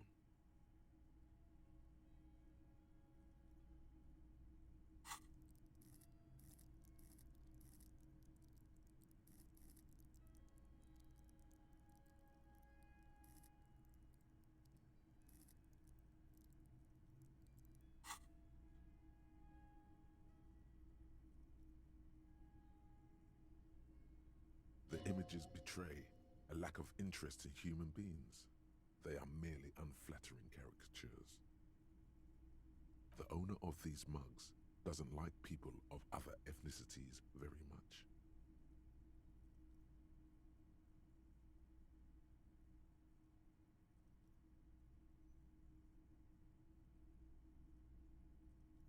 This person is unhappy. The lieutenant picks up one of the mugs, then puts it back down with a look of disdain.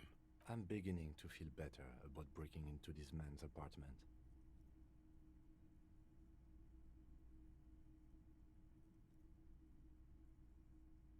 Yes, your broken mug friend would feel very much at home here. The same humor, the same mocking lines.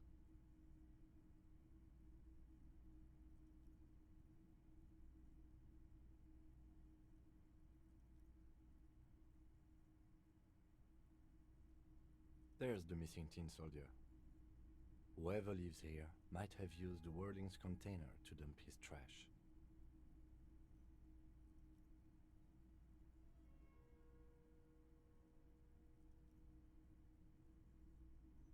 And now they've drawn the ire of the Union. The plot thickens, as they say.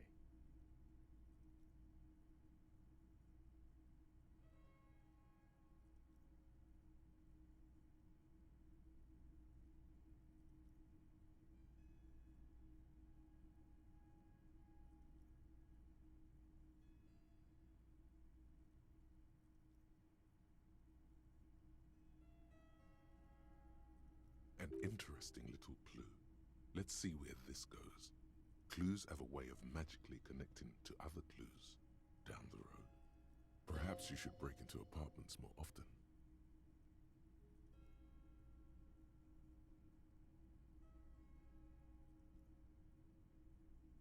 Who knows?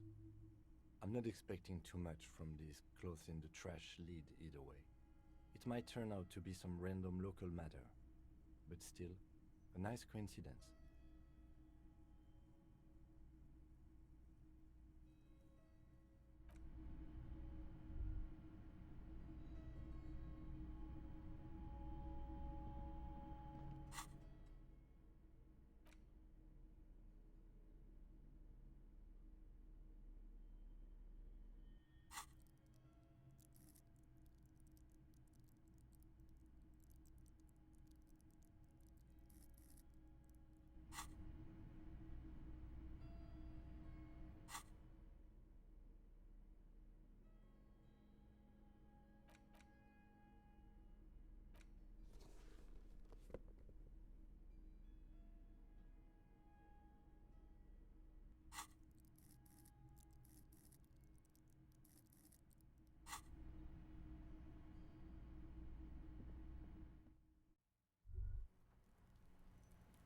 Master Investigator, you just can't keep yourself away from locked and hidden places, can you?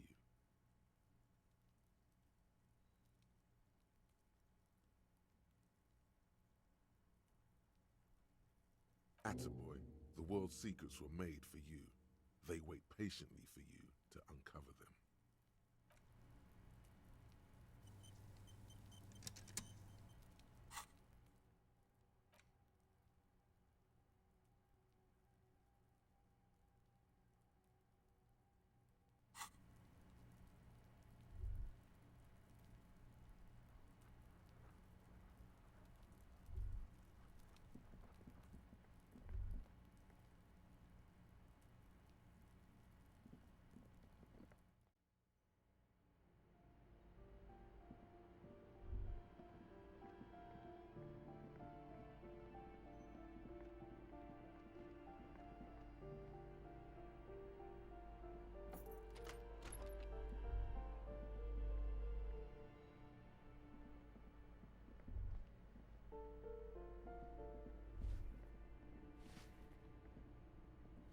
Give me a moment.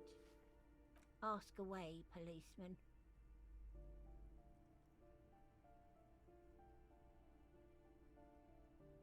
I don't want to talk about Deweeters. Addicts, all of them. And sometimes I hear them screaming. They don't like me cleaning behind their door. Think I'm listening in on their fights. It was dirtier there, after the janitor's closet. She avoids the end of the hallway. We saw unpaid utility bills.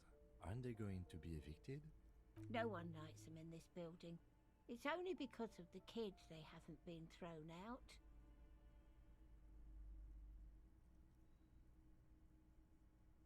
I don't like talking about those people. She mumbles some kind of a response. Cop of the apocalypse. It's not fire. It's not ash. There will most certainly be a sea of corpses leading up to the event. But it won't be war or pestilence that causes it. Oh no. The event will belong to a genre of cataclysm no man has dared to suspect would ever come to pass.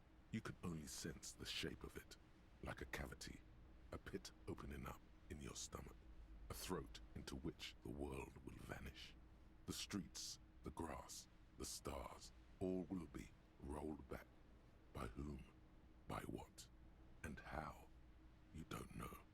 All you know is, you're not joking around.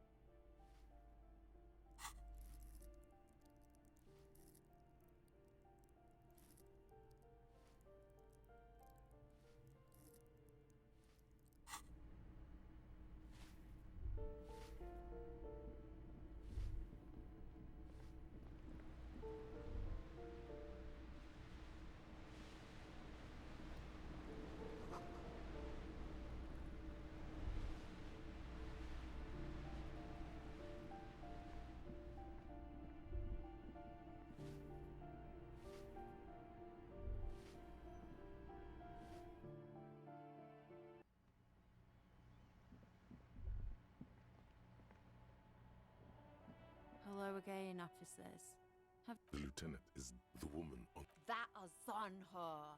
Someone's got to keep an eye on... Ozon is an On a first-name basis with her, are we?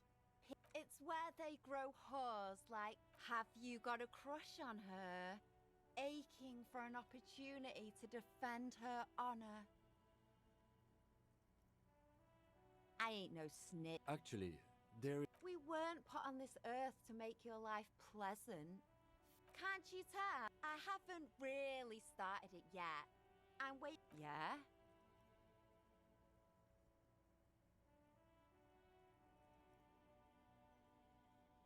Thanks. She means you've lessened her desire to defend. Ooh.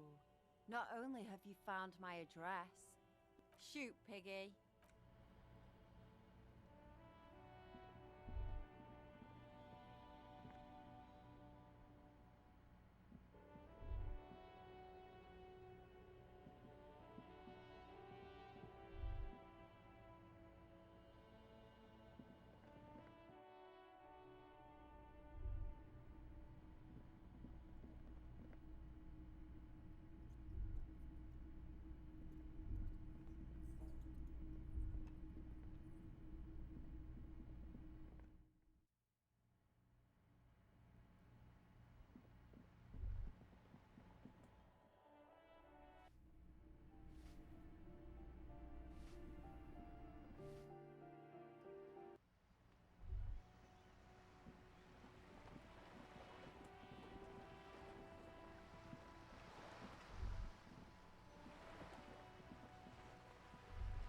You're back.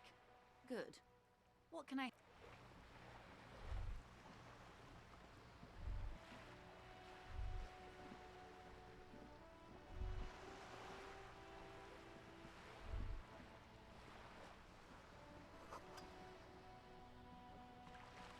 You're back. Good. What can I help you with?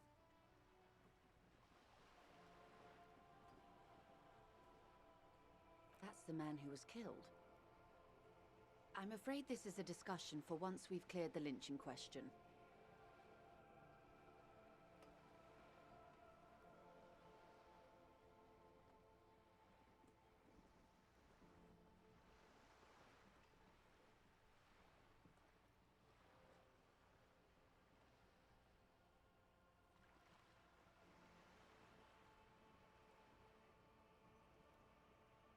Better not tie the fourth day to the bat's day on this. I hope there is something else I can help you with. She wants to answer the question. Protocol keeps her from it. You have? And how did you like Mr. Clare?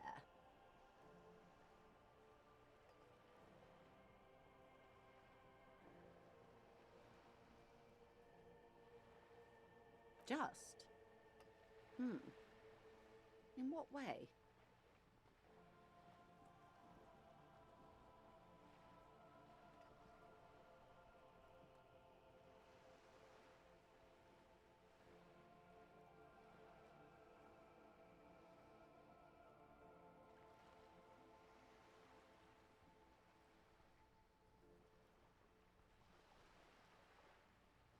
Of course. How else would he have stayed in power all these years if it were not for ethnic nationalism? Corruption. That's how he's done it. Fantastic, Worm-like corruption. Reaching into the bowels. The position of my unusual colleague does not reflect official policy. I hope you understand. The RCM does not pick sides.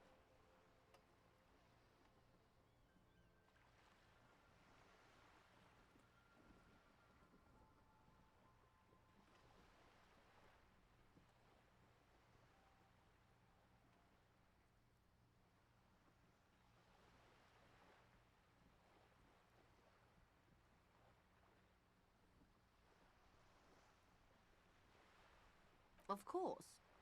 And I don't expect you to share anything he told you with me. I'm not a corrupt Worm myself. However, if you felt like discussing something, how could I stop you? Are we not human? Are we not curious to hear another person's take? Intellectually speaking, it would be quite interesting to hear what she has to say about these things. Yes, your disgusting necktie agrees completely. Let's gossip.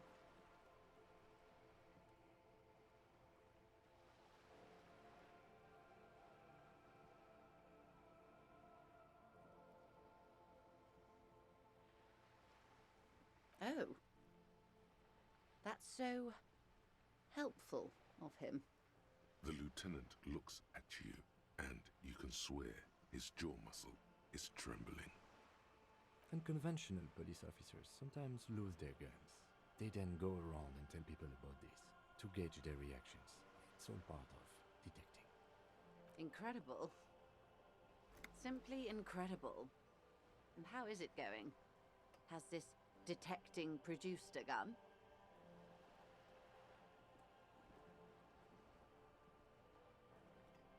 Did he now? Well, then it should be any day now. Unless, of course, he's lying to you. Anyway, was there anything else you've heard?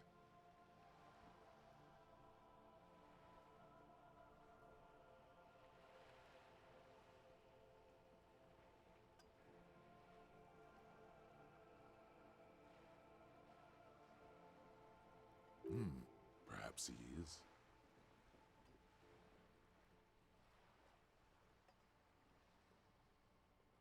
Did you now? What sort of borscht is he making? The strike brew. That's a classic. And by turn up the heat, I presume you mean put more alcohol in it?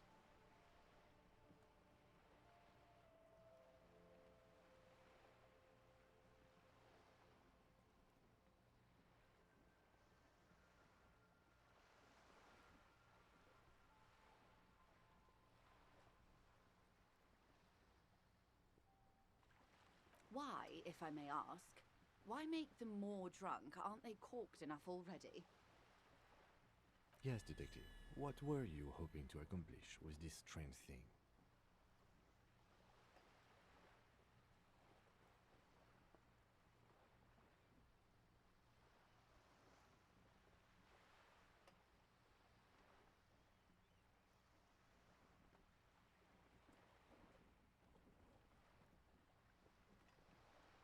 Very curious. A very curious thing to do. Truly. But that's how he operates. He just does things, man, and then talks about them, even if it's inappropriate.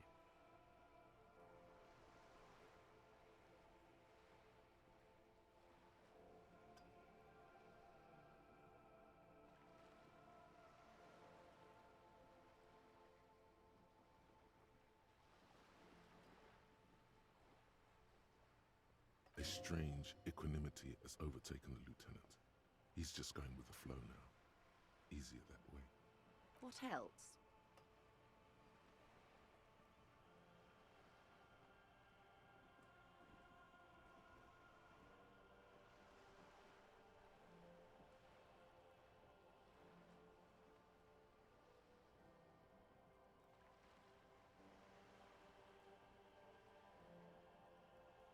Weird.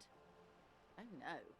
One of the positive things to come from the revolution is the unhindered exchange of information, you see, even when it comes to trade secrets.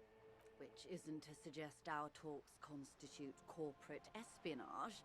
Even if they did, it would be fine. But they don't, since you logged the money as a donation, and this is clearly just gossip between friends.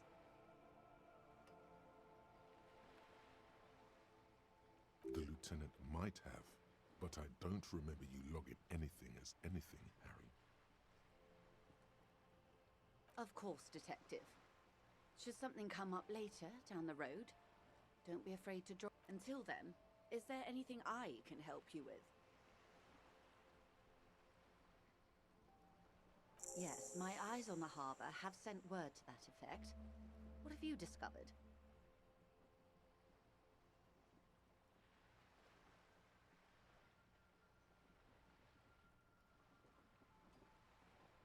It doesn't really matter, and I do apologize for the surveillance. Wild Pines can't afford to be blind at a time like this.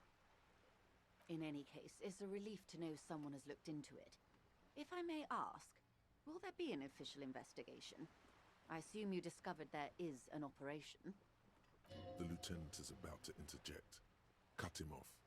This decision should be yours.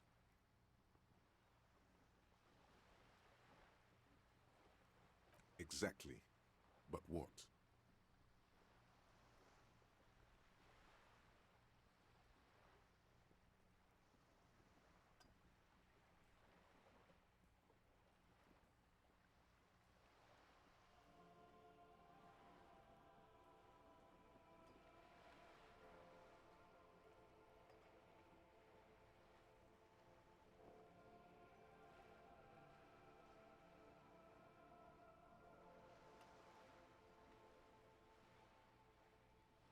Okay.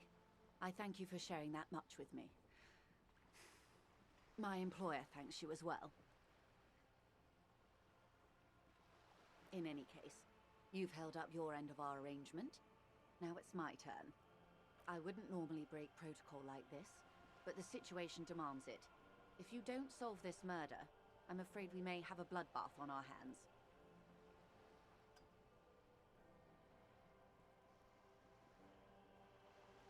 Yes.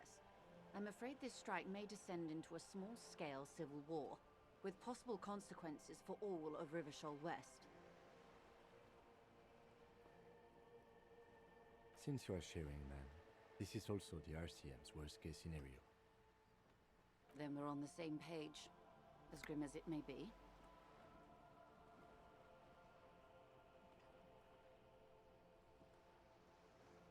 I have an indirect role to play, I'm sad to say. My employer experienced a momentary lapse of faith in me. In that moment, they elected to deploy a private military contractor as an insurance measure. They called it my security detail.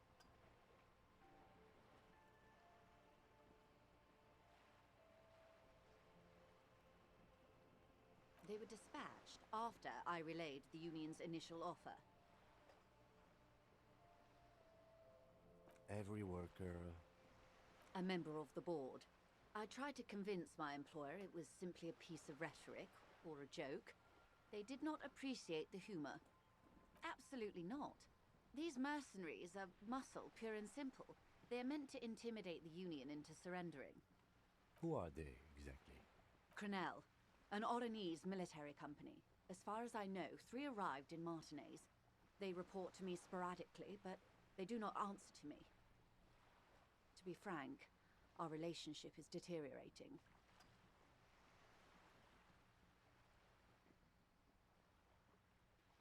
They wear ceramic armor, have semi-automatic weapons, and years of combat experience. They also have trauma and stressor disorder, and no idea how to conduct themselves in an urban civilian environment. So, what happened? The story is, one of them, the Colonel, I don't know his real name, sexually assaulted a local woman while he was drunk and separated from his unit. This allowed some of the more militant Union members to subdue him.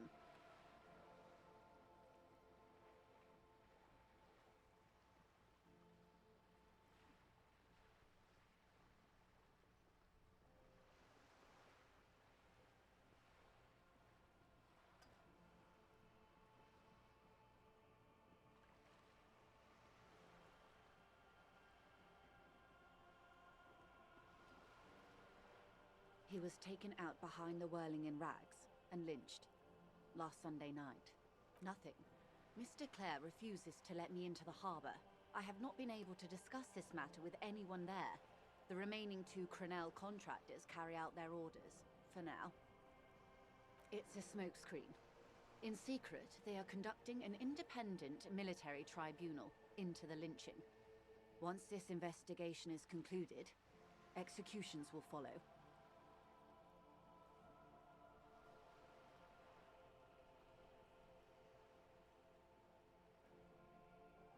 What is the nature of this so-called investigation? Whether to execute one, some, or all of the Union militants.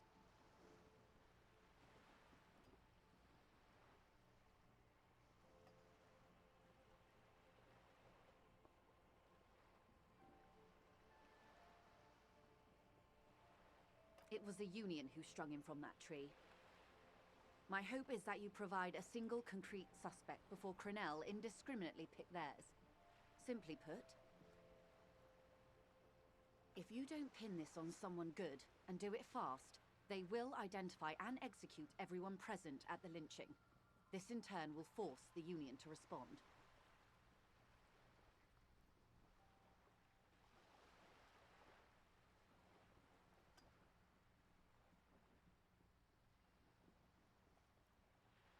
They would have to project strength and power.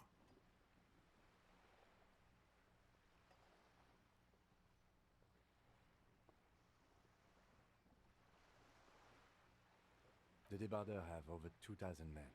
It will be 1,000 to 1.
Have you ever seen a hornet invade a beehive, Lieutenant?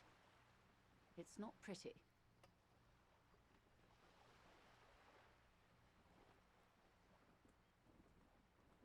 The Serai's giant hornet, the world's second largest insect, can kill 40 honeybees a minute, while a group of 30 can decimate an entire hive of 20,000 bees in less than 4 hours.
These men work in tandem using semi and fully automatic firearms.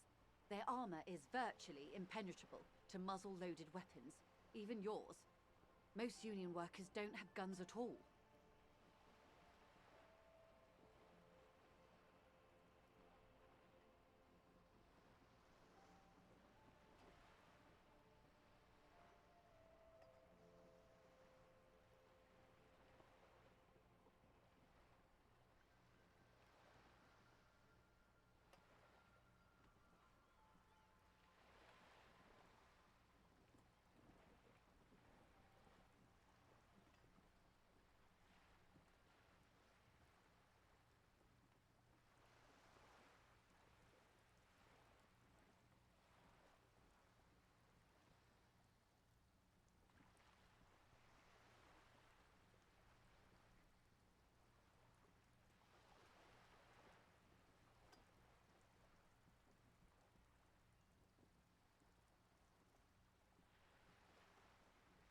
As I said, a bloodbath.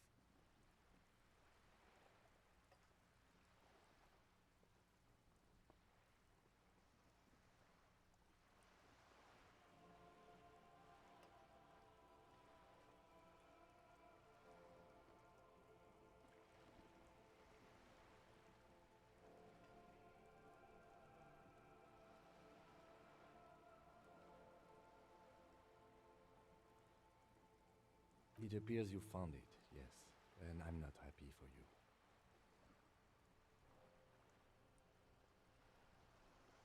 Too many things have already gone wrong. Nameless, badgeless detective of the citizens' militia.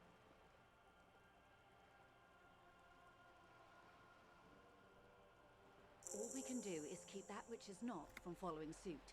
One single concrete suspect delivered into civil court, and I may be able to defuse this situation.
Not much.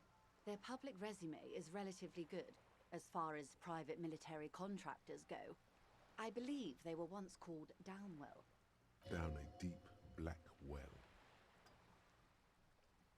They boast a long list of clients. Saint-Baptiste, Welchman Lorentz, Eintracht. A warning sign, however. The operations concerned all take place in third or fourth world countries. Guarding facilities, escort missions and such. Meaning they're used to operating in war zones.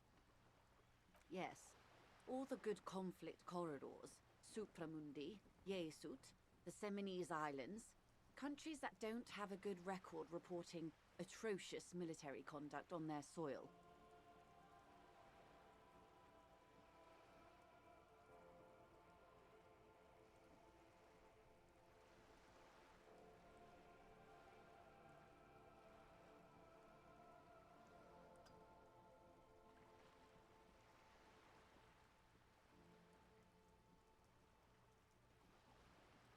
Sadly, no. Before this happened, I had little interest in them. Now that I do, I don't have the resources. If you still have access to the ICP's database, you could run a better background check than I ever could. It may take some time, though. The International Collaboration Police, ICP, is charged with coordinating law enforcement activities in complex multinational investigations. Their database is the single largest source of information in the world. Do you know a lot about the inner workings of the RCM and the ICP, ma'am? In my line of work, it pays to do your research. I was prepared to deal with the RCM. I did not think I'd be dealing with a group like Crenel. I have, and they will. However, these orders take time to reach what is basically a rogue unit out in the field here. Until they do, it's all on us. She's being truthful. She is pressing them as hard as she can.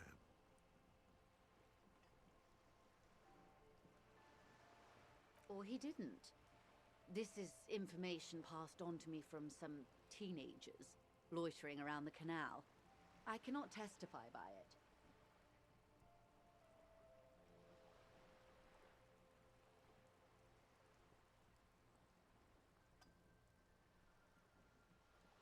The remaining contractors, their tribunal. It's what they believe. That the man was killed because he assaulted a local woman. I've asked around a bit. This seems to be the accepted story around Martinez. The lieutenant consults his notebook, his eyebrows knitted in concentration. Odd. We haven't heard any reports about an assault in connection with the lynching. Where did it take place? And when? Last Sunday night, at the Whirling in Rags, the hostel by the gates. Supposedly, the colonel was drunk, maybe on narcotics too. Either way, he's alleged to have sexually assaulted a woman. Sometime later, a group of dock workers got their hands on him. That's a good question, officer. I don't have the slightest idea. As I said, it's a rumor about a rumor. In any case, it's what the colonel's remaining colleagues believe.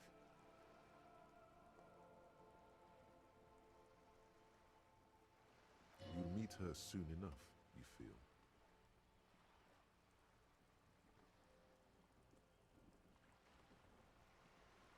If you mean did I see him alive? Yes, but I did not know him. Lely, his service name, a nom de guerre most likely. He wouldn't divulge his full name. Only one of them did.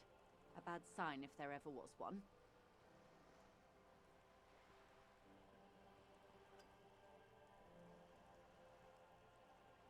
One is a man, Corty, they call him, a nickname as well. The other a woman, Phyllis DePaul. Corty is the gunner, I believe. DePaul is a radio operator.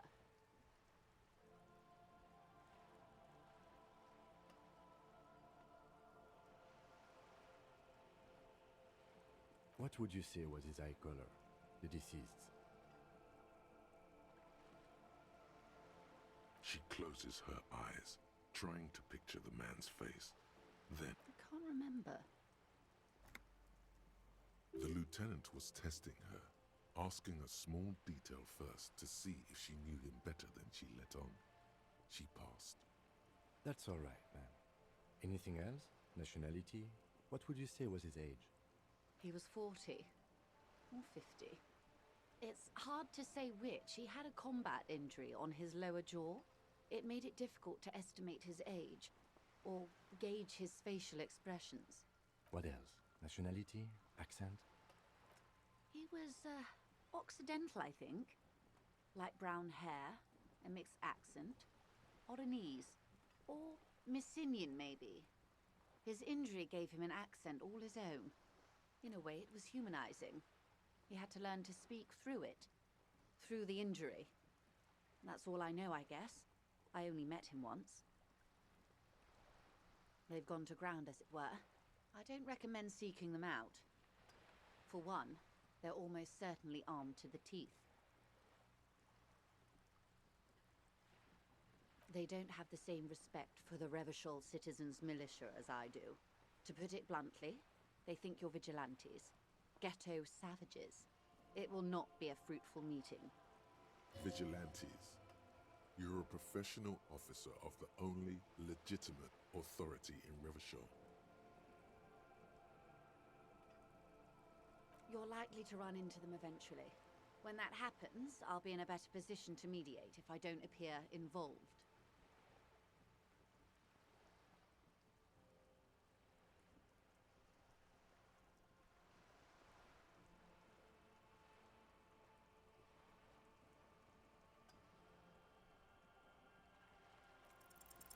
One is obviously the scout leader at the harbor gates.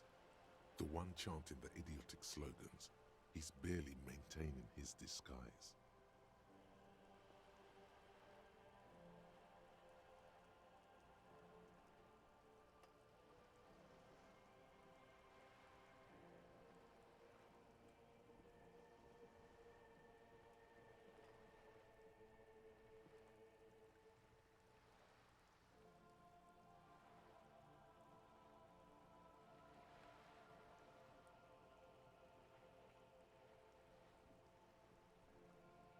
The other has a vantage point in the building south of the roundabout. They were keeping tabs on you while you were canvassing the lorry drivers.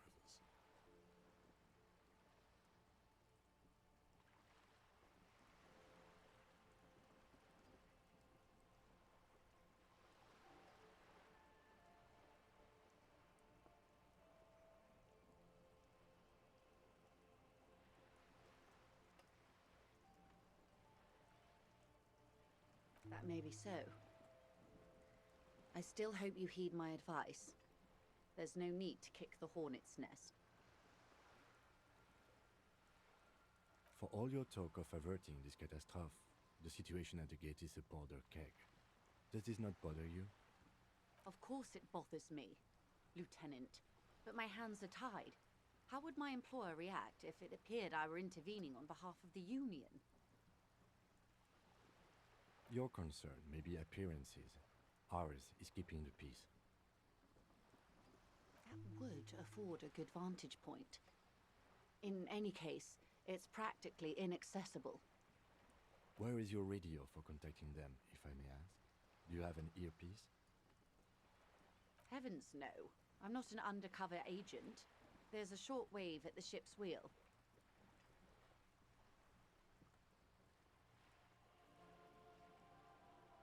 I hope I can answer it better. Until the executions start? Truthfully, I don't know. It depends on their progress identifying the members of the lynch mob, and their impatience.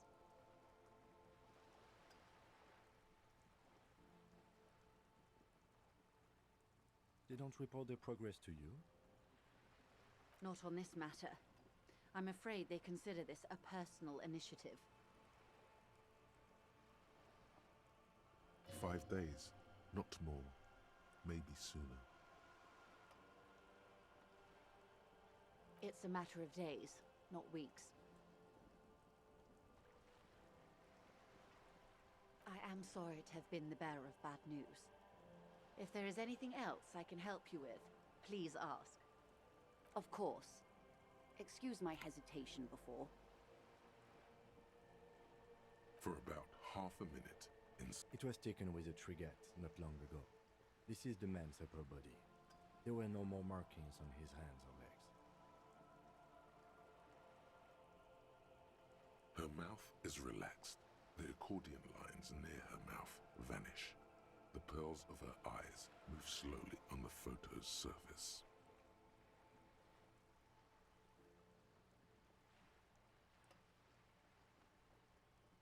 Sorry.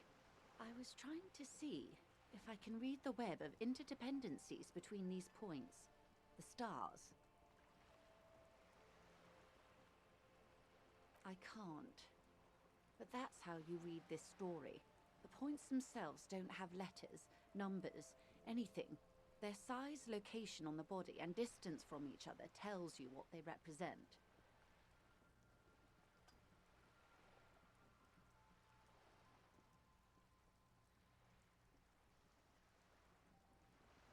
Close. Port cities. This is an Oronese map of the waterways, a sailor's tattoo worn by wayfarers of the Dolorian century. Over 300 years ago, the sailors would mark their bodies to map their travels.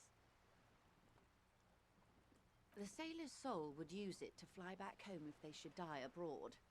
This is a sort of contraption to be reeled back in by. The silver cord, they would call it. Where is he now?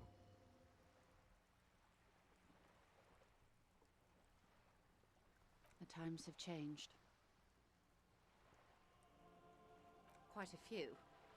Vredefort, the Oronese capital, traditionally stands on the right shoulder. He started somewhere near here, I think.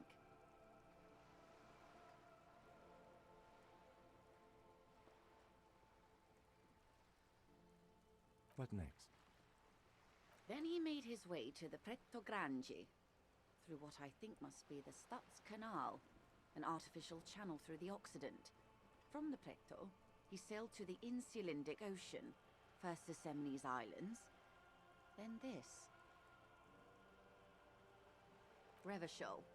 Those are the two constants. Vredefort on the shoulder, and Revachol in the heart. They started the tradition of these maps right after the discovery of Insulinde, at the dawn of the Inter-Islary Age.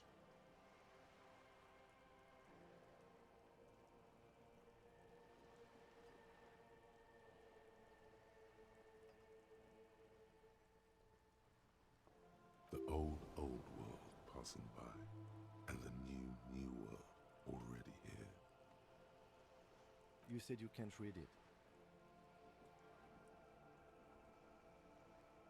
I can't. This man was no sailor, and these are no ports. I can understand geographic fragments, but not their meaning. Somewhere in an office lit by a single green desk lamp, Captain Ptolemaeus Price, 58, bald and bespectacled, is writing in a ledger on his desk. Rows and rows of days and weeks, laconic remarks in a single column. Patrol, case, vacation, injured. In Martinez, looking into Krenon, he writes in one. Then the man puts down his pen and rubs his temples with both hands. Outside, there is a siren. Distant gunshots on the streets of the Jamrock Quarter.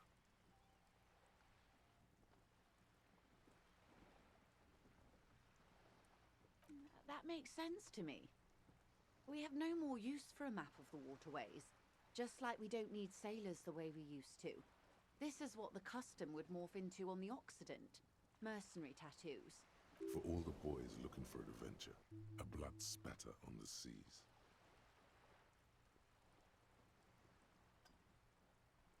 His platoon members? The other contractors. Though I do not suggest you go and show them that picture. This man was their friend and comrade. Surely there are other people to ask about the tattoo. This is not necessary to complete the task, officer. It's a dangerous side task. Search elsewhere.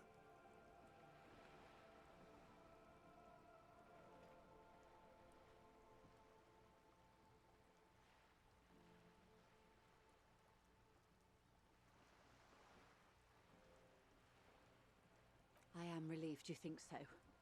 I don't think deciphering that tattoo should come before public security. Is there anything else I can help you with?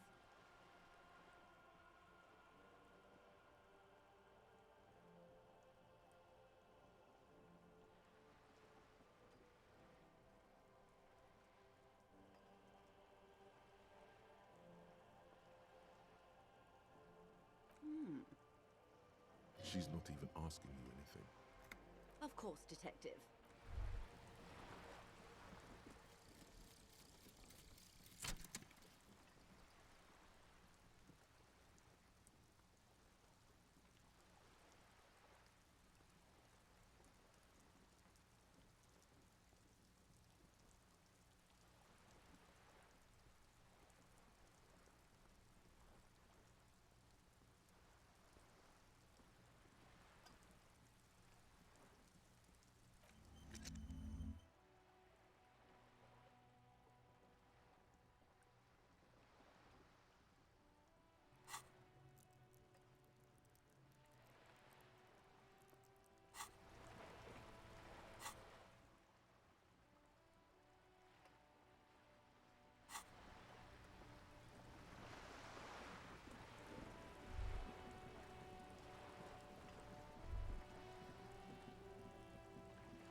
Hi, Ace Detective. Are you here? Hello again, esteemed officer, and welcome. Okay, but please, only a few questions. You wouldn't want to disturb the spirits. Yes, the Simonese are very crafty. The woman looks aloof. Her feet.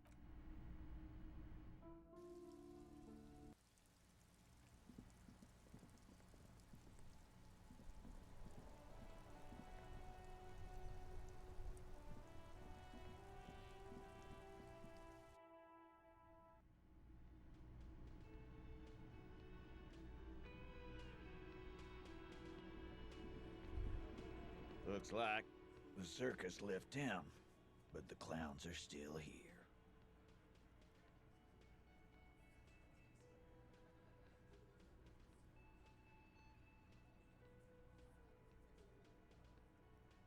Yeah, by friends, you mean his squad mates from Cronell.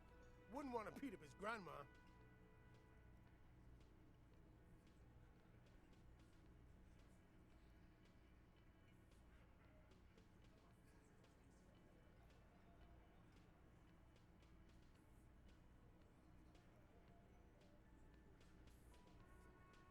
This is what happens if you take the law into your own hands. Other people start doing it too. Let them come. The Hardy Boys are right fucking here. You heard the man. Right here. We're armed. We got the whole district behind us. And Glenn. Glenn is fucking crazy. Yeah. A well-oiled murder machine.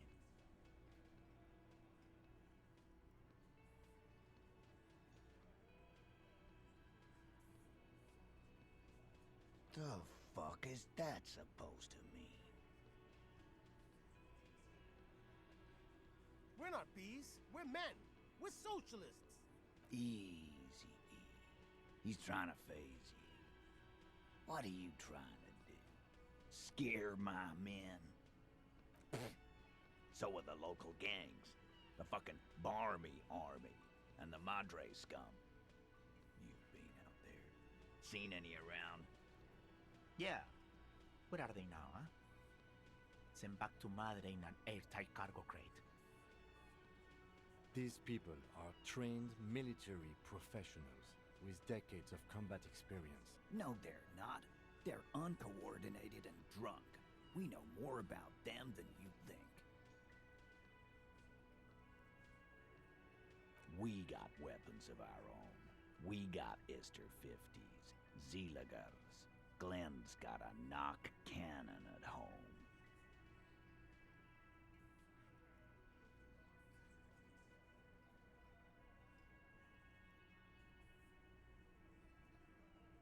I guess we're gonna see, aren't we? That was an unsure phrasing.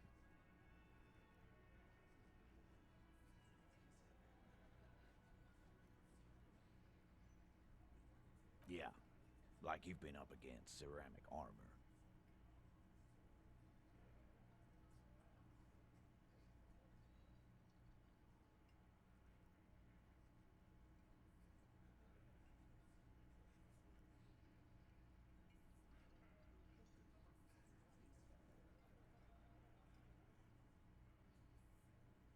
You haven't even seen the whole suit, right?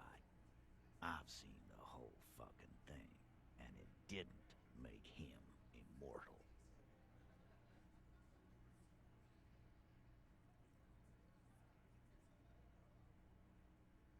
Big fucking surprise.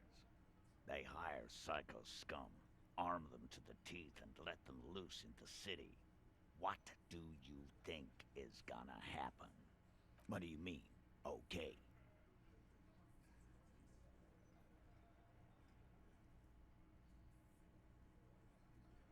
No, they won't. Get out of here with your negative energy.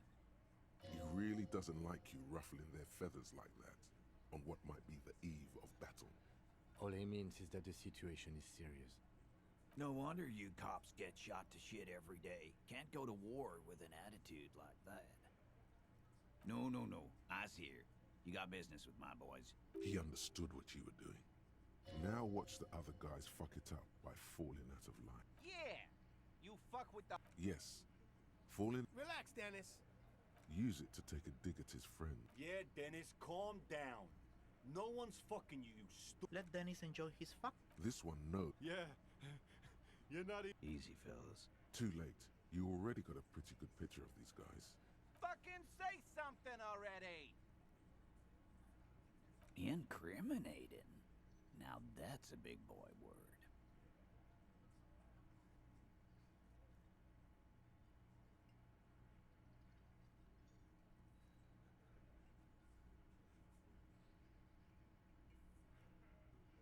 Container belt, like we use in the harbor.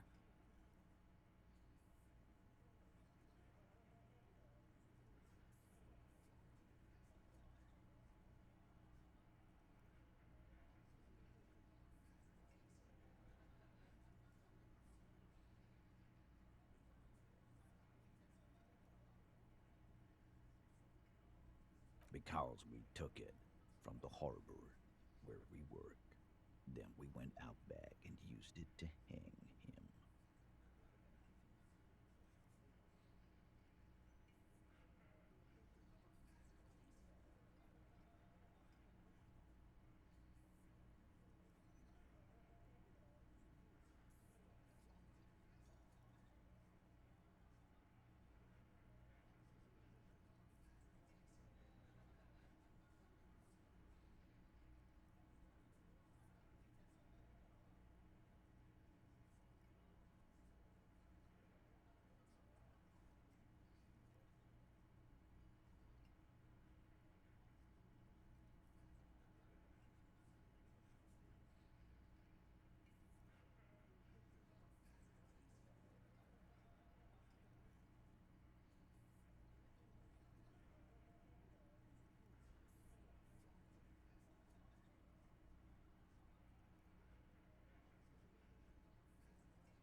We did this together, all of us, until he was dead.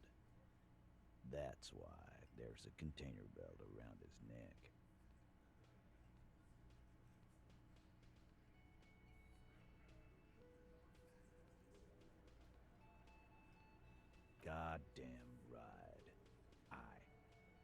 No. These 7 honest men have equally come forth. They told you what happened so that you don't waste any more of your time.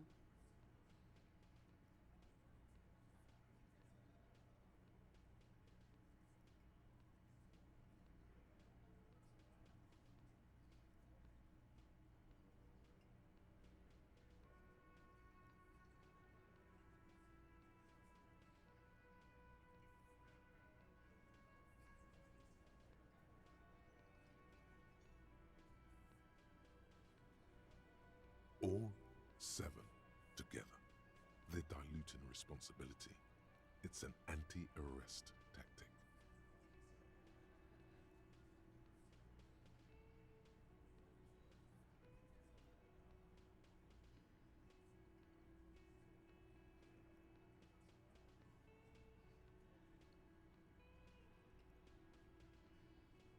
They're playing to their considerable strength in numbers.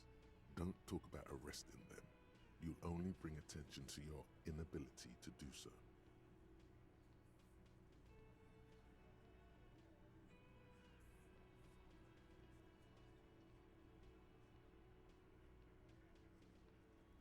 How many people have you sent to the Shays? Ever felt remorse for them? Chaise électrique is the method of capital punishment in Revachol under the Coalition. Or send them to Reunion to rot. For 20 years. For life.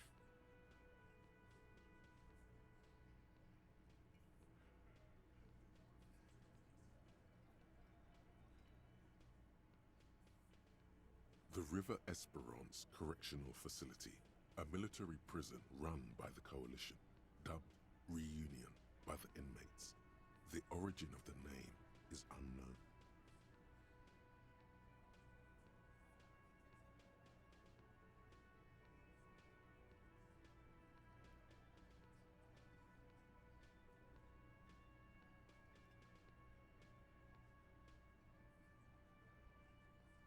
But you see, a lawman, is something people agree upon.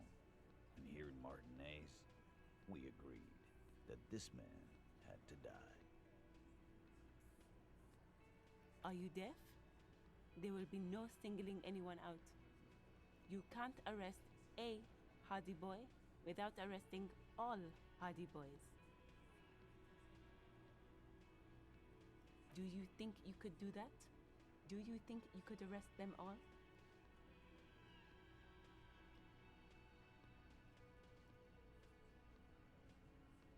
A trick question. Don't let her lead the conversation. Titus, keep addressing him. He wants everyone to know he's in charge.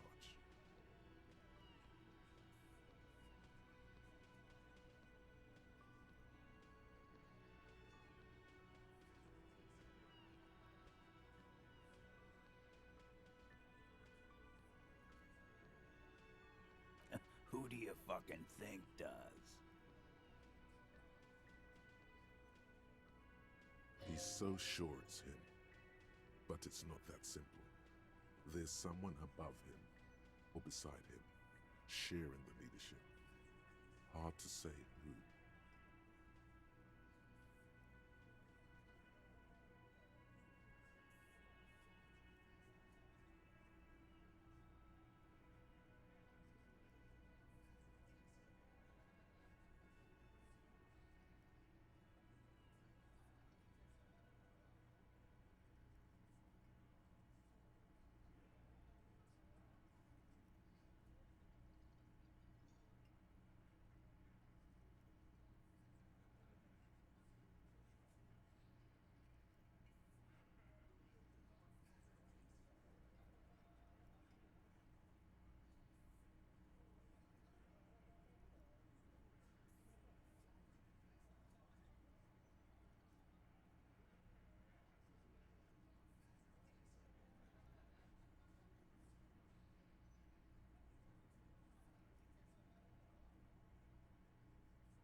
fuck out of this. We have autonomy. It's all on us. Evrard runs the Union. I run the Hardy Boys.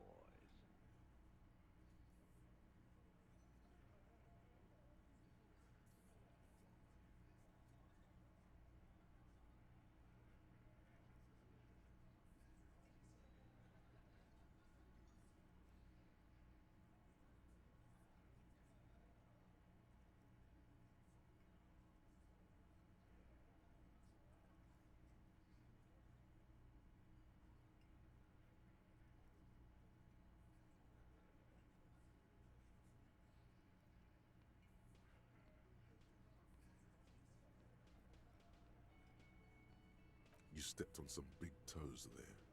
Tried to take out a satellite. That's not how it's going to go. They'd rather rot in jail than implicate Mr. Clear in this mess. When the shit starts spinning, it will not land on Mr. Clear. That's the deal here. The Fixer will ignore the notion completely, focusing on Titus's culpability. When Titus Hardy says he runs the Hardy Boys, he means that in an administrative capacity. On that night, everyone acted as one man.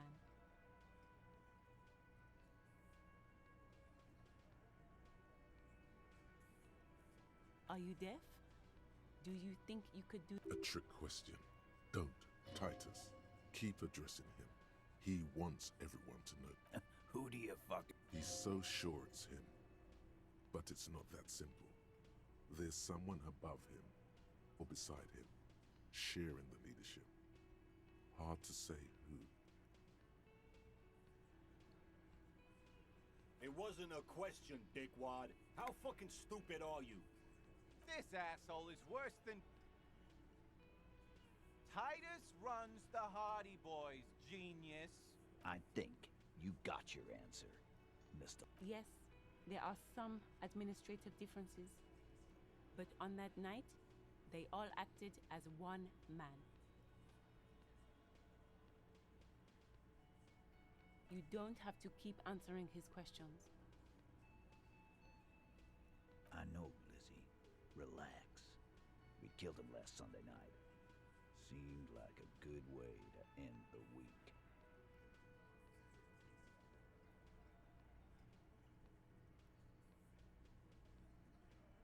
Known him? We don't associate with scum like that, asshole. Yeah! Who do you think we are? Quiet.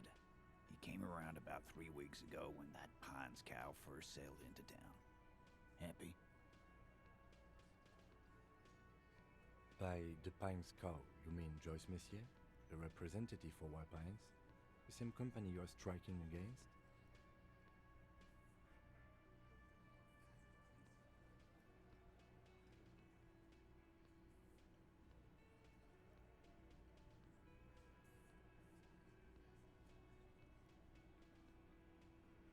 No. I mean the Pines cow. The stupid-ass cow they sent in to fuck us over. But you know what?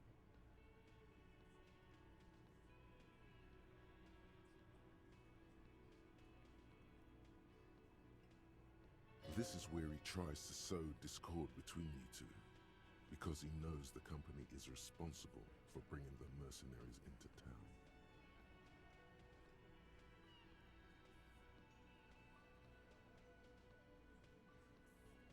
Why don't you ask her about the pretty boy? I'm sure she has interesting things to say when you ask her hard enough. That's enough insinuation for today, Titus. Officer, your interview is drawing to an end. Don't waste your last questions.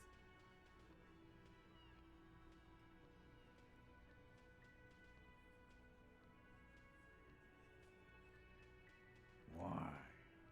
'Cause he was worthless mercenary scum. And he stepped out of line in my town.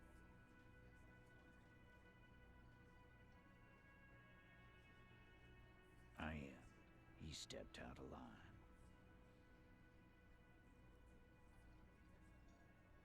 What kind of mercenary? The kind that shows up when you start a strike. The experienced kind, too. Had Kohoi and Semenine written all over him. Ex-Oranese Special Forces. A live grenade. Right here in our bar. This one has a special gripe with him coming here. I can't prove it, but I know he was sent by the Wild Pines. They hire merc shit like that. Story of every strike from here to Samara.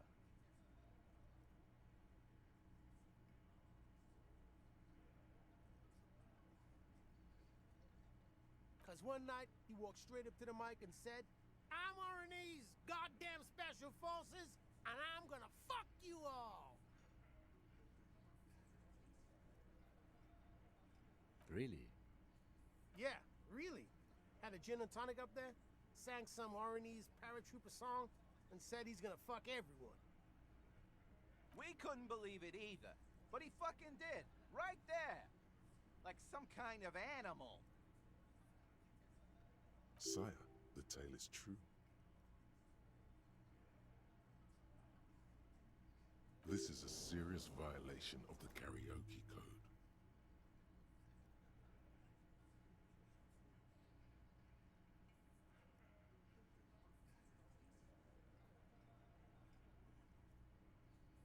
Wrong. He harassed women, raped one, harassed workers, threatened to kill some as a warning.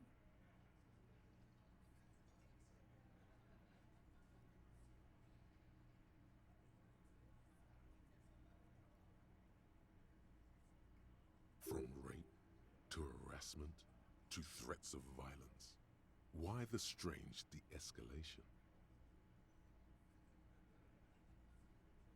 He regrets mentioning it. Hopes you didn't notice.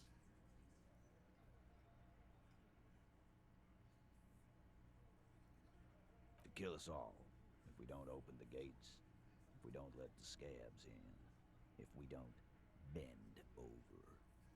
And that was before he started coming here.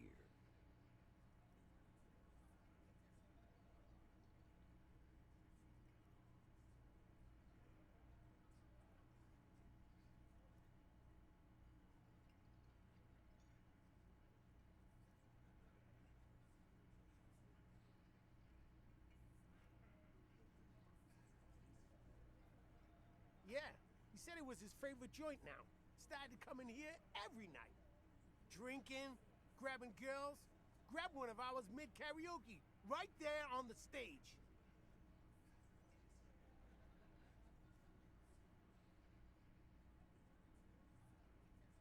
He grabbed someone?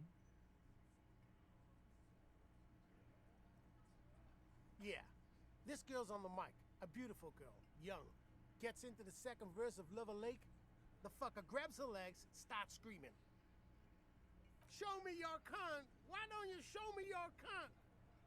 Then, he gets knocked on the head with a wine bottle. Doesn't even fall down.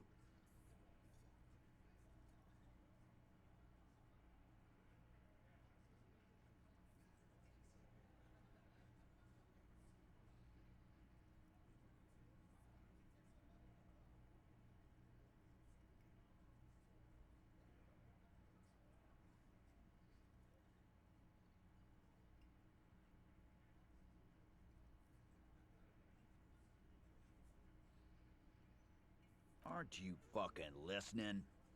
My man is talking to you. He took care of it. They got the girl out before anything else could happen. Yeah, me and Eugene got her out. Aren't you fucking listening? There's something odd here.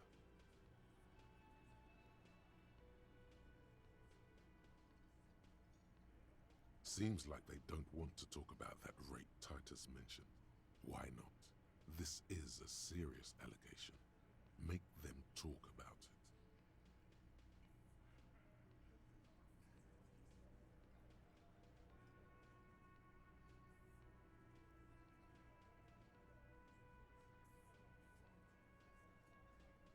No, you're not getting the name. That's a Martinez matter. And I'm not discussing it with you clowns. Despite the stonewalling, you can slip one more question in.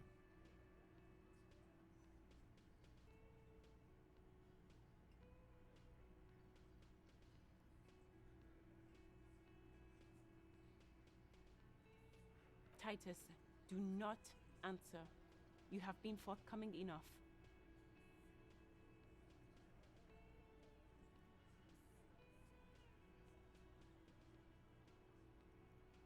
Fuck off, Carl.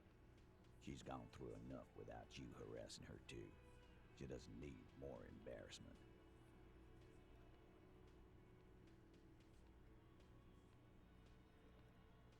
What are you talking about? Embarrassment.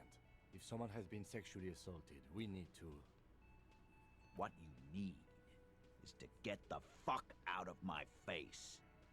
I've had enough of explaining myself to you fucks. He's dead. It's done.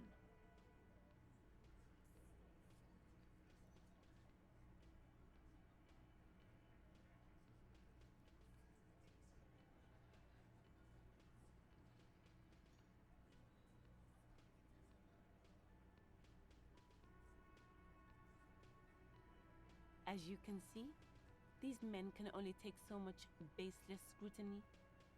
I'm doing my best to keep the situation civil, but...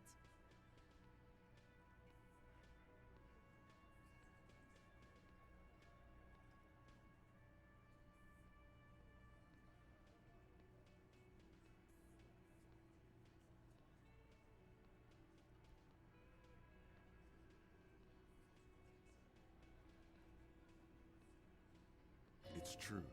She was the only thing holding him back.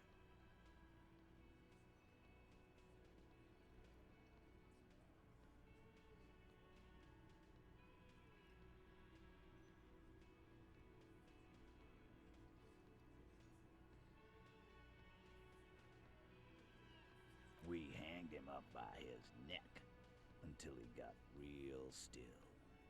Wasn't that obvious, Copper? Didn't they teach you anything at the cops? You're pretty sure you've had at least 2 years of cop school and many more of active service.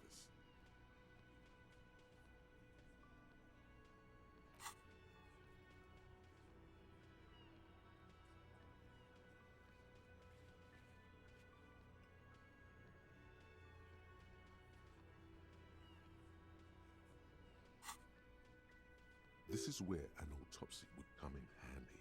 You have to work with what you know.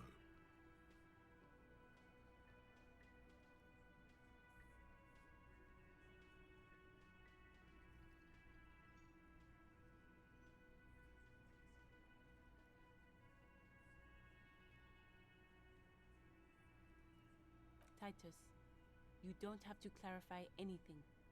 We overpowered him, dragged his unconscious body to the tree, put a noose around his neck, and hanged him till he was dead and steady. Then we left him for seagulls, maggots, and you fucks. Make them a bit more uncomfortable first, then see if it all adds up.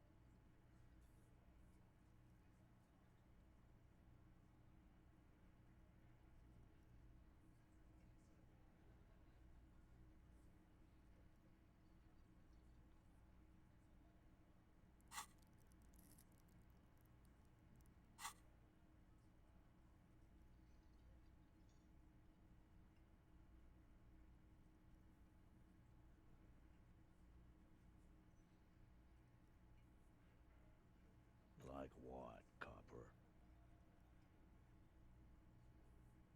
Nothing. Your investigation here is done. Leave Martinez, go back to your stations where you belong. I think we're going to stick around, thanks. Some things don't add up here, Titus.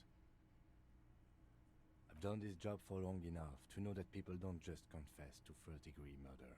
Even if it is a group responsibility, we're going to look into this. Good luck with that. You've heard everything a rent-a-cop is gonna hear from us. Real law officials. You're lucky you didn't get a beating. Rent-a-cop. So that's what this is about. He doesn't see you as his equals.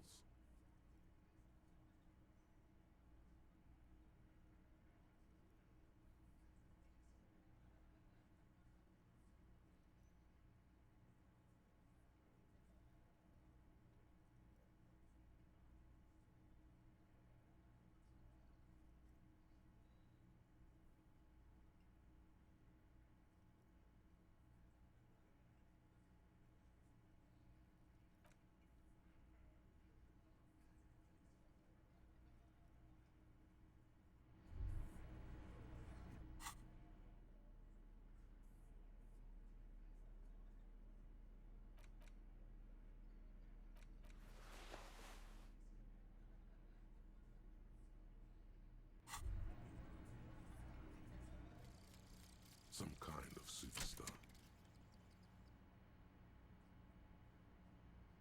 They say the world isn't ready for a rock and roll cop.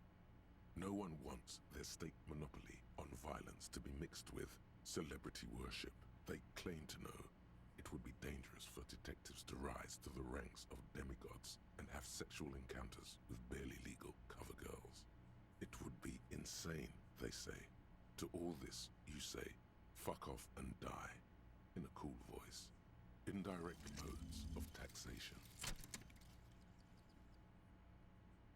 Turns out, those Financial Oversight Committee gangsters stuffed millions of hard-earned dividends away in the last place anyone thought to look. The hearts and minds of everyday Riversholians.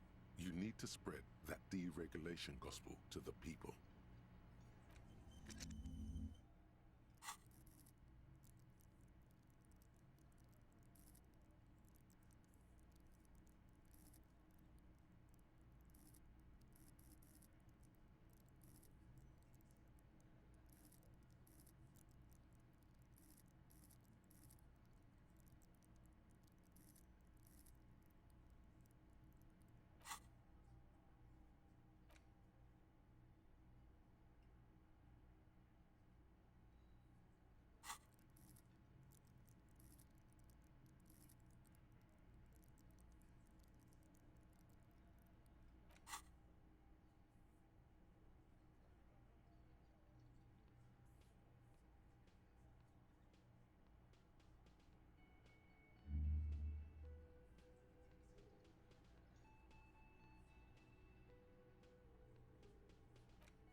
Looks like the circus left town, but the clowns are still here.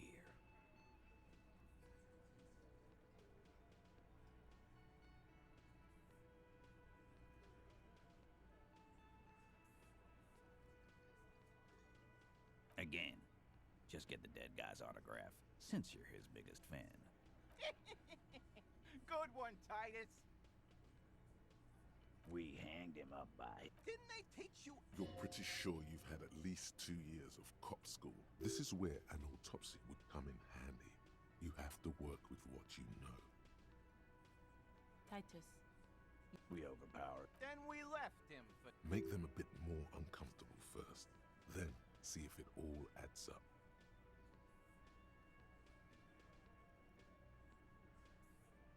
With numbers, asshole.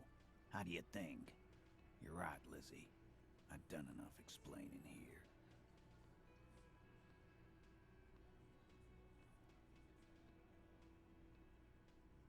Weren't you fucking listening? The fucker came to our bar. It happened right here.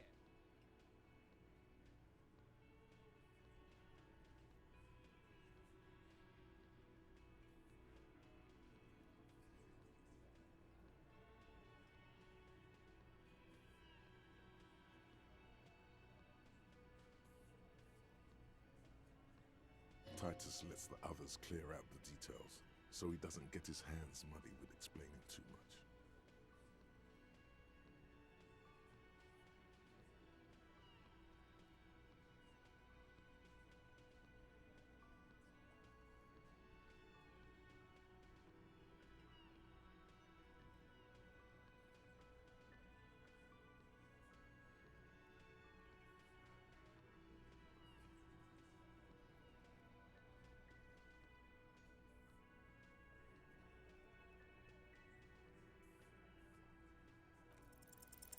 Actually, they're admirably, surprisingly composed.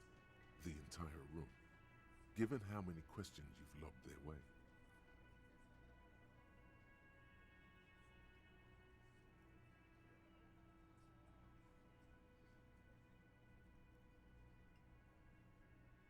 Well, this one, but he's always fidgeting, so don't get your hopes up. Like what, Copper? Yeah, lawman. Why don't you?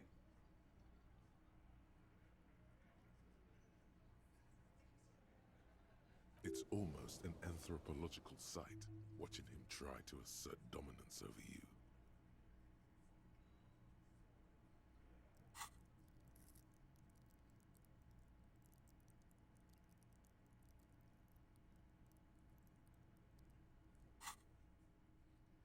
Weren't you warned to not go down this path?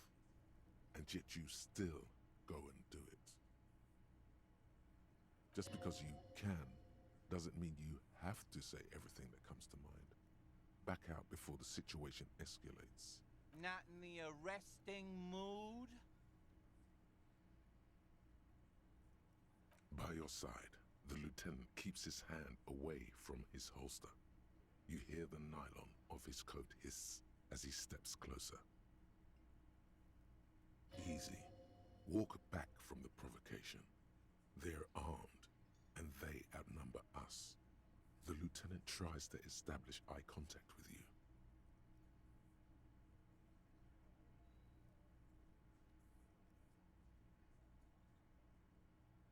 Wise move. You made the right choice there.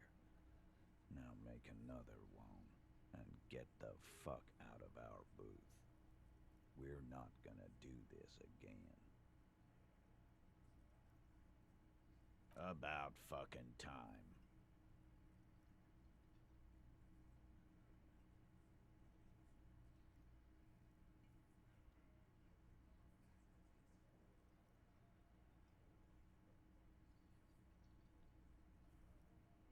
A witness? You ain't got shit. The locals would never come to you with this.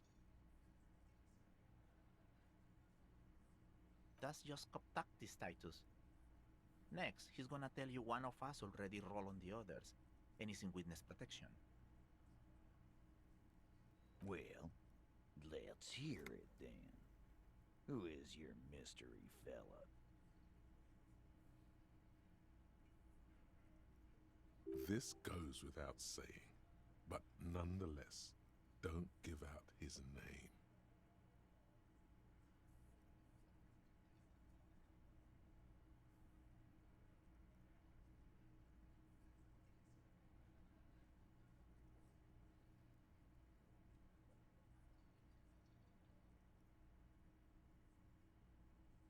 like you said, Al. Copper's coming up with this on the spot.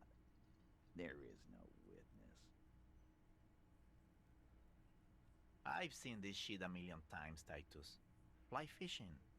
They are desperate. Tell us, Copper, what wacky claims did he make?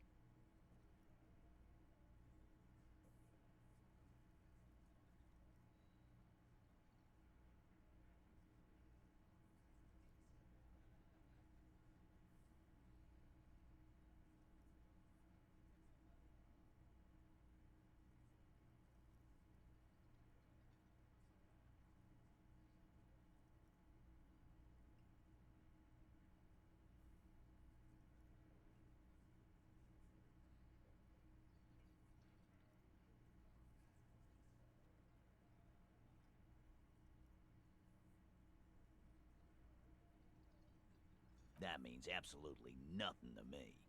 Sounds like some made-up horse shit. It means the whole scene was long and drawn out, like it was from a film. What is this fella's problem? Sorry we didn't make it more action-packed. It wasn't the first thing on our minds, you see? Shanky. It's Shanky, right? I thought there's something wrong about the lynching story. Now I know there was. You don't know shit.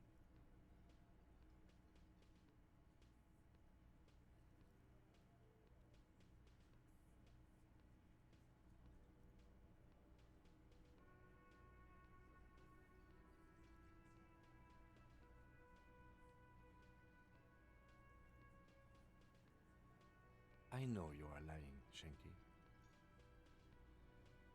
You didn't break this wagon fort, but you did manage to rattle the people inside a bit. Arab guy? Boss, I think he's trying to save me and Theo.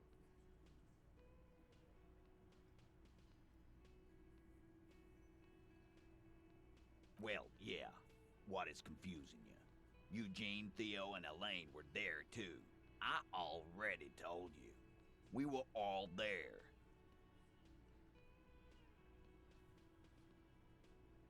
It's you assholes that feel the need to go around like a fucking brass band. The Hardy Boys are dead silent. Yeah, it's like they put cowbells on you before they send you to the streets. What's with the cowbells, policeman? They're avoiding having to answer this question.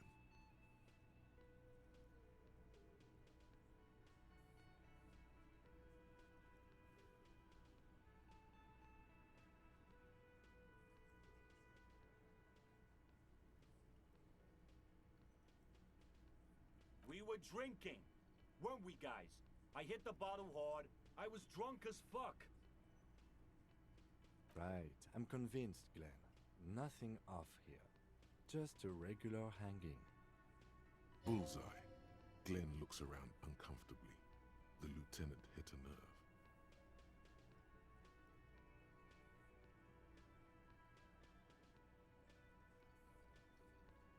Vapor, huh?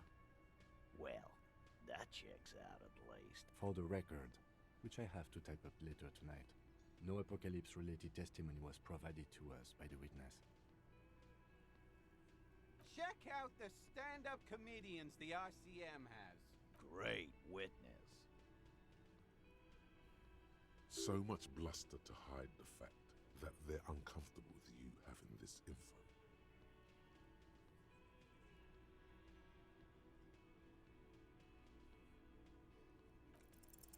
Establish authority. Yes. Authority. Feverish thoughts race through your mind.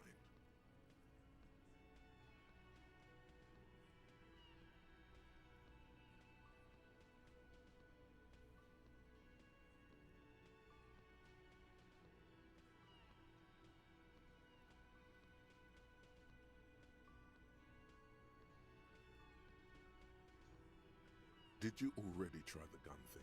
I hear the gun thing is excellent and has great results. You're probably right. The others are only there for filler, to make the gun thing pop.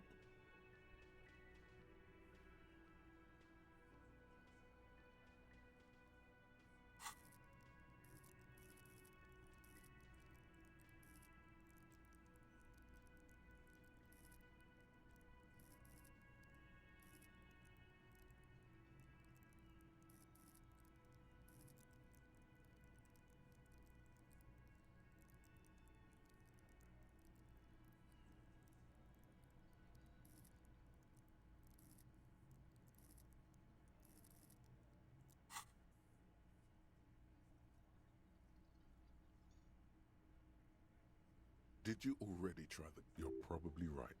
The others are only there for filler. To make the gun thing pop. Why? This is not what he thinks it is. This is a great idea. I'm afraid it's not what you think it is either.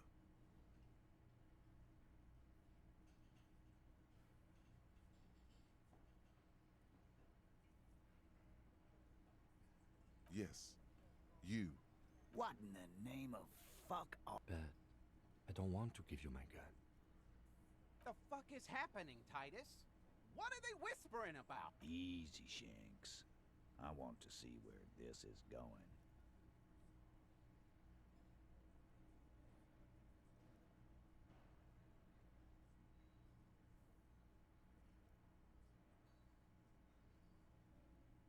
There is no back. Detective, we don't have to demonstrate anything. Let's just get back to the questions.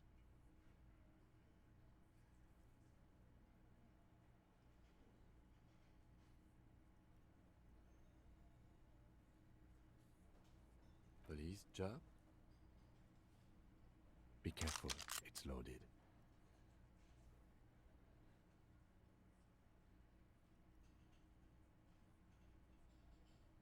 Good. Now put it in your mouth.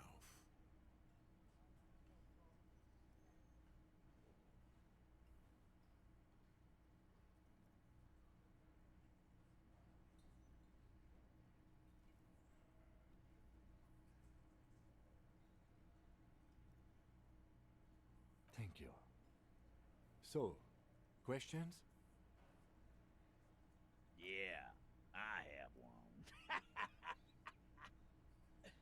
What the? Nothing, just a minor misunderstanding.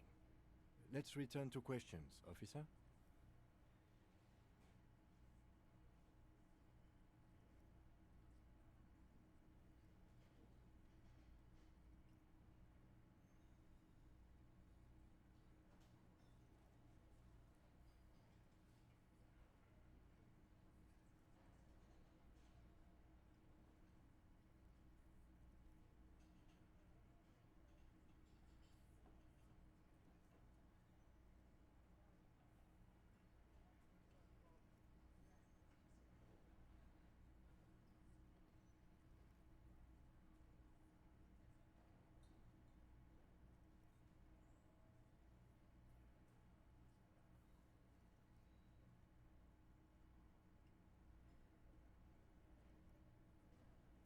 He is grateful to have that gun back on his belt right now.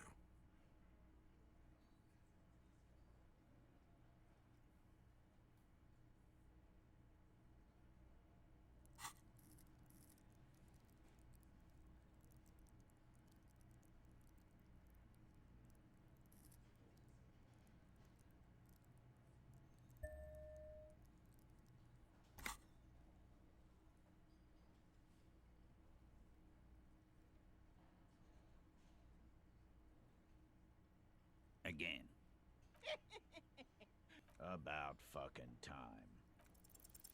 As you look around this room full of sweaty men, swearing, drinking, spitting out tobacco, does this look familiar?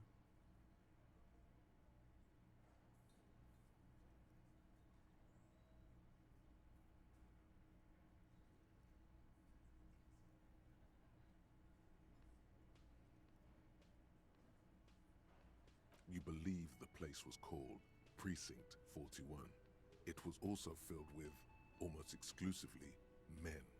Sitting on desks, talking shit and wasting time. You seen Apricot, old Purdue's daughter? Asks Lieutenant McCoy. Replies Torson. The ass on that one. McCoy shakes his head in appreciation. A bit strange the old man named her Apricot, but, I mean, who am I to judge? Wanna hit the kebab joint?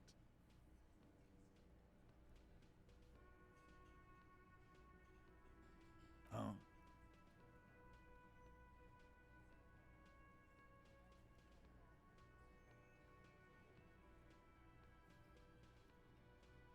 You got a problem with beer now? Not quite there yet. Push on.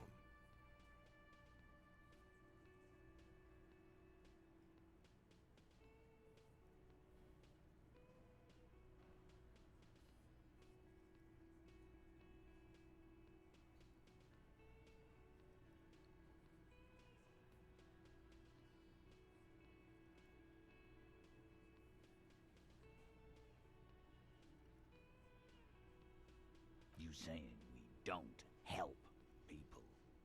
I've been doing this job for 10 years. Martinez was a dump before we put this outfit together. They don't know, man. They weren't here. We had 3 shootings a week, kids dead, fucking graffito everywhere. You cops haven't shown up since the 30s.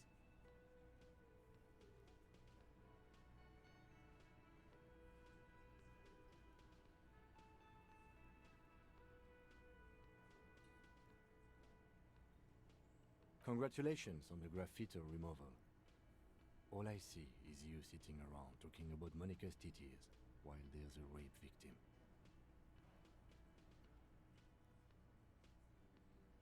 So what? What do you want from me? We took care of that fuck. Don't let him drink that. One more push, quick. Just don't antagonize him. You have this already.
Titus? She stops mid-sentence. That's it. You got him. He's going to give it up, but on his terms. You want to talk to her, cop? Fine. I'm gonna let you talk to her, but you treat her with respect. If you don't, if you question her, harass her, a freight train of pain, buddy.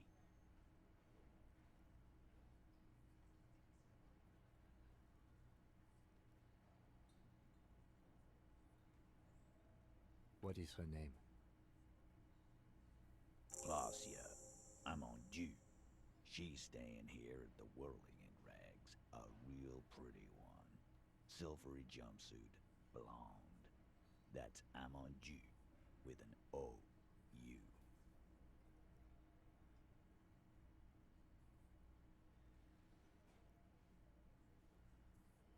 Shit. The girl. The girl upstairs? That can't be her. She knows you drank so hard you forgot you were a cop.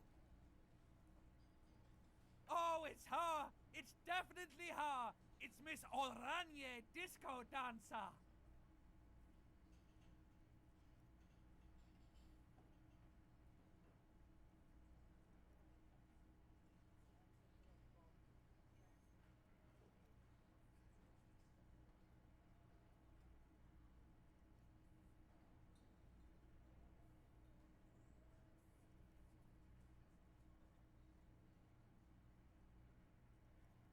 Yeah, blonde,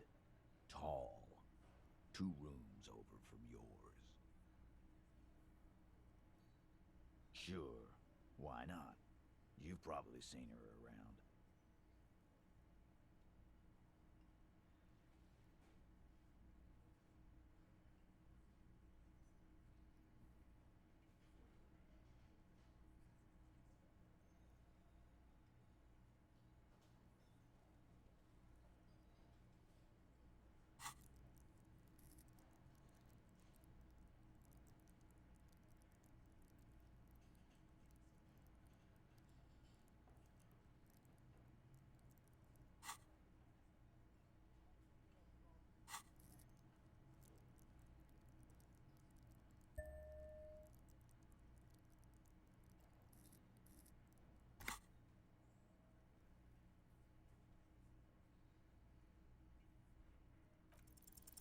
You inexplicably add cool after the victim's name, with your eyes bulging like some wild beast.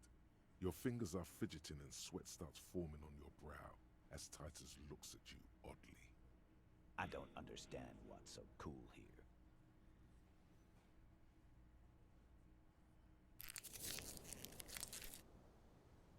Nothing. We just have a few more questions. Then we'll be on our way. Whatever you do not tell him you know her. That would sound off. Calm. Normal.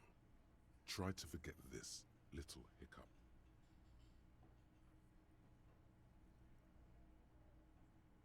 Relationship? There was no fucking relationship. He raped her. That's their relationship.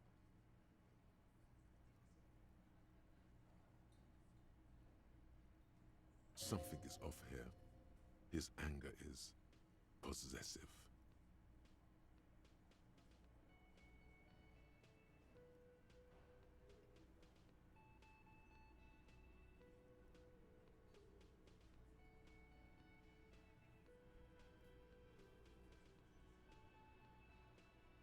Was like that karaoke incident all over again. Or like some of the other girls he was harassing.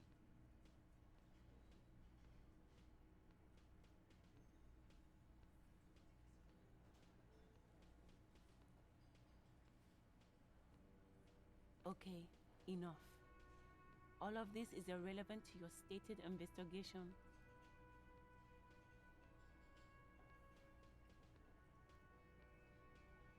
He did it before we killed him. He's not gonna do it again. So what does it matter? It would help if we establish a timeline. All right. 2 weeks, maybe? I don't know. I need another beer. Here you go, boss.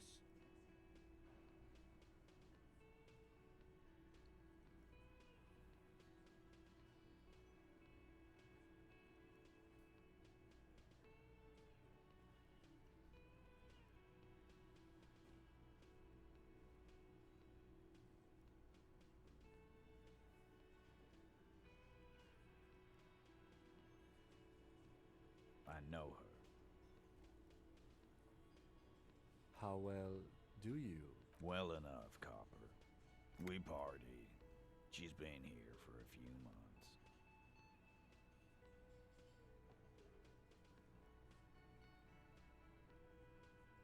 You mean Revachol? Nah. Our Miss Aranye disco dancer is an immigrant or a drifter of some sort. Been staying over here over the winter. Don't you give her any more trouble. She's just had some bad luck, that's all.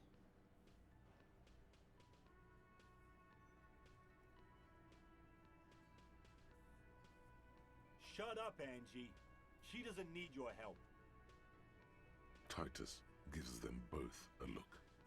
They fall silent. What's with all the silences? It's like these guys don't know how to feel about this. You should keep picking at it.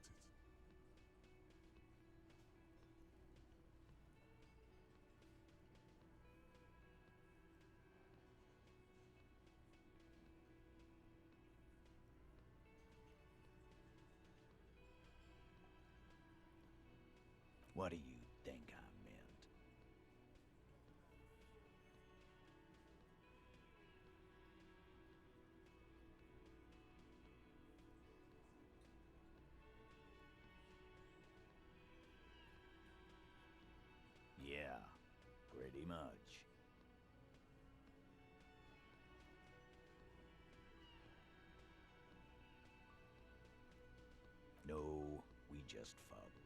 that's all. I'm not gonna give you any details if that's what you're after. So put your dick away.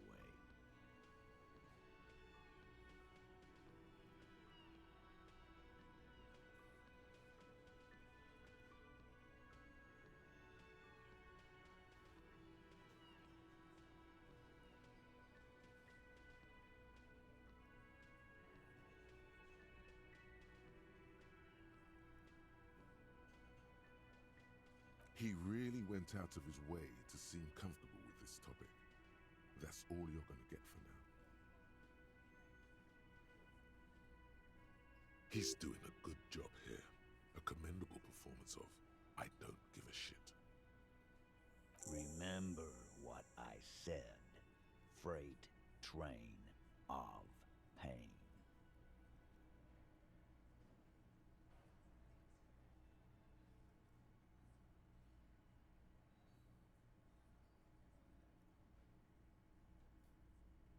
Again? Seriously, man. Fine. Fire away.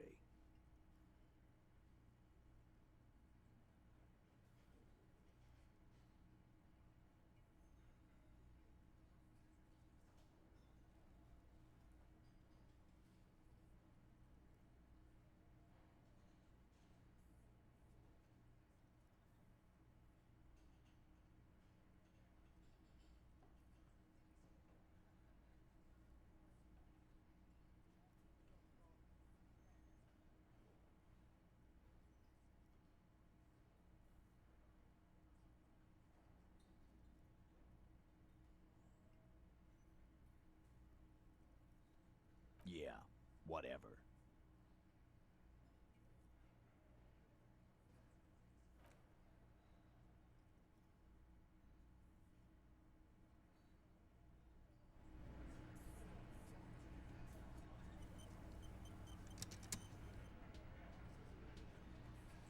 Officer, what was that?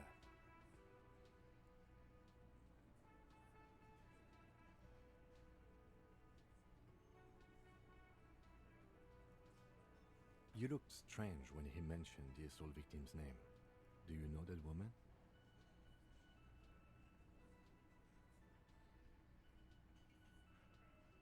Is there something I should know before we talk to her? Whatever you do, don't say the first thing.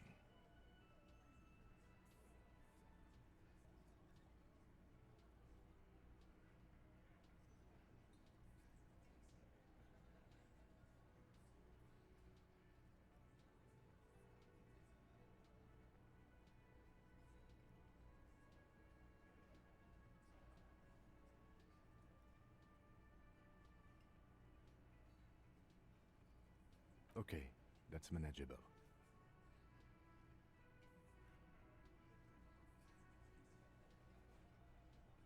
Understood. You were not in good shape on Monday. Understood.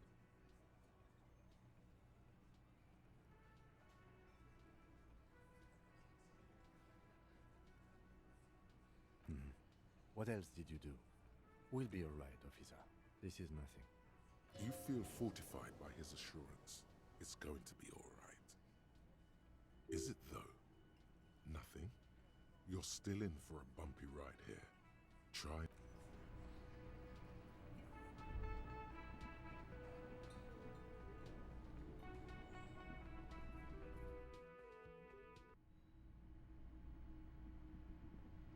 The door is closed. Who is it? Tired. Controlled.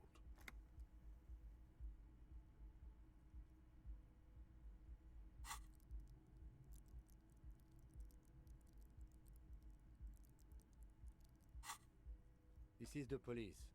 Can we come in? Come on up. The door is open. I'm drying my hair.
same small, heavy door. No lock in sight.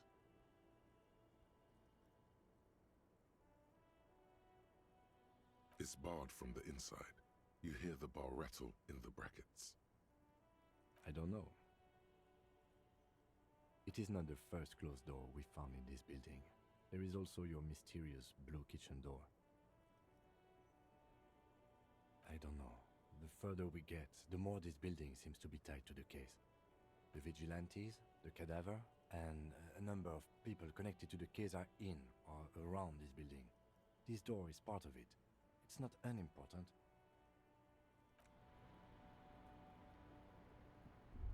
Welcome to the roof.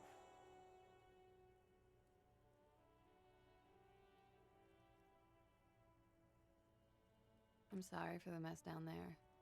The cleaning lady hasn't come by in days. I'm beginning to wonder if she ever will.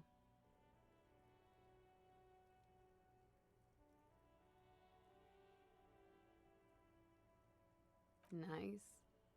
I don't know about that, officer. Where a ripe corpse still hangs from the tree, spotted with green and purple. The woman doesn't flinch, but there is something in her light brown eyes. A sadness.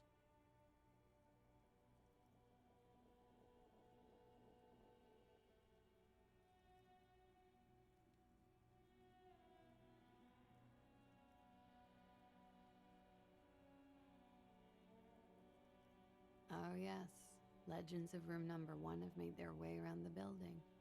They say a portal to hell has opened in there.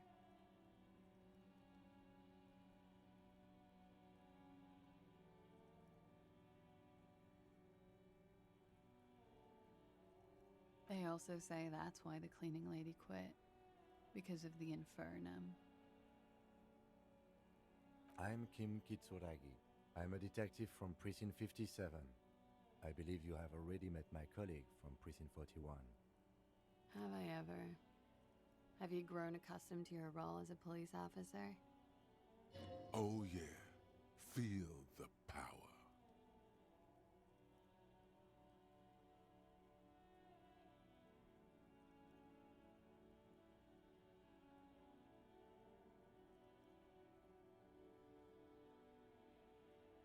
I can see that.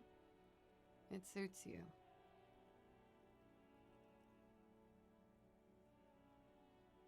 There is the tiniest bit of flattery in there. The way her eyes move from your shoulder to shoulder. Miss, we are investigating the murder of the man who was hanged. The people responsible have asked us to talk to you.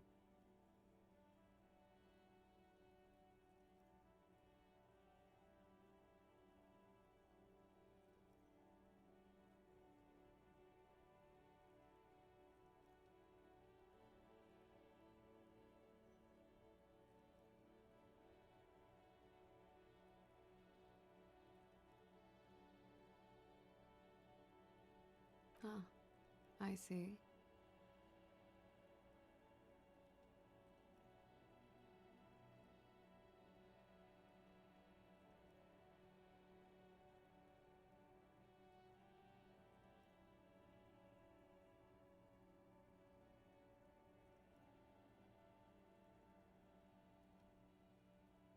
Be careful. Ask something else first. When you go there, use words like, I hear you have been through something difficult.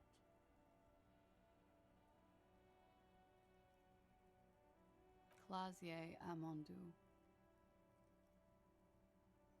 Same name that Titus gave you. It sounds Oranese, as does her accent. Right, sir.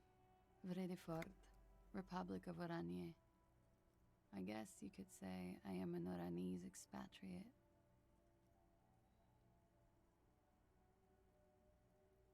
A bad memory, officer.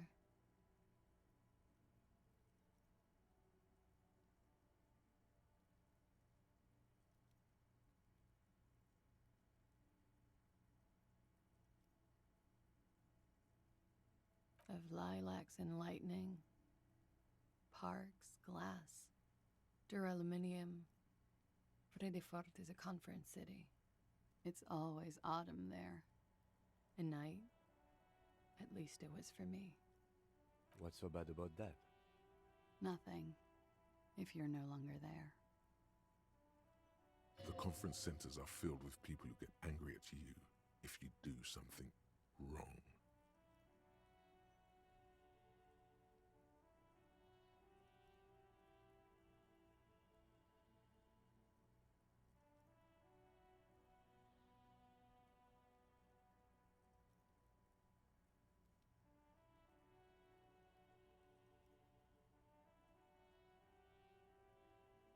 Sooner or later, everyone does. I'm 28.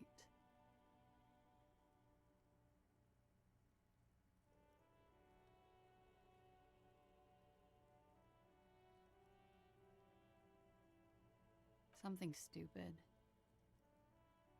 Want to hear what's stupid? Somewhere in a one-room apartment on Boogie Street, a young man shows Patrol Officer Tilbrook his genital warts, asking if they're cancer.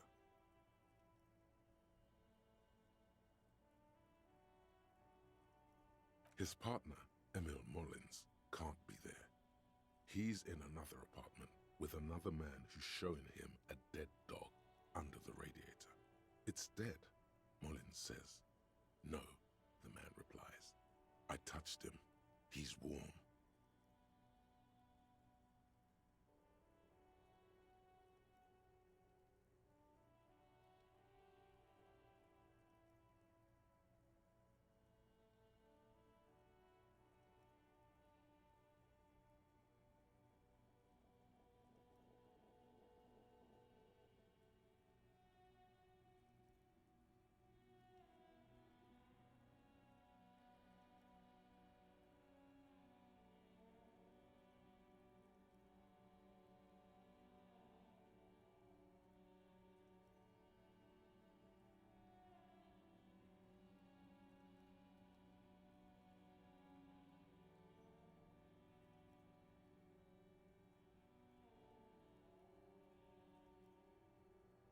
He's warm, Mullins replies, because he's under the radiator.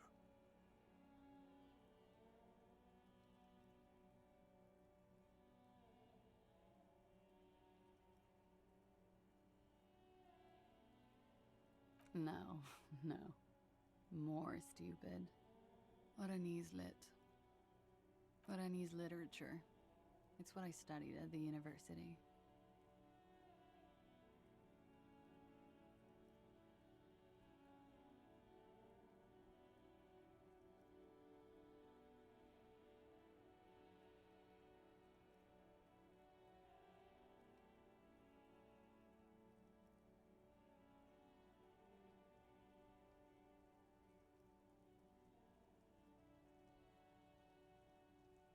Fear of failure, fear of death, how it sucks to be Oranese.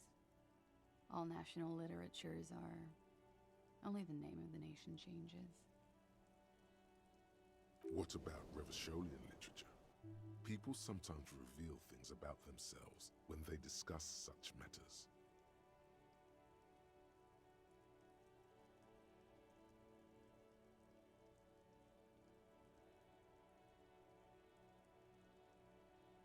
No.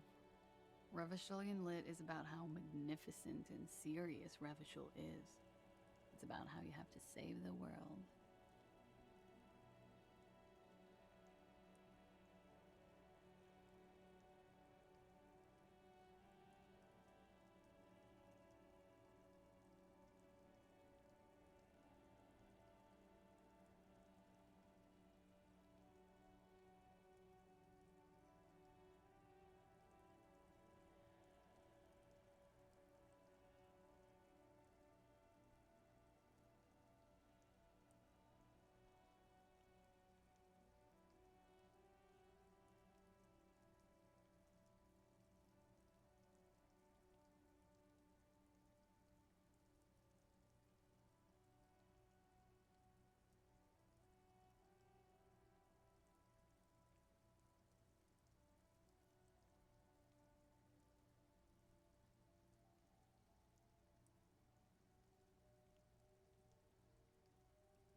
strange. Usually the Revacholian hero does not save women.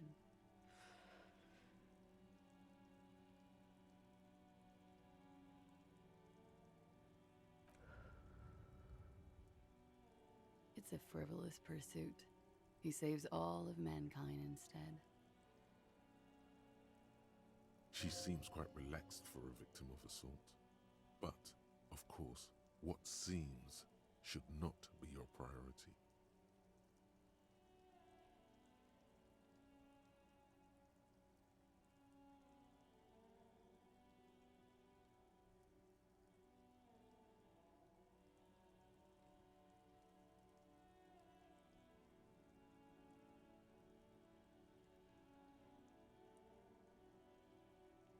Nothing. I do nothing with it.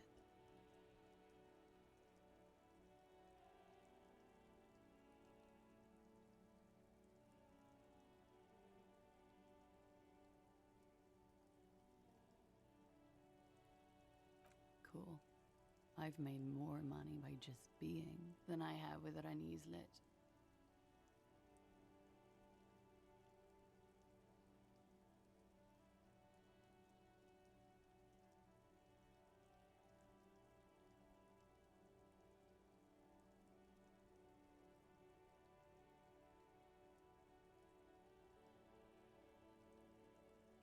Many things. A roller skating instructor, a secretary, Miss Orania 37.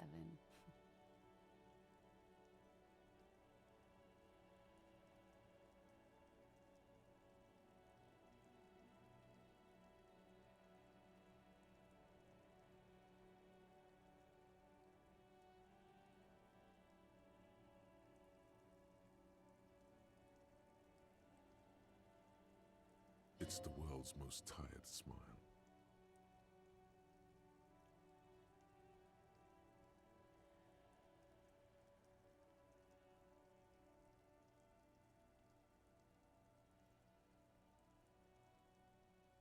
I'm afraid you can't, officer. Why is that? Because it's buried in a sealed plastic bag at an undisclosed location on the coast, along with cash and airline tickets.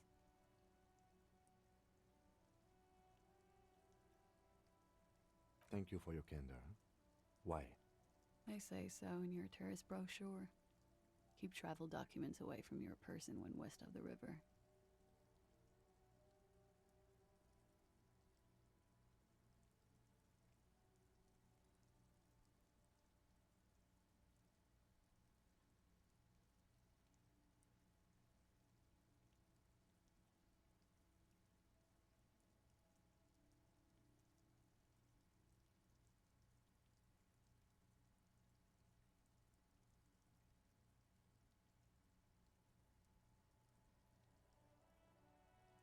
If I were to lie to you, I would come up with a more mainstream name than Clausia Mondu. It's a weird name. She seems to be telling the truth, sire.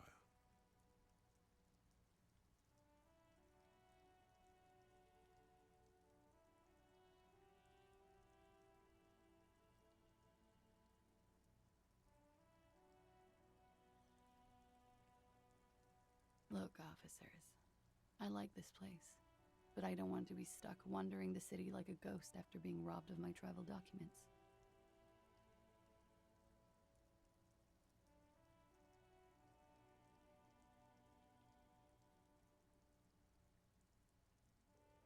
I don't want to become an indentured servant in a brothel on Boogie Street, and I don't want my relatives to pay the ransom.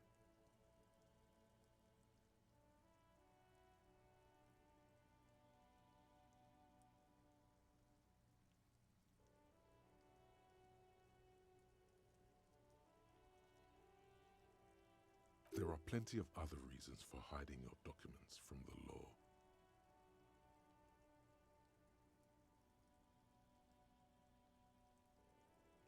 It's also why I hid it.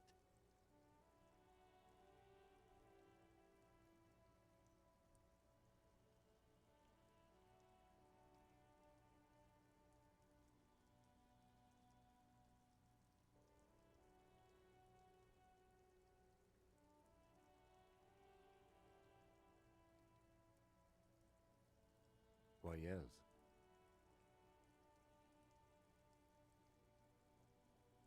I'm an unpopular girl.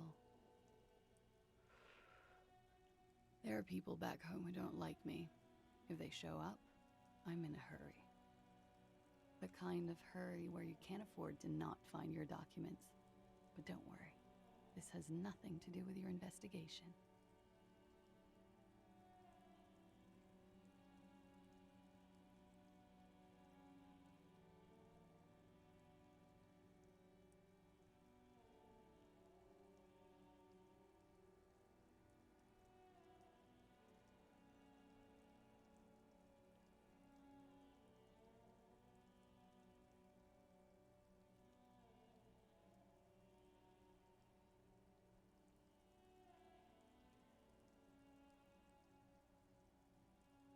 I would love to change the subject. It's not important. Unless I'm some kind of suspect.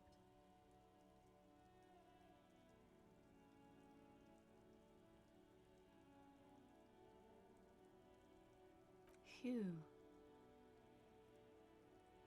Playfully, she doesn't seem to be overly distressed, or distressed at all, really.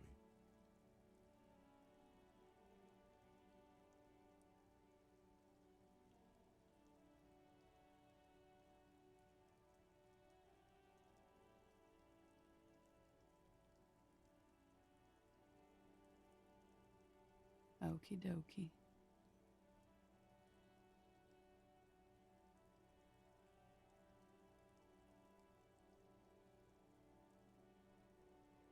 The record. So official. Yeah, it's pretty deluxe.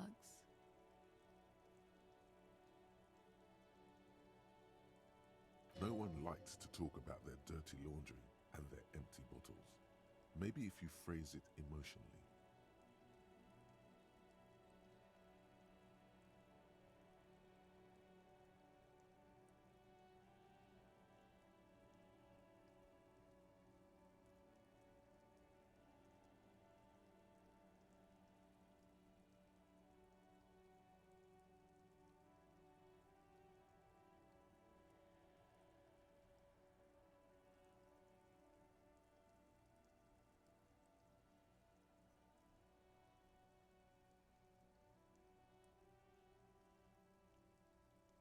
Yeah, I've contaminated it pretty bad.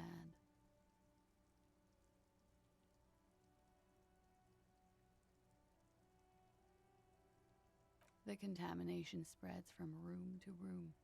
First, I escaped upstairs. The SAD got that too.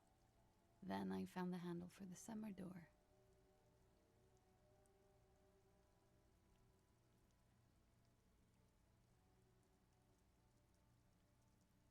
For me, it's a mix of me with a lack of cleaning services. How about you? Talk around the establishment is, you have an industrial SAD spill in there. Somewhere below, military-grade SAD is dripping off the walls. You should say the first thing. It's honest. It will lead to introspection.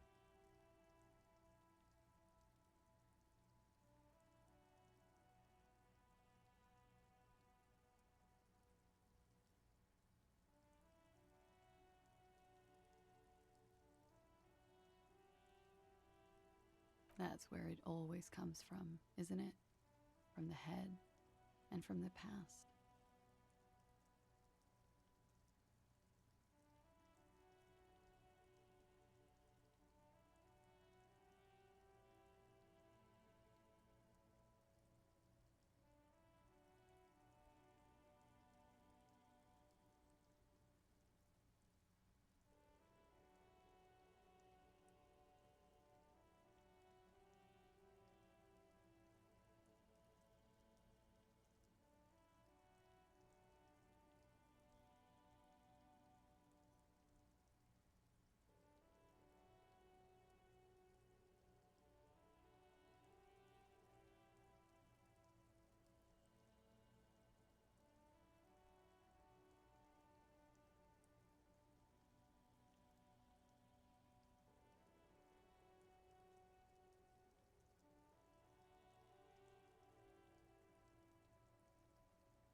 Sounds like an advanced form of what I've got, with a bit of old love sprinkled on top.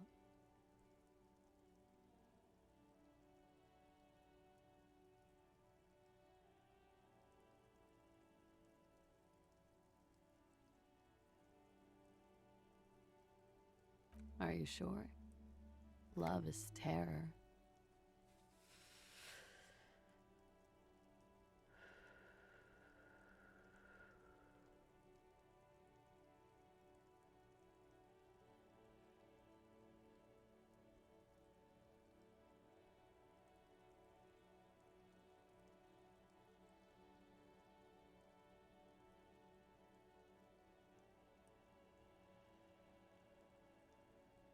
I'm wintering. How long have you been staying here? About 4 months. I came in November. The bills downstairs concur. Here in the Whirling, here in Martinez, or here in Revachol?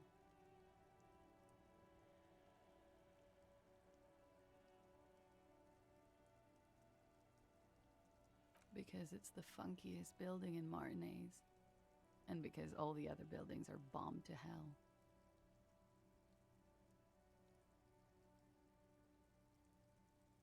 I'm wintering. How long have you been staying? About 4 months. The bills downstairs concur. Here in the Whirling, here in Martinez, or here in... I heard this is where the washed-up disco has-beens go.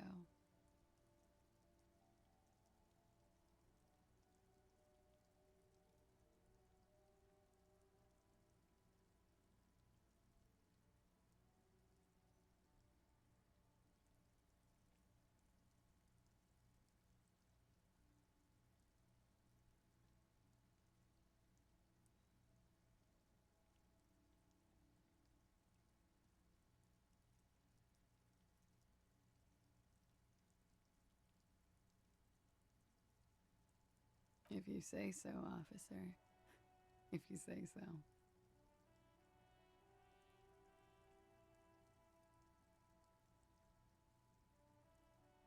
I'm wintering.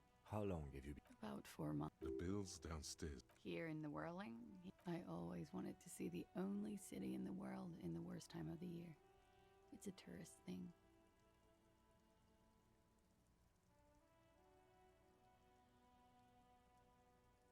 This is by far not the only reason she's here, and she isn't really hiding it either.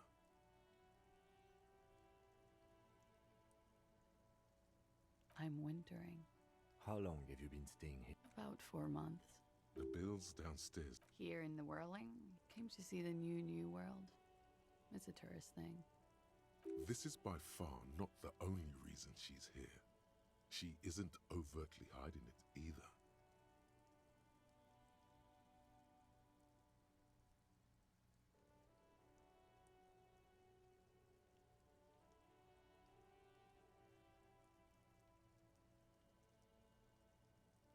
It turned out to be a Zarath-infested third world slum. Called Ilmara, and it didn't. Even after the Mesk colonized it 7 ways from Sunday, it's an industrial powerhouse. You tell me, officer.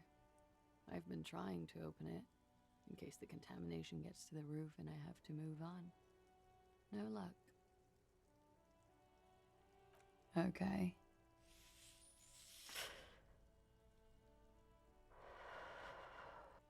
Yeah?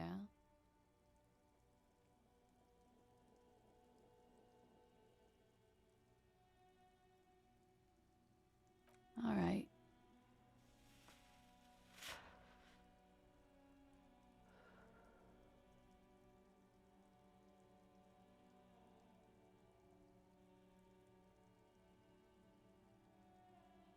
Something difficult? I've been through at least half a dozen difficult things. Which one do you mean?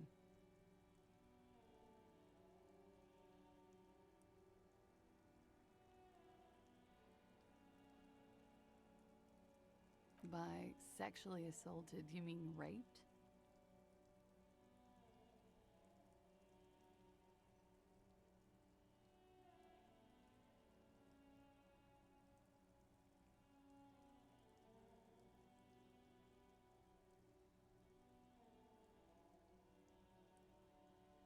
Yes. It's a bit early in the morning for rape, isn't it? She sounds positively buoyant, vivacious, totally unbothered.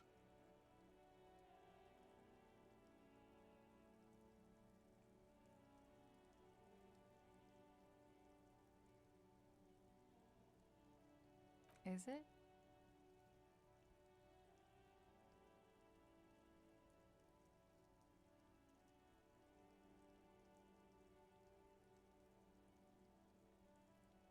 It is afternoon. Time flies, man.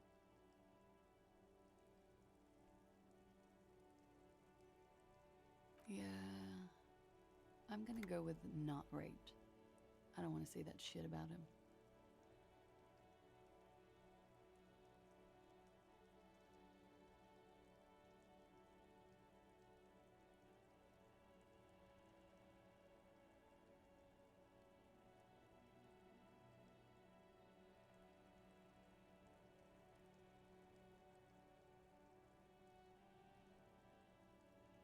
Tell them it's not my style.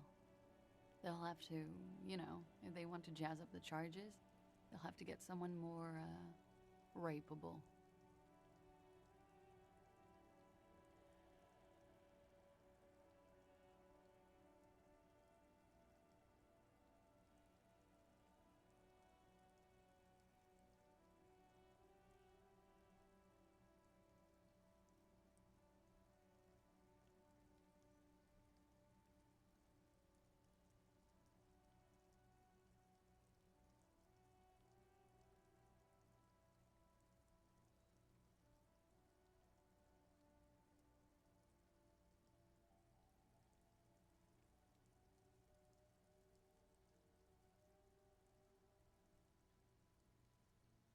By they, she means the Hardy Boys.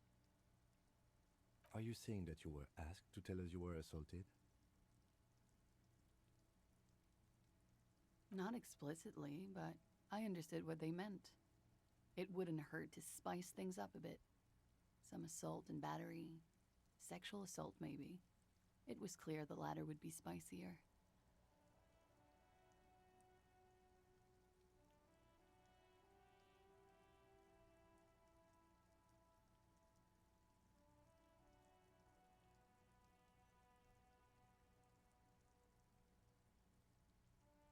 Pretty much.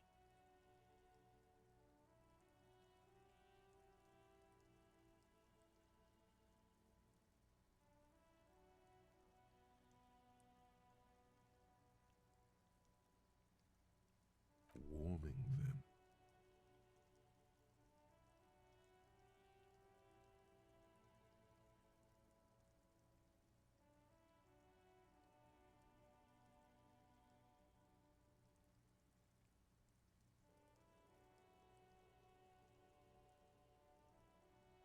I'm 89% sure.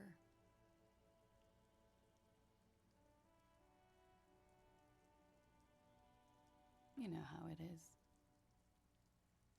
Do you?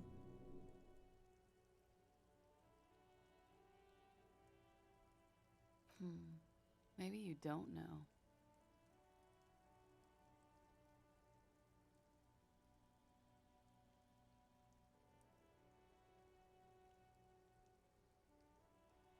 In conclusion, officer, I'm gonna go with a mild to medium not raped here.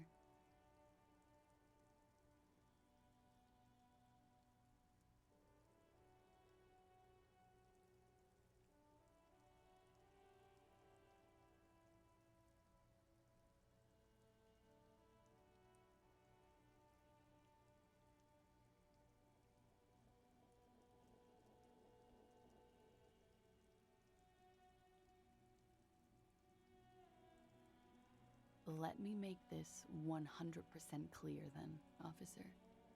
I was not sexually assaulted. Would I be as flippant if I had been?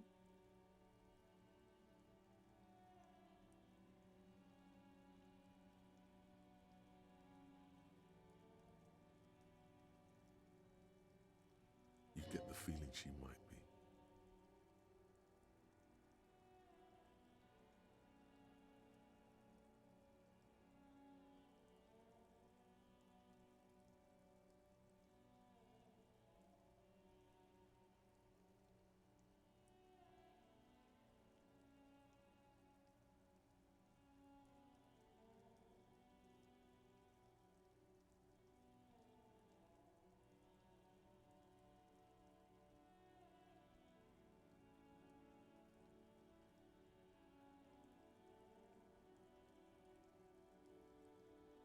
We partied.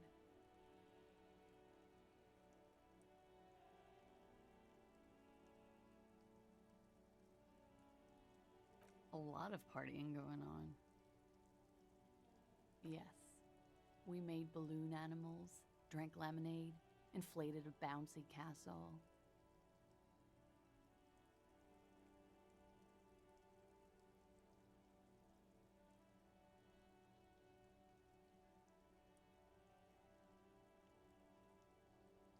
Yeah, I love that too. We frosted the glasses, I unwrapped my bike, there was a petting zoo with little white rabbits.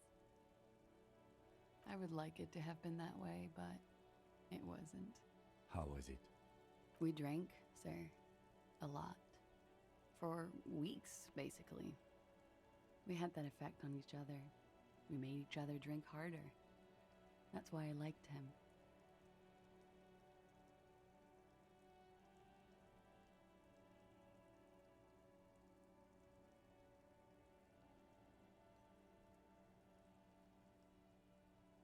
What else? Stimulants. Speed also has that effect, making you drink harder. And then drinking harder makes you do more speed. It's quite the combination. We also had sex.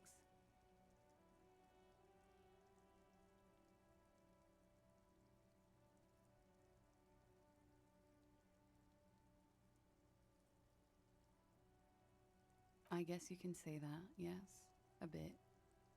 Lovers is such an emotional word. But there was something there. We did enough drugs for there to be. How did you two meet? Downstairs, at the bar. He was on some sort of assignment, a military man, as you probably know. Had a cool, scary scar.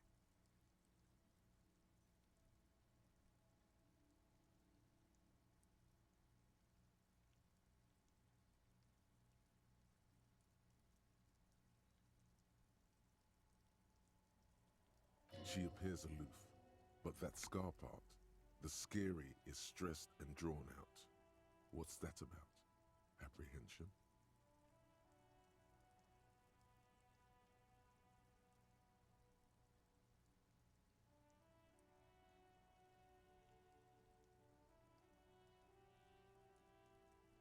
With longing, she misses him.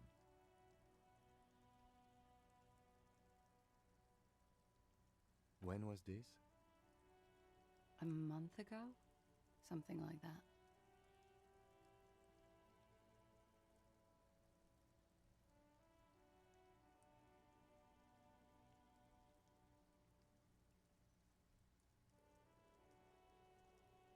Oh, yes.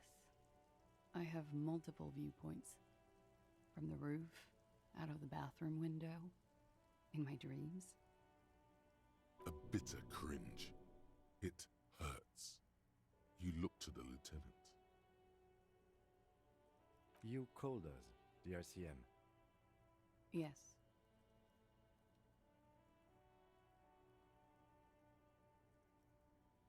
Jackpot. I made it. And I would appreciate it if you didn't tell everyone. In Martinez, they call it snitching.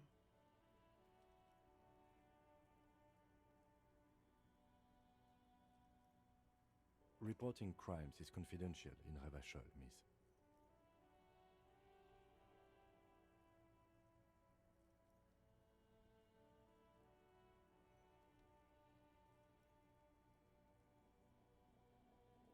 Because I couldn't handle it anymore. None of these people called. He just kept hanging there.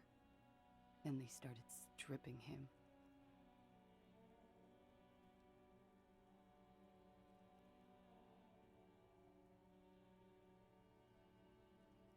Tearing off his armor, demeaning him, throwing rocks at him.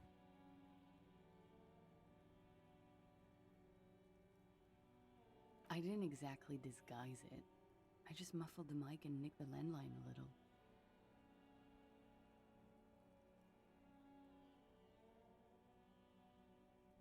With nail clippers. and I diverted some radio fuzz into the cold wire.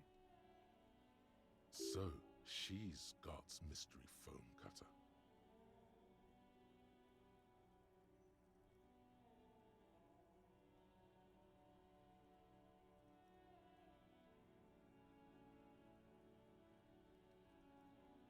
Did I? Fuck. I didn't mean to. I had no idea what I was doing. Jigsaw falling into place. This is satisfying. Good catch. I appreciate the symmetry.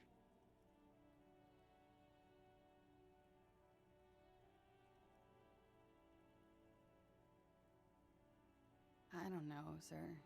It was stupid. I was drunk, too. I was probably afraid the Union was listening in. Locals say they have ears in the wires. Thank you for making the call, miss. It was the right thing to do.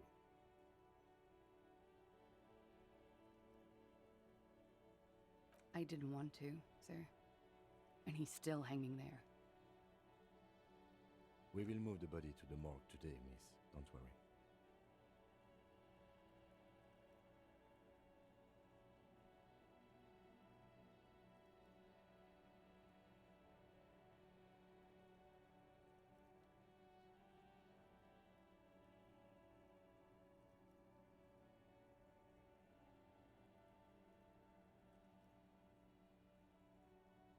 He had something to do with the strike. One has been roiling since I got here. Rotten timing. But you probably know all about it.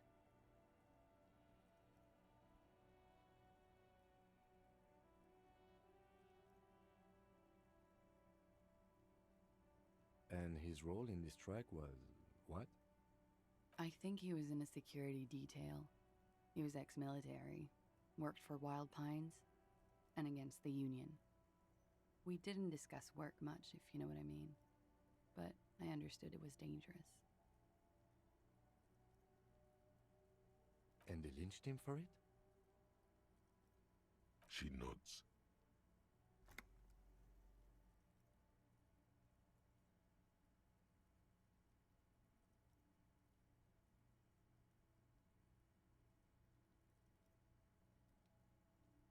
They're frequent guests.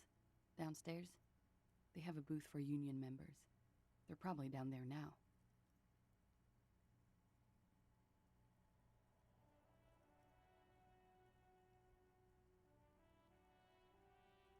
Over drinks. It's been a long, boring winter. A little, yeah. Like you partied with the deceased? No, not as hard.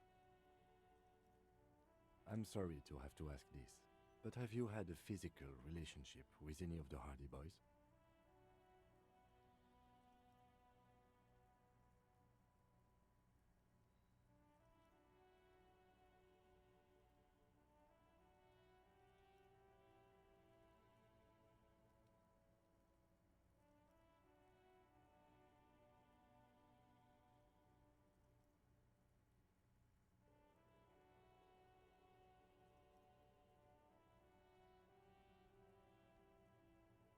I have.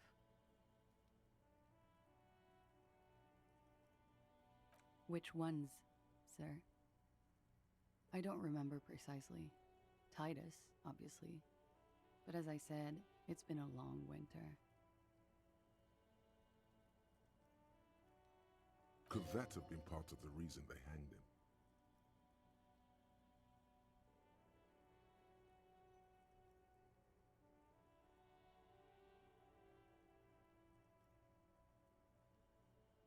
I hope not.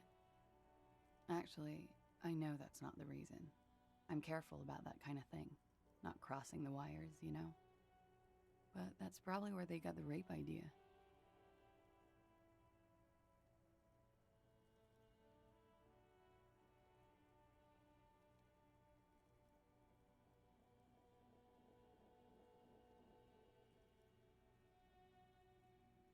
Men like that? I don't know. It's the way their imaginations work. I suspect it's what they'd like to do to me.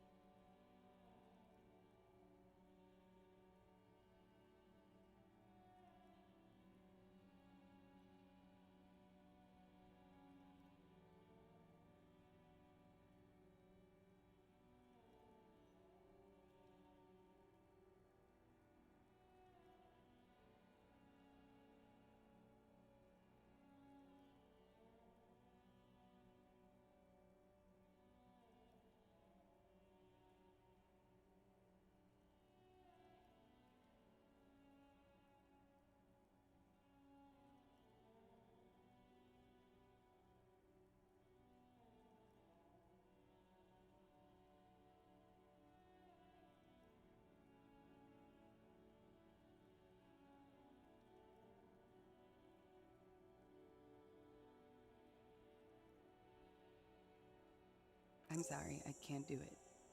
Not right now. Later, maybe. I keep seeing him. Like he is now. I can't talk about his, I don't know, hair.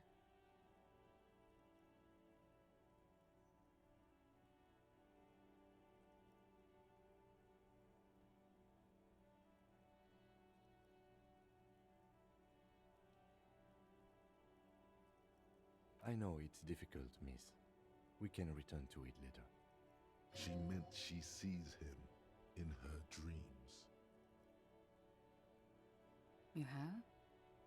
Not like I do, I imagine.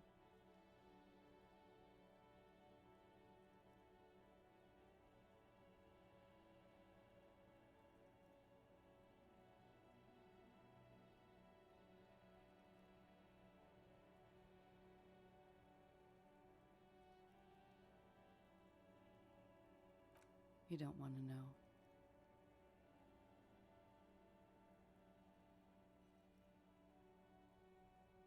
She dips the cigarette in the lighter's flame and inhales, then looks at you with her lungs full of smoke. I can see the similarity, yes.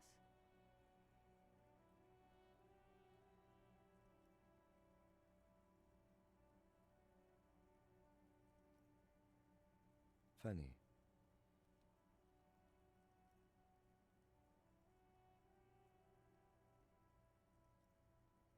Funny how? Nothing. I also saw him.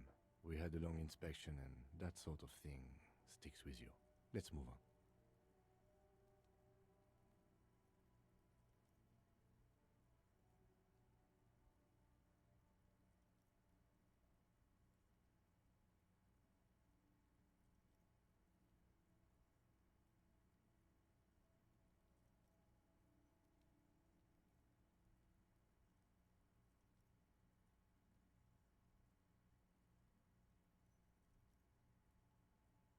She breathes a silvery sigh of relief and weariness. The air on the roof feels humid. Should we head by downstairs, officer? We may have things to discuss there.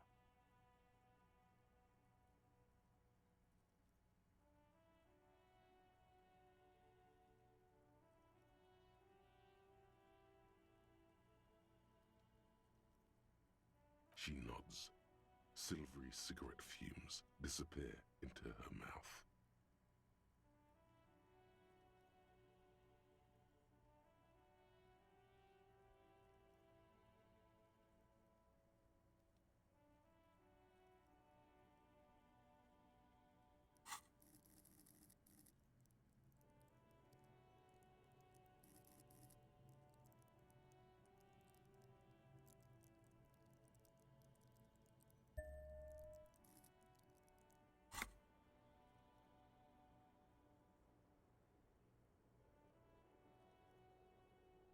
Not my favorite topic, but okay. How about we, change the subject to something more lighthearted now?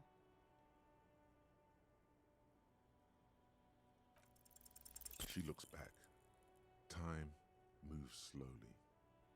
The triangles of her face rearranging into a weary smile. Don't worry. We will protect you from her beauty. We will consult you through the reefs and sounds of her persona. We will see through deceits. You are shielded. You are wise. Nothing. Just time passing. Don't worry. You are not a fool. Air moves in your windpipe. Your heart beats. You're a detective. Get back to detecting. She presses her elbows against her waist and slowly turns her head.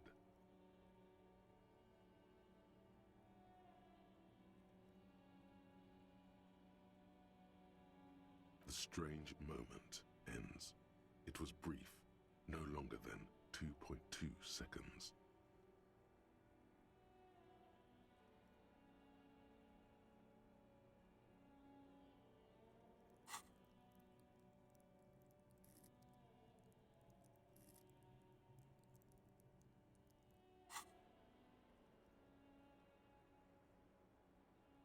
Yes, you're just one room away.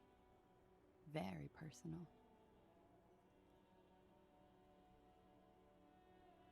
Good. Yes. This means she could have heard something. Like what you were doing before you blacked out.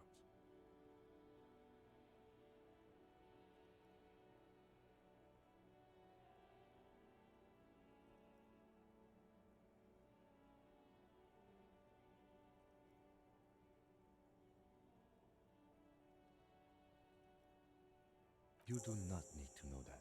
What you need is to ask normal police questions, like, Get a grip, he thinks. At least do your personal stuff when I'm not here.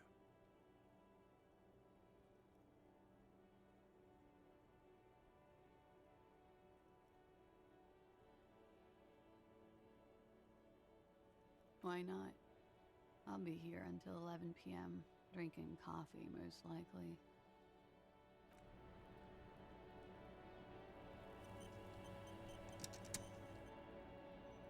Officer, it's a fine day for questions.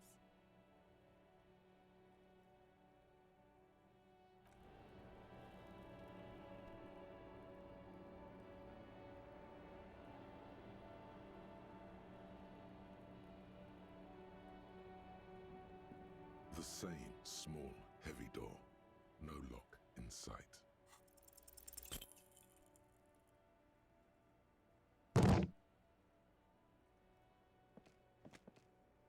You kick it, gung-ho style. And All right, let's trash the place.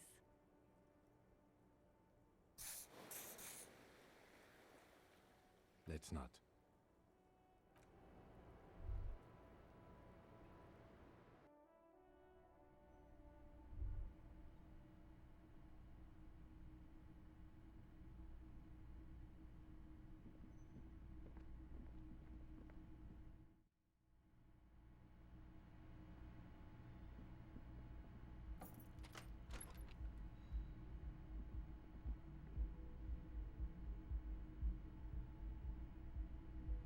Looks like we have more to discuss with those so-called Hardy Boys. Half their reasoning just went out the window.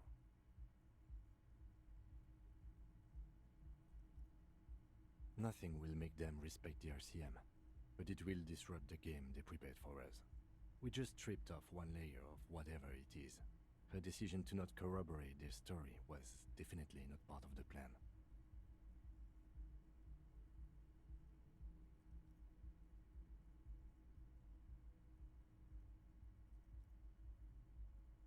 What else could she have done?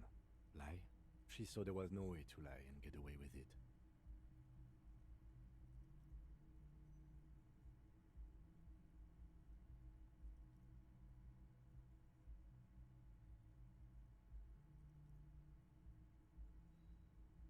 If not you, then me. It was a smart move from her.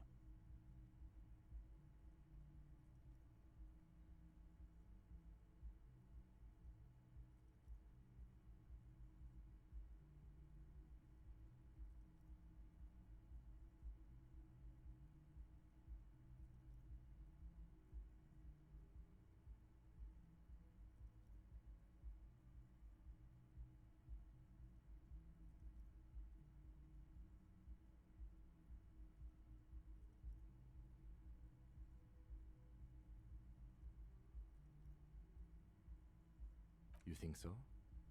She seemed forthcoming. Unusually so. Being forthcoming about some things is a good way to obscure other things.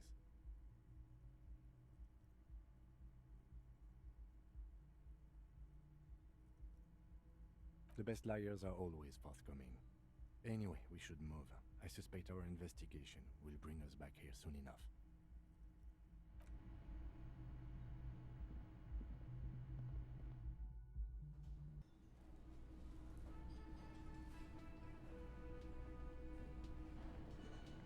Yes? What is it? Again? I can't believe this. Can I help you?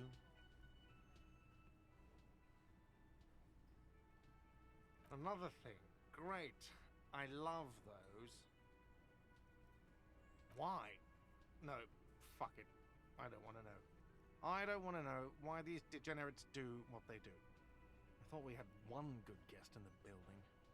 He really doesn't like it being classier.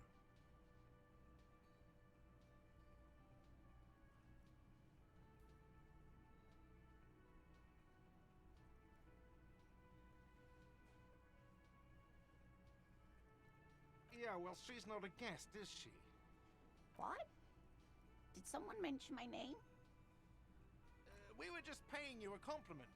And finding out a degenerate from room 3 nicked the phone line. Everything is okay here. Good thing that guest pays for her stuff on time. I'll forward her the bill and be done with it. Was there anything else? Yes? You're already set for the night. You're...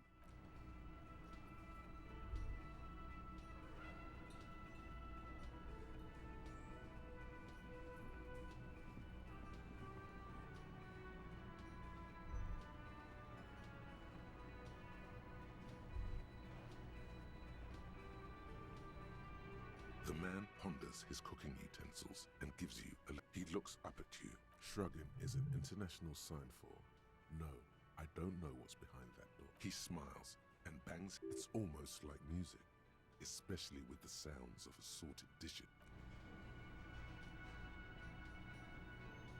You see a heavy steel door with...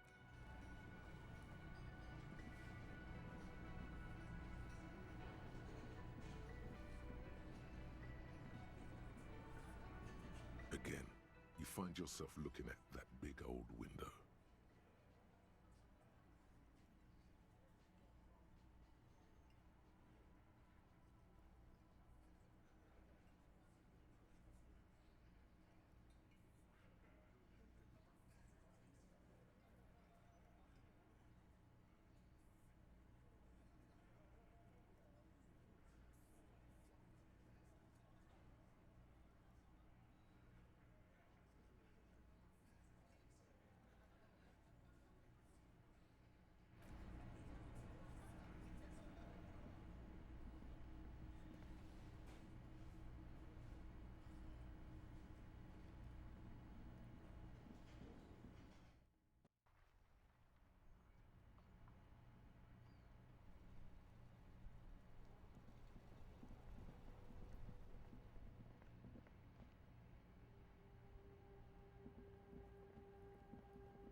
Hello, compatriot. You have something to discuss?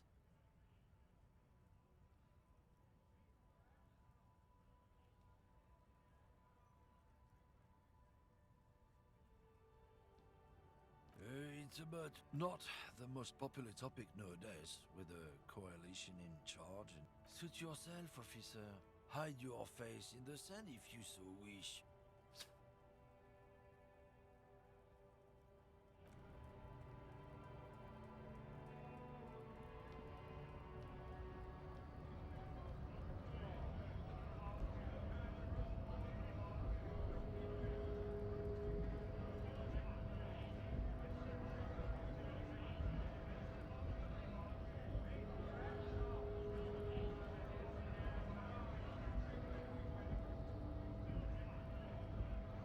Right to work!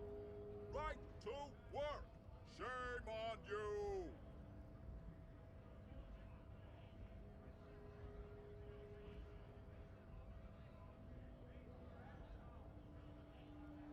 Hell no. I'm just an honest scab.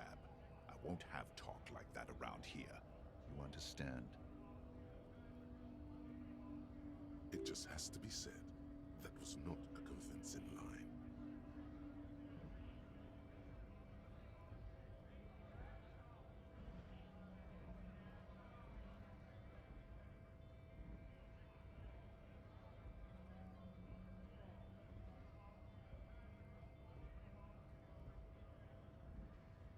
Fucking wrong.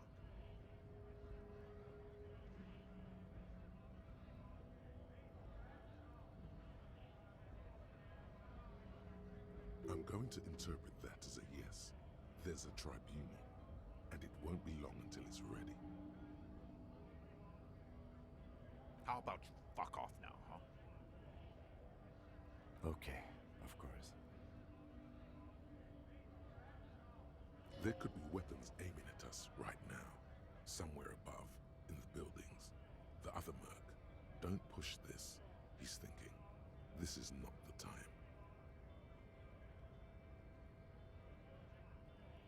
The man's breathing steadies, but his eyes are still narrow.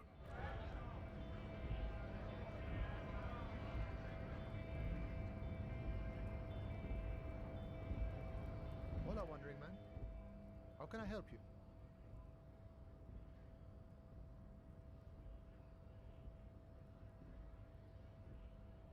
Yeah, the janitor who gave me the key to his apartment said the guy's a bit of an asshole.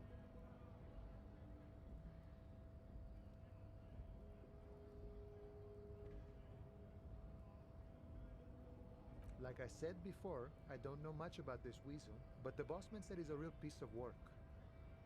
Thanks for helping out, friend.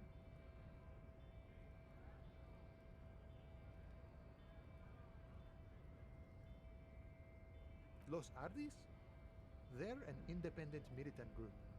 A bit too high. They're sort of like you. Is he actually comparing you? Come on. He's just trying to keep the peace. The man whispers a jaunty tune. A coastal breeze ruffles.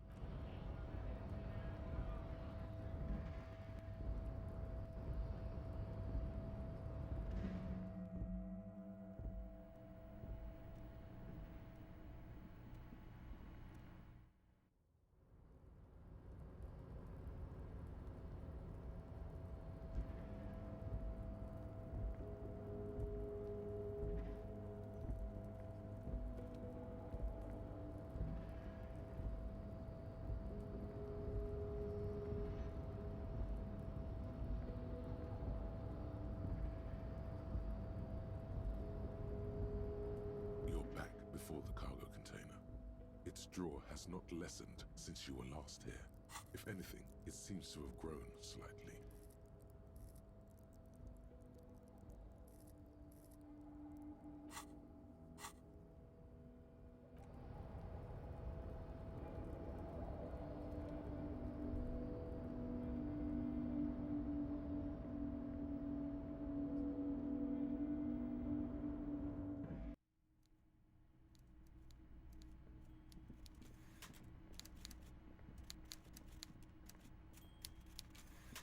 Mr. Dubois, every worker...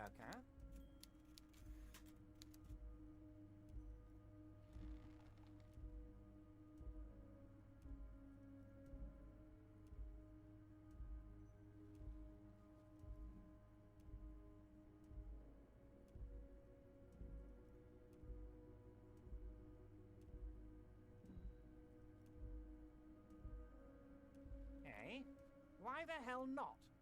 Now, how can I help you today?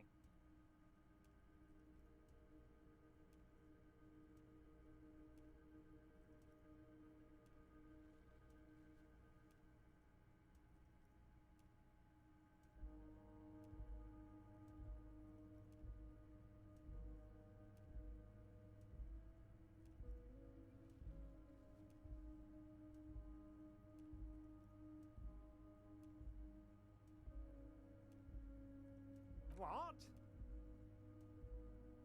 Oh, how could I forget your little side project? Well done, Harry. Well done. Don't even tell me what it was. But good job. I love it when workers take the initiative like this. You might have noticed there's one hanging on a tree behind the hostel cafeteria. Oh my. Don't take this question personally, but why would I get involved in this matter? Mr. Clare, the man was hanged with a cargo belt. A steel-reinforced cargo belt. It's safe to assume the Union had something to do with the murder. Besides, getting the body down would benefit all of us. It's a stain on the neighborhood.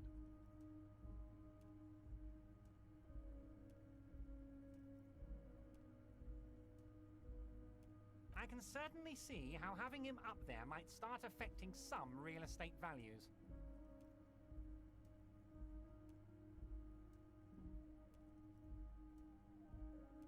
But of course, all joking aside, I am going to help you.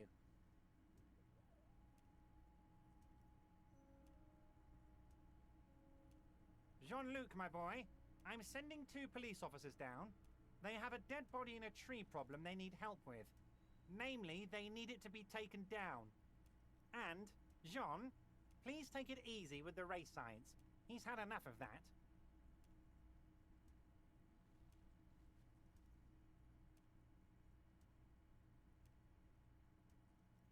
You can find Jean-Luc down at the gates, but you already knew that. Anyway, he's going to help you.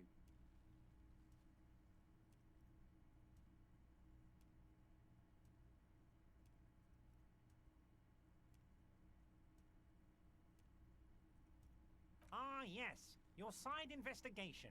Thank you. You've got some spirit clearing up phony drug accusations alongside this murder. I'll talk to the mayor and see if I can get you the key to the city, Harry. Now let's talk real business. Actually, Rivershell doesn't have a mayor. He refuses to discuss it further. It's probably just a small nuisance to him. Not even a speck of anger in his voice. That's that then.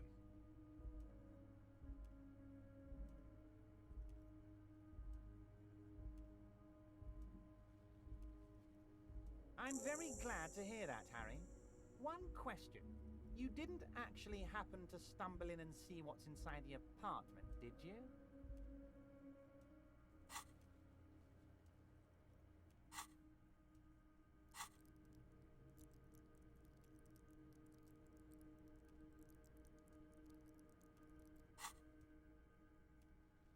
He's trying to figure out if you're lying. There is no way to sway this man in any direction. He is unsuggestible and unswayable. Just tell the truth.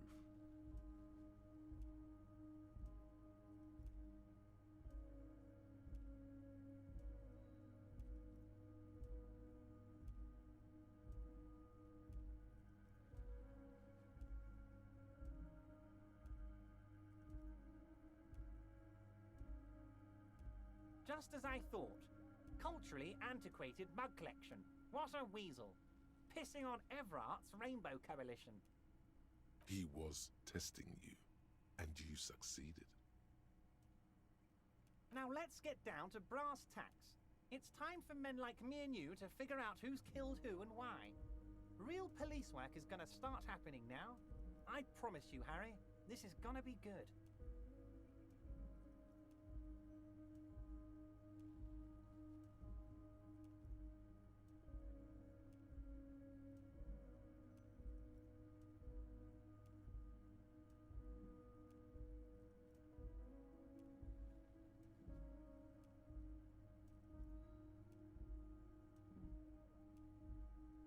By now, I'm sure you've figured out who the dead man was working for. The bad guys. Wild Pines. Sent to scare us. Another violent measure of the top hats against us flatcaps. Harry, this strike is the culmination of many, many mistakes made by the Wild Pines group. They tried to shut the strike down by sending in armed mercenaries. You mean our victim? A security contractor? Can you imagine that? Workers standing in peaceful protest, united in the spirit of fellowship, and they send hired killers to mow us down with machine gun fire?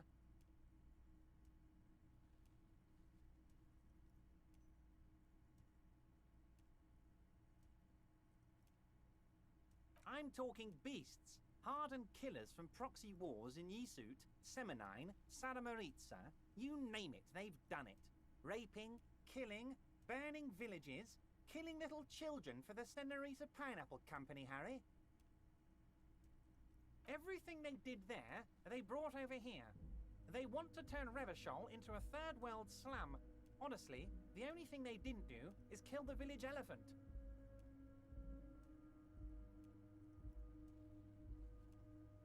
No, Harry, the elephant is metaphorical, and so is the village, but the mercs and their brutality are very real. Now, I haven't personally witnessed the brutalities out there. I have the luxury of staying in my container, you see. If I need to go somewhere, they just move my container. Yes, I'm an old man, Harry. My legs aren't what they used to be.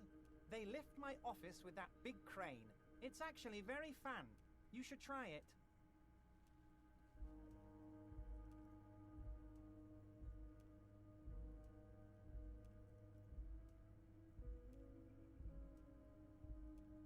But enough about me and my fun container.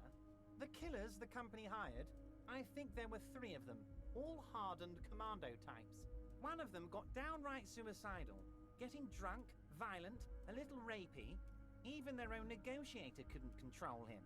That's your boy, the one who likes hanging out and trees.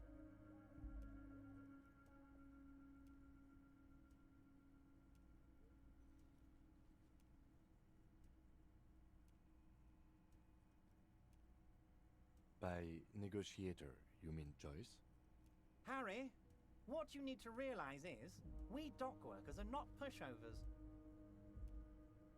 We got grit, Harry. This whole neighborhood does. Push us hard enough and we push back. And when we do, we push to kill.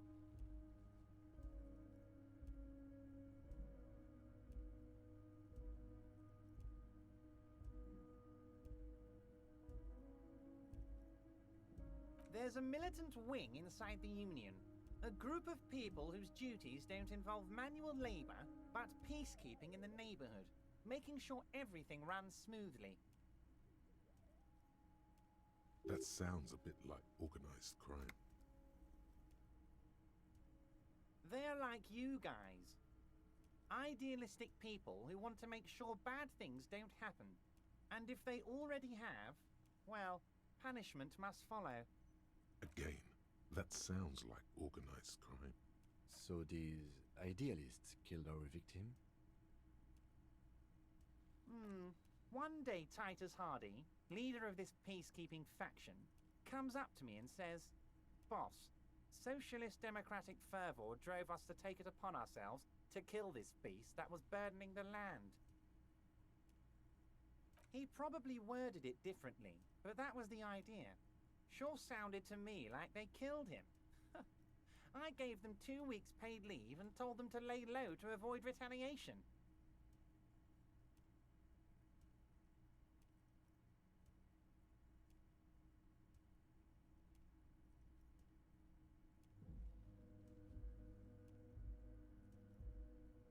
Aren't you worried we might arrest them for this?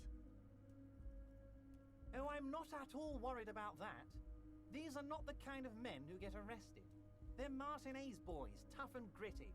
I'd like to see the man who takes them in. Besides, I sent my lawyer girl to look after them.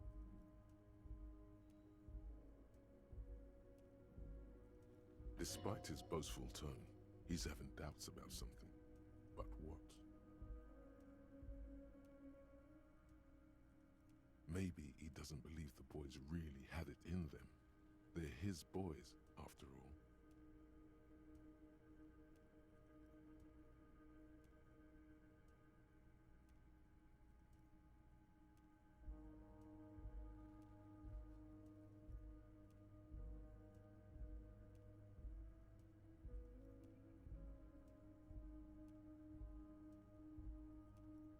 That's very clever, Harry. Yes, they might have said it just to impress some girls or something. But Titus has a bad temper, so the chances are 50-50.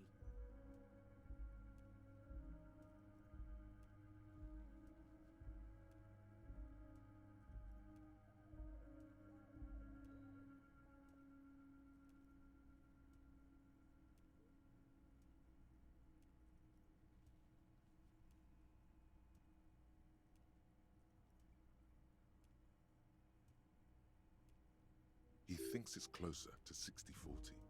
60, they didn't do it.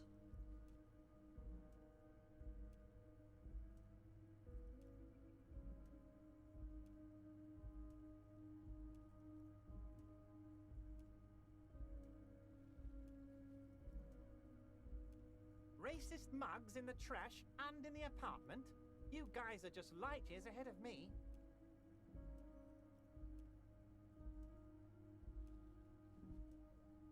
I have so much confidence in the ability of your organization.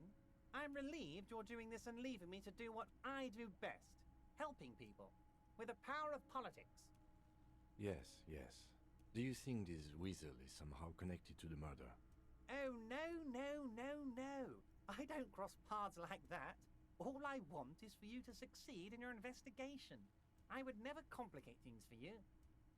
Oddly, it seems to be true.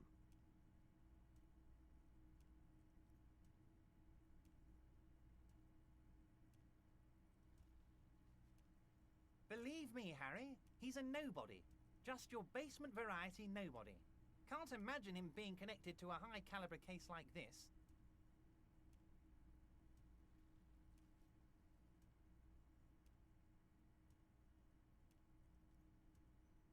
But he does live nearby.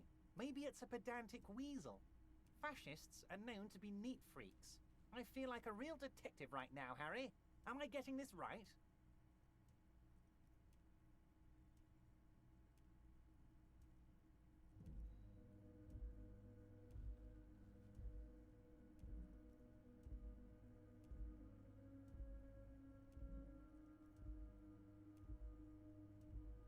Would he? I'm not so sure about it. Oh, you're too kind, Harry. Way too kind. I know I'm not a real police officer. You are. That's all he's going to say on this subject. How do I know? Let me tell you about these people. That's their MO. It's what they do. Last winter, some poor workers in Terminal E went on a little strike. The company sent in Sediment, a security contractor. The strike was over the workers' right to wear protective footwear, Harry.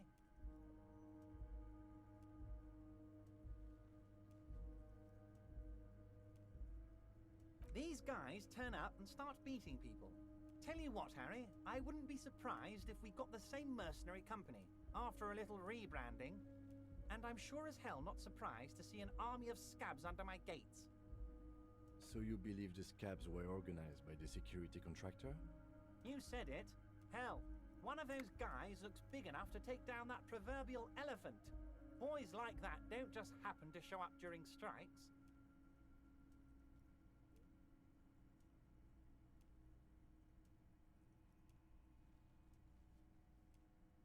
Of course. You're always one step ahead of me, Harry. I'm no genius. I'm in this position because people like me.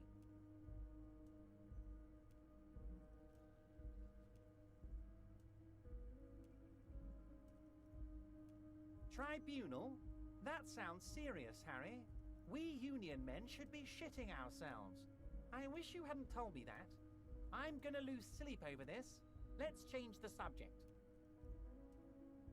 He's clearly happy about the tribunal.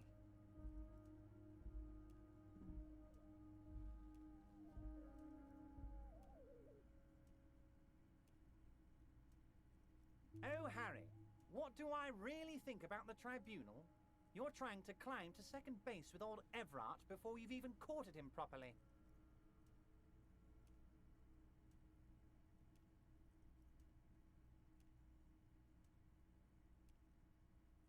He wants you to do more things for him before.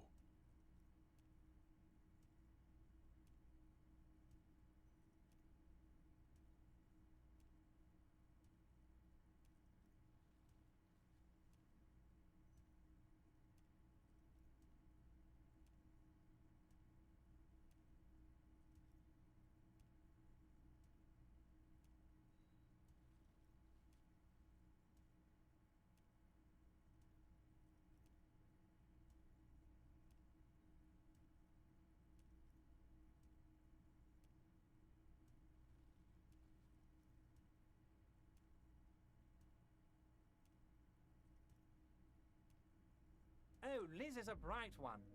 I paid for that law degree myself, thinking it'll probably turn her all fancy. But hell, Harry, she came back a firebrand socialist. Sometimes she scares me with her zeal.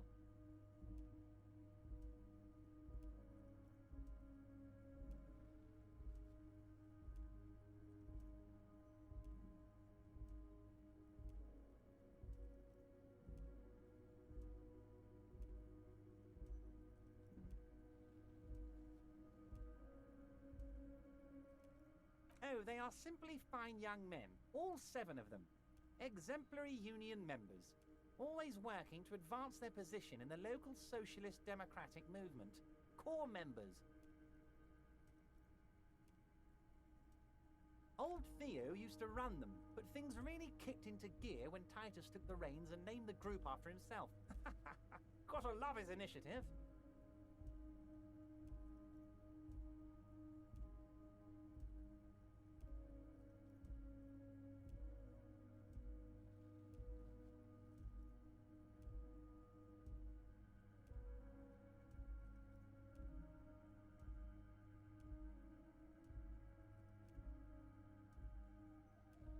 Interesting. Who's second in command? They're almost all of them great guys, born leaders. Whatever happened, I'm sure they only had the best interests of Martinez and Revachol in mind. Work with them. Hell, interview them. But don't fight them. They really are just like you. Men who like beer, women, and some order on the streets.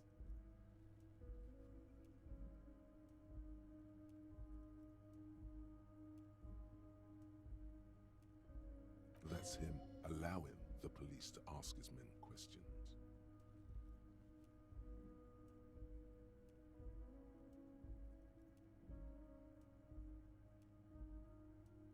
He's betting on them being useless to you.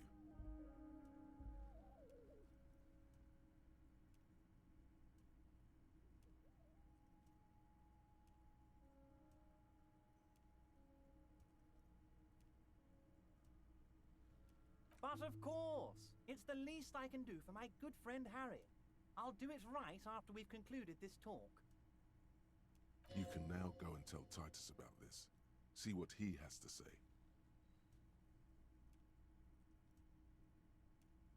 Also, Harry, here's 5 real.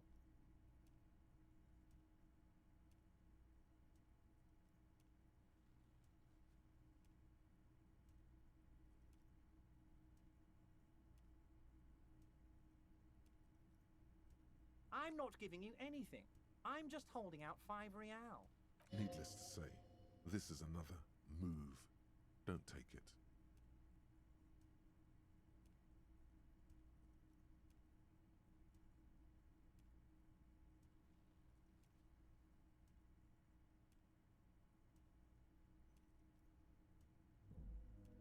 Oh, I wasn't offering it to you, just holding it out there. But I'm willing to share information. Was there anything else?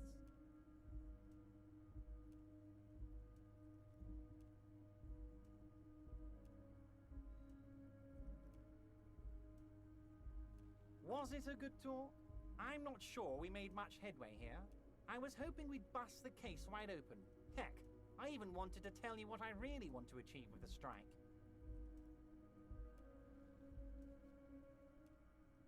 I don't know what happened, Harry. I wanted you to feel like Mr. Martinez. And of course, I also wanted you to find your gun.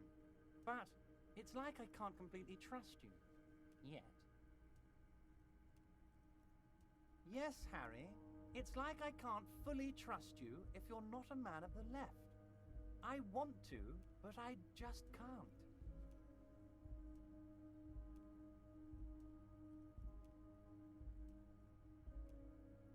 A man of the left, so you have to be a social democrat.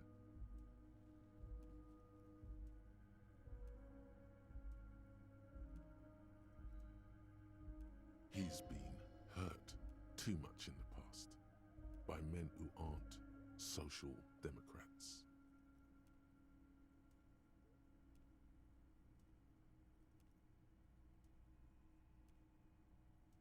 Just between us, I don't care for those lefty dinks either. It's all about power, and here's how we're gonna get it. I need you to be my kingsman, Harry. Kingsman? Yes. Please, let's be that. And what would this entail? Once again, I require nothing unethical or illegal of you. You just need to get 2 little signatures on this piece of paper, and then mail it to my accountant in La Delta.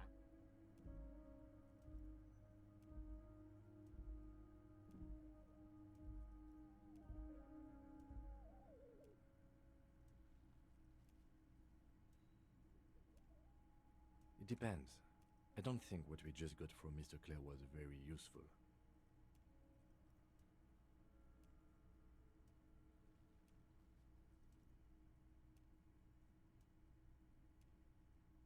But, he thinks, it's your call. As I said, it weighs on me heavily. But once we get really talking, well, I'm gonna hand you the keys to Martinez, and maybe even help you figure out who's behind this killing. He's saying as little as possible, as vaguely as he can, deliberately omitting things.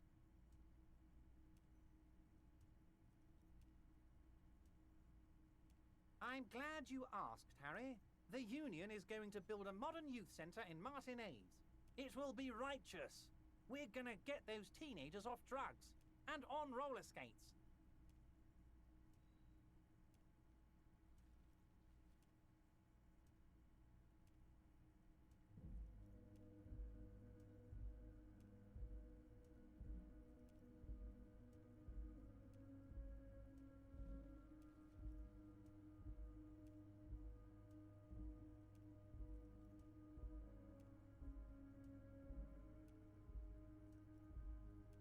There's a nameless little street on the coast with some old houses around it. Most people have already signed. I just need 2 more signatures to get this mission off the ground, Harry.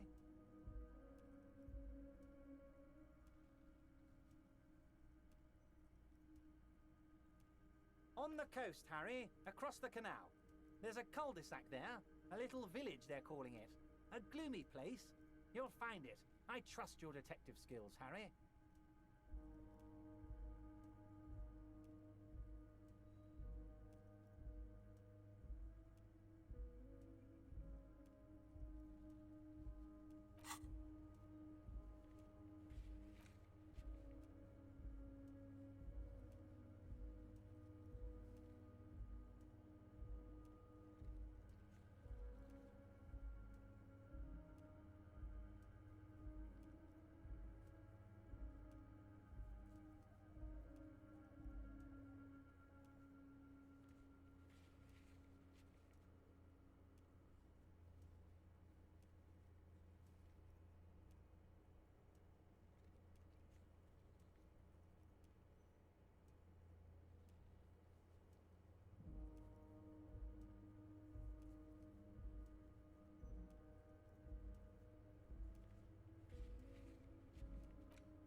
They are just going to have to deal with the construction noise for 6 months, and then they'll be living like kings.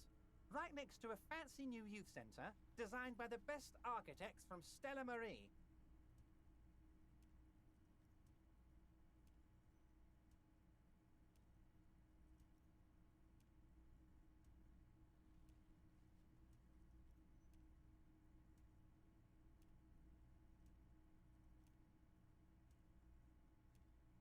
Is he absolutely sure the tenants won't be thrown out in the street?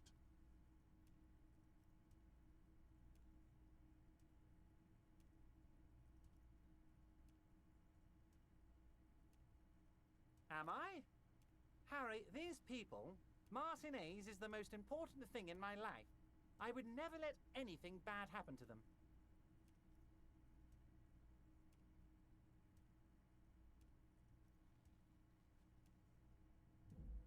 We're gonna build a youth centre there. The value of their properties goes up and kids have a place to play in. I'm looking out for these people, not pulling the rug from under them, Harry. I'm looking out for all of Martinez, not just the harbour. He means it.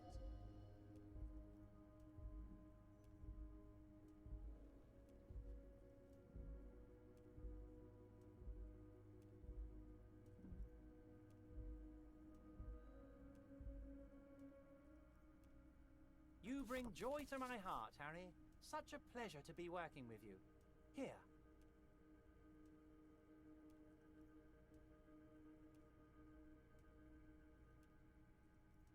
You need to get signatures from Isabel Sadie and Lillian Carter.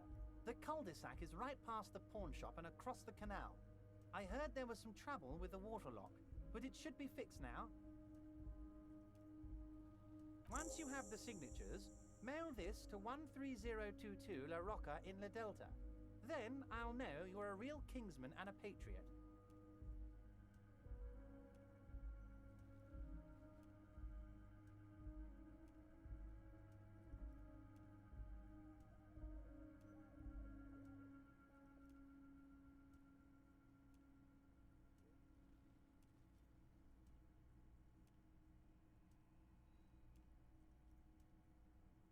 Most certainly, Harry. Nothing brightens my day like brainstorming these things with you. By all means, Harry. See you soon, Debart.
Hola, Wandering Man. Oh, Los Ardis? They're sort of like... Is he actually come on? He's... The man whispers a jaunty tune. We're negotiating our share. Aye.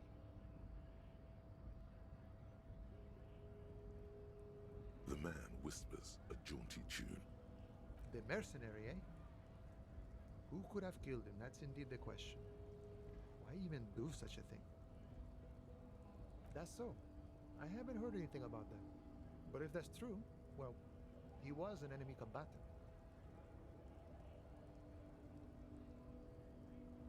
He was an agent of... I ain't the murdering type. He believes the Hardy Boys could have done. Understood. This has been of limited use. Still, thank you. No problem. I wish the best to you.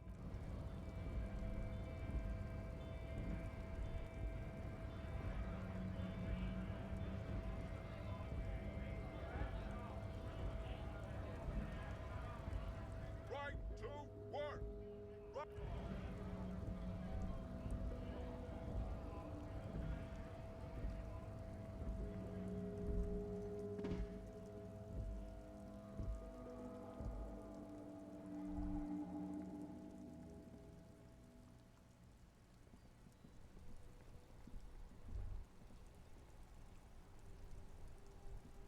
Oh, look. It's the cop who turned me into a bad person.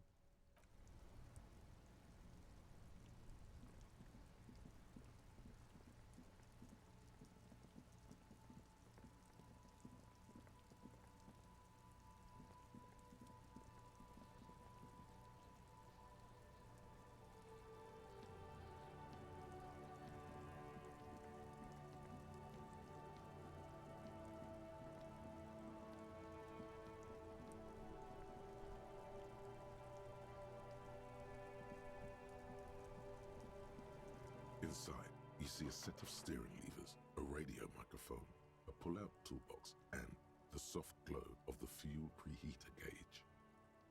As you tap on the gauge, Now, that's enough fun with the foldable. This is Precinct 57. How may I assist you?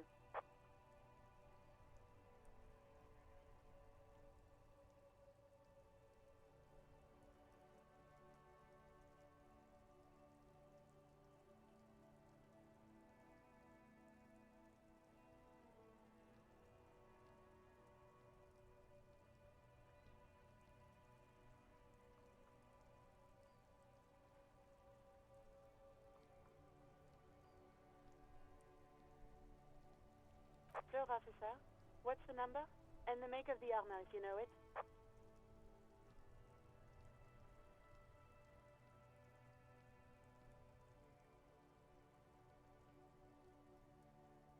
Got it.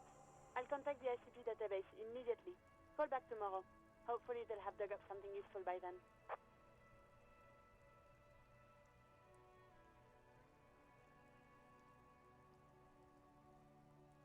Just a second, officer. Sylvie Malaika on the line for you, officer. Yes, hello? Oh, great. What else do you need, detective?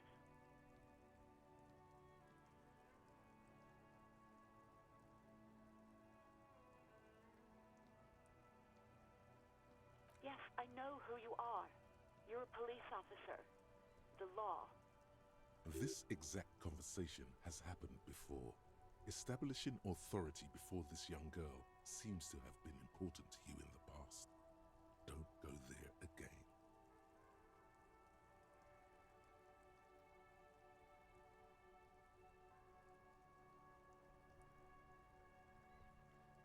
Oh, no, I haven't, sorry. Real policemen have uniforms too, by the way.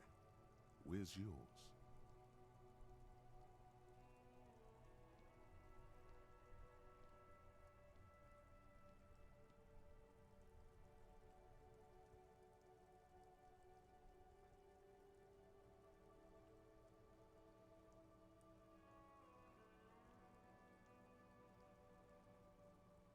Yes, you absolutely should. It's awful that you lost it. It feels like you haven't worn yours in a long, long time. Please, no. Not this again. Everyone saw your cool gun, detective.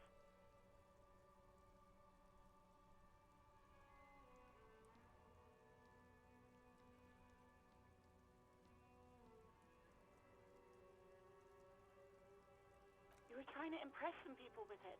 Everyone was eating and...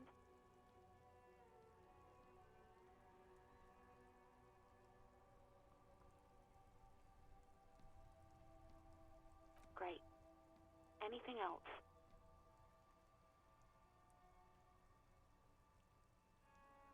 Uniform? I never saw you in any uniform. You had your things on. The disco things.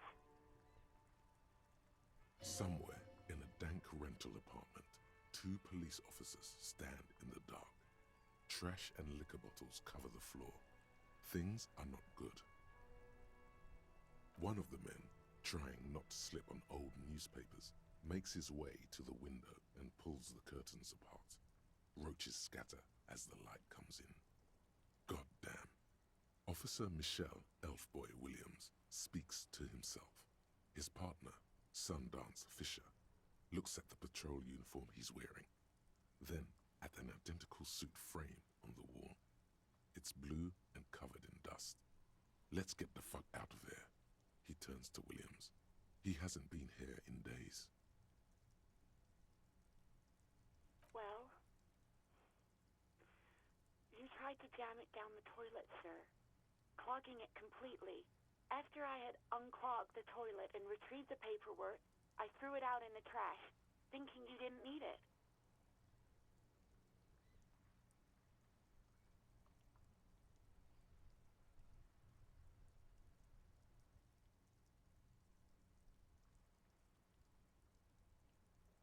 I am sorry about that. Anything else, detective?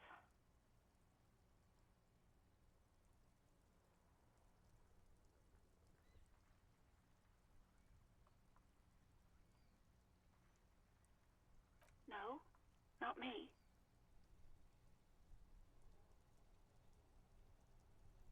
Yeah, go on.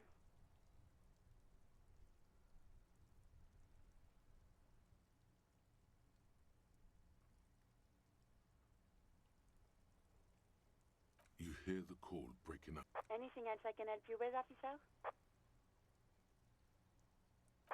Right. 10-4, come in. Fireworker. 10-4, sir. Sorry, but I'm under orders to give a negative to request for personal information. Over.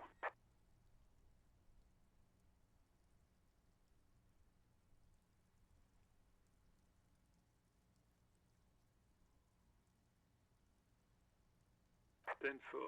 Anything else, sir? Over. Roger that. 10-10. Over and out.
Oh, hello. Let me know if I can help you with anything.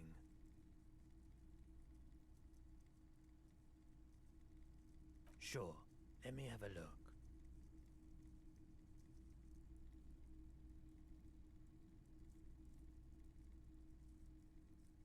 Oh, no. I don't like those kinds of objects. No sale.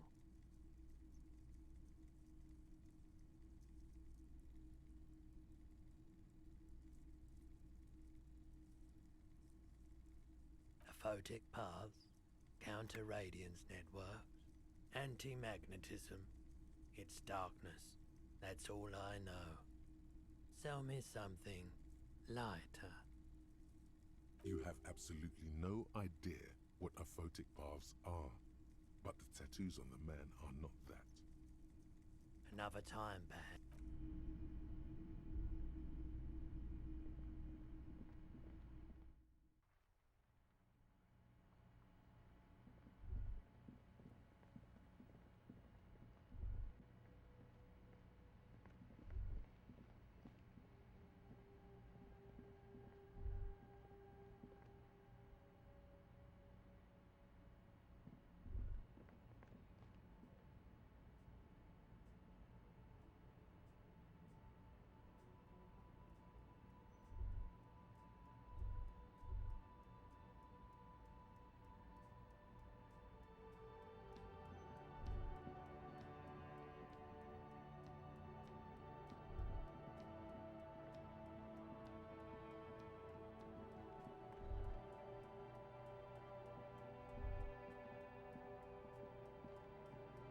A rusting control panel with loose wire. You grab the handle and pull the lever up. The water lock starts moving.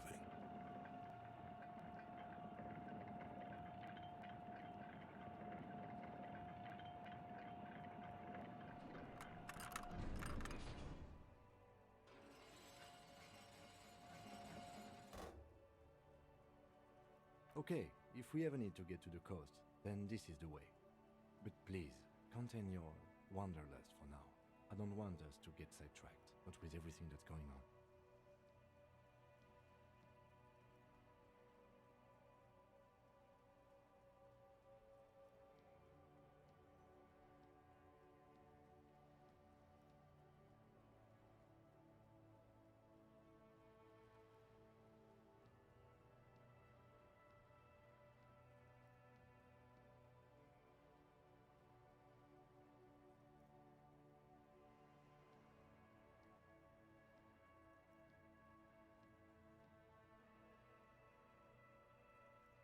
Focus on one thing, achieve it, then the next, he thinks. That's the task chain.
Rust peels off the bent iron posts of the swing.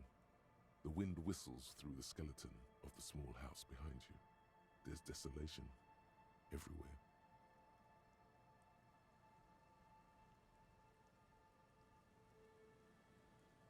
Yet someone used to live here, laugh here. Thought it was a good idea to build a swing, even.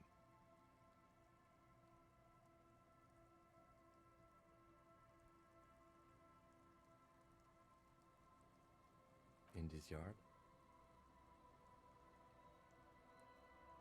He's assessing the situation. How long ago was it abandoned?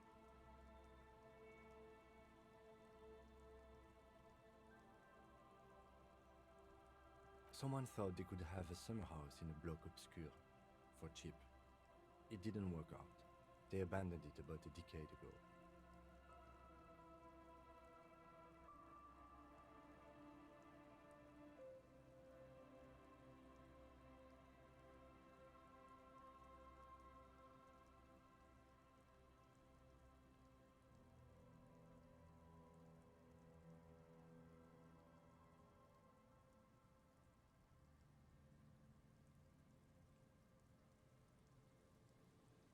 Practically, it's not an official term in any way, but look around.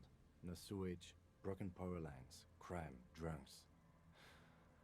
Life is tough in the blocks. It's no place to build a summer house.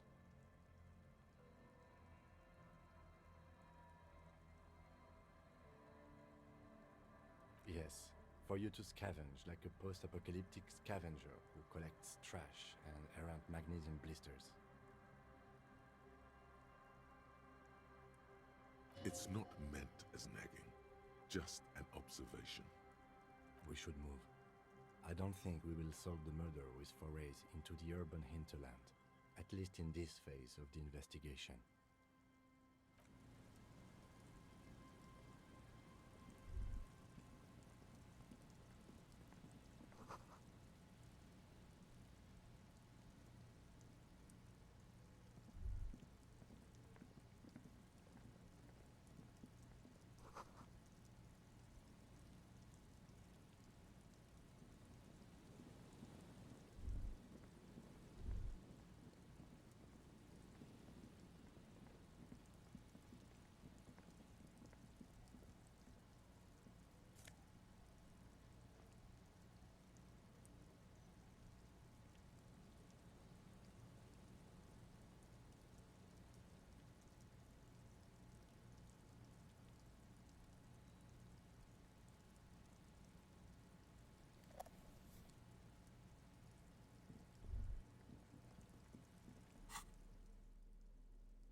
It's only a red chair.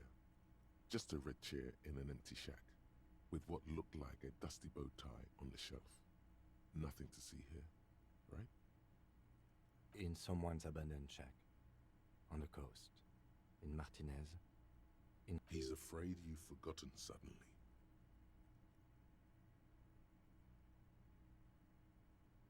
Nothing. It's just a piece of furniture. Red paint is peeling off it. Looks like blood, no?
worn and beaten wooden planks of the bench do not look overly comforting. We can sit on benches after we've solved the murder. Let's go. You can revisit the bench if you ever need to pass the time when Lieutenant Kitsuragi is gone.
Don't you call her?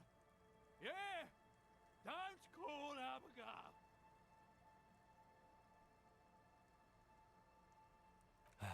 You really don't have to. Besides, he won't understand you anyway. Abigail. Oh, Abigail.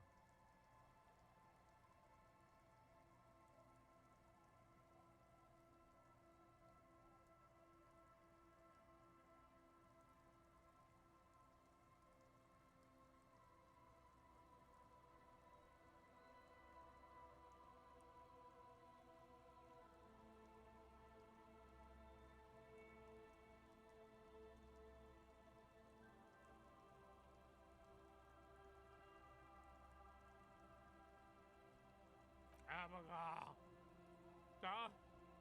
Don't. You're not going to get anything out of this guy. He's too drunk.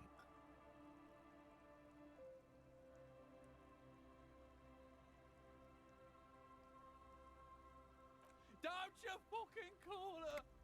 Hear me? Don't call her. Hey, tequila!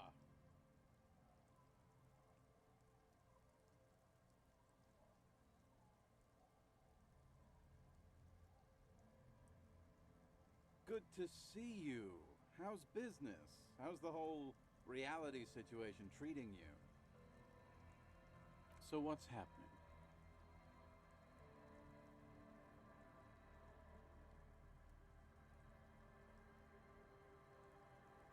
Yeah, Tequila Sunset. How are the, high-concept, reality-based adventures proceeding? He says it like it's obviously your name. Like you called someone Billy Brunel or leader of the 4th Street gang. Good. These people know your true name. Looks like it has preceded you, Mr. Sunset.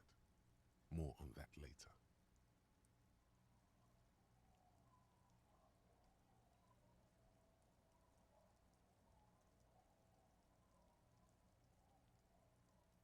That's harsh. I'm like 3 or maybe 4 years into mine. Wait, no. Make it 5.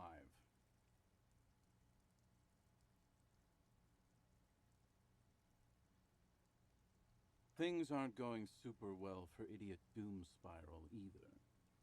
Haven't found those keys yet, haven't won that great piece of ass back. No word from my business buddies.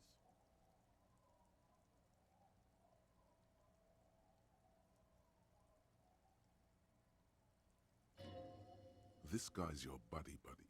You feel it immediately. You belong to an organization, a fraternity of drunks. Idiot Doom Spiral, huh?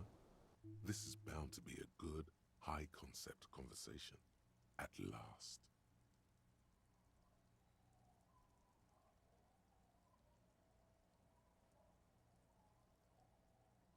We are saving the world. Please don't go. Don't go. Okay, we're drinking. We're drinking alcohol. That's what we're doing. I tried to save the world once, a long time ago, with enterprise, creativity, and willpower. So now it's a pirate's life. It's you. Your Tequila Sunset. We've met before. Don't you remember? No, you sure don't. I don't think you're ready for that grade of reality yet. It'd be ill-advised for me to tell you. You gotta go do the intro yourself. Come back when you've been to the motor carriage. Tequila.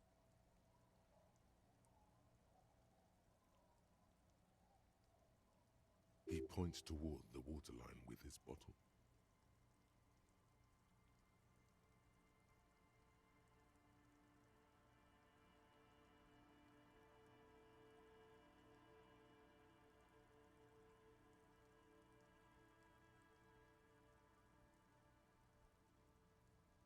Didn't I already say? I don't want to be the one who breaks it to you. You have to get acquainted with the event first. It'd be irresponsible. You need to face up to it. Go to the sea, inspect the machine. You too, Tequila Sunset.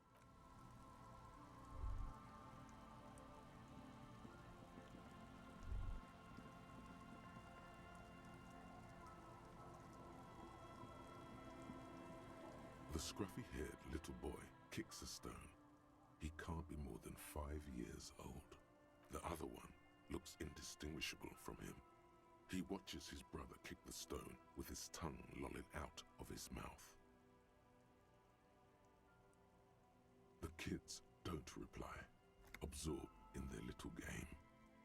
The stone-kicking one becomes frantic all of a sudden, as if that's something to be scared of. The obvious fact that you just stated. He looks just like me. The boy doesn't answer. His brother throws another rock. Both of their hair is covered in some kind of dirt.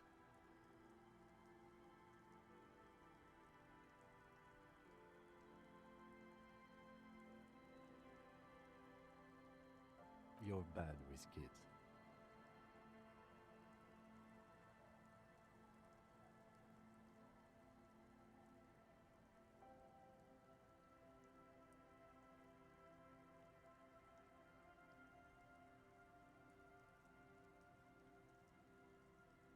Maybe I am.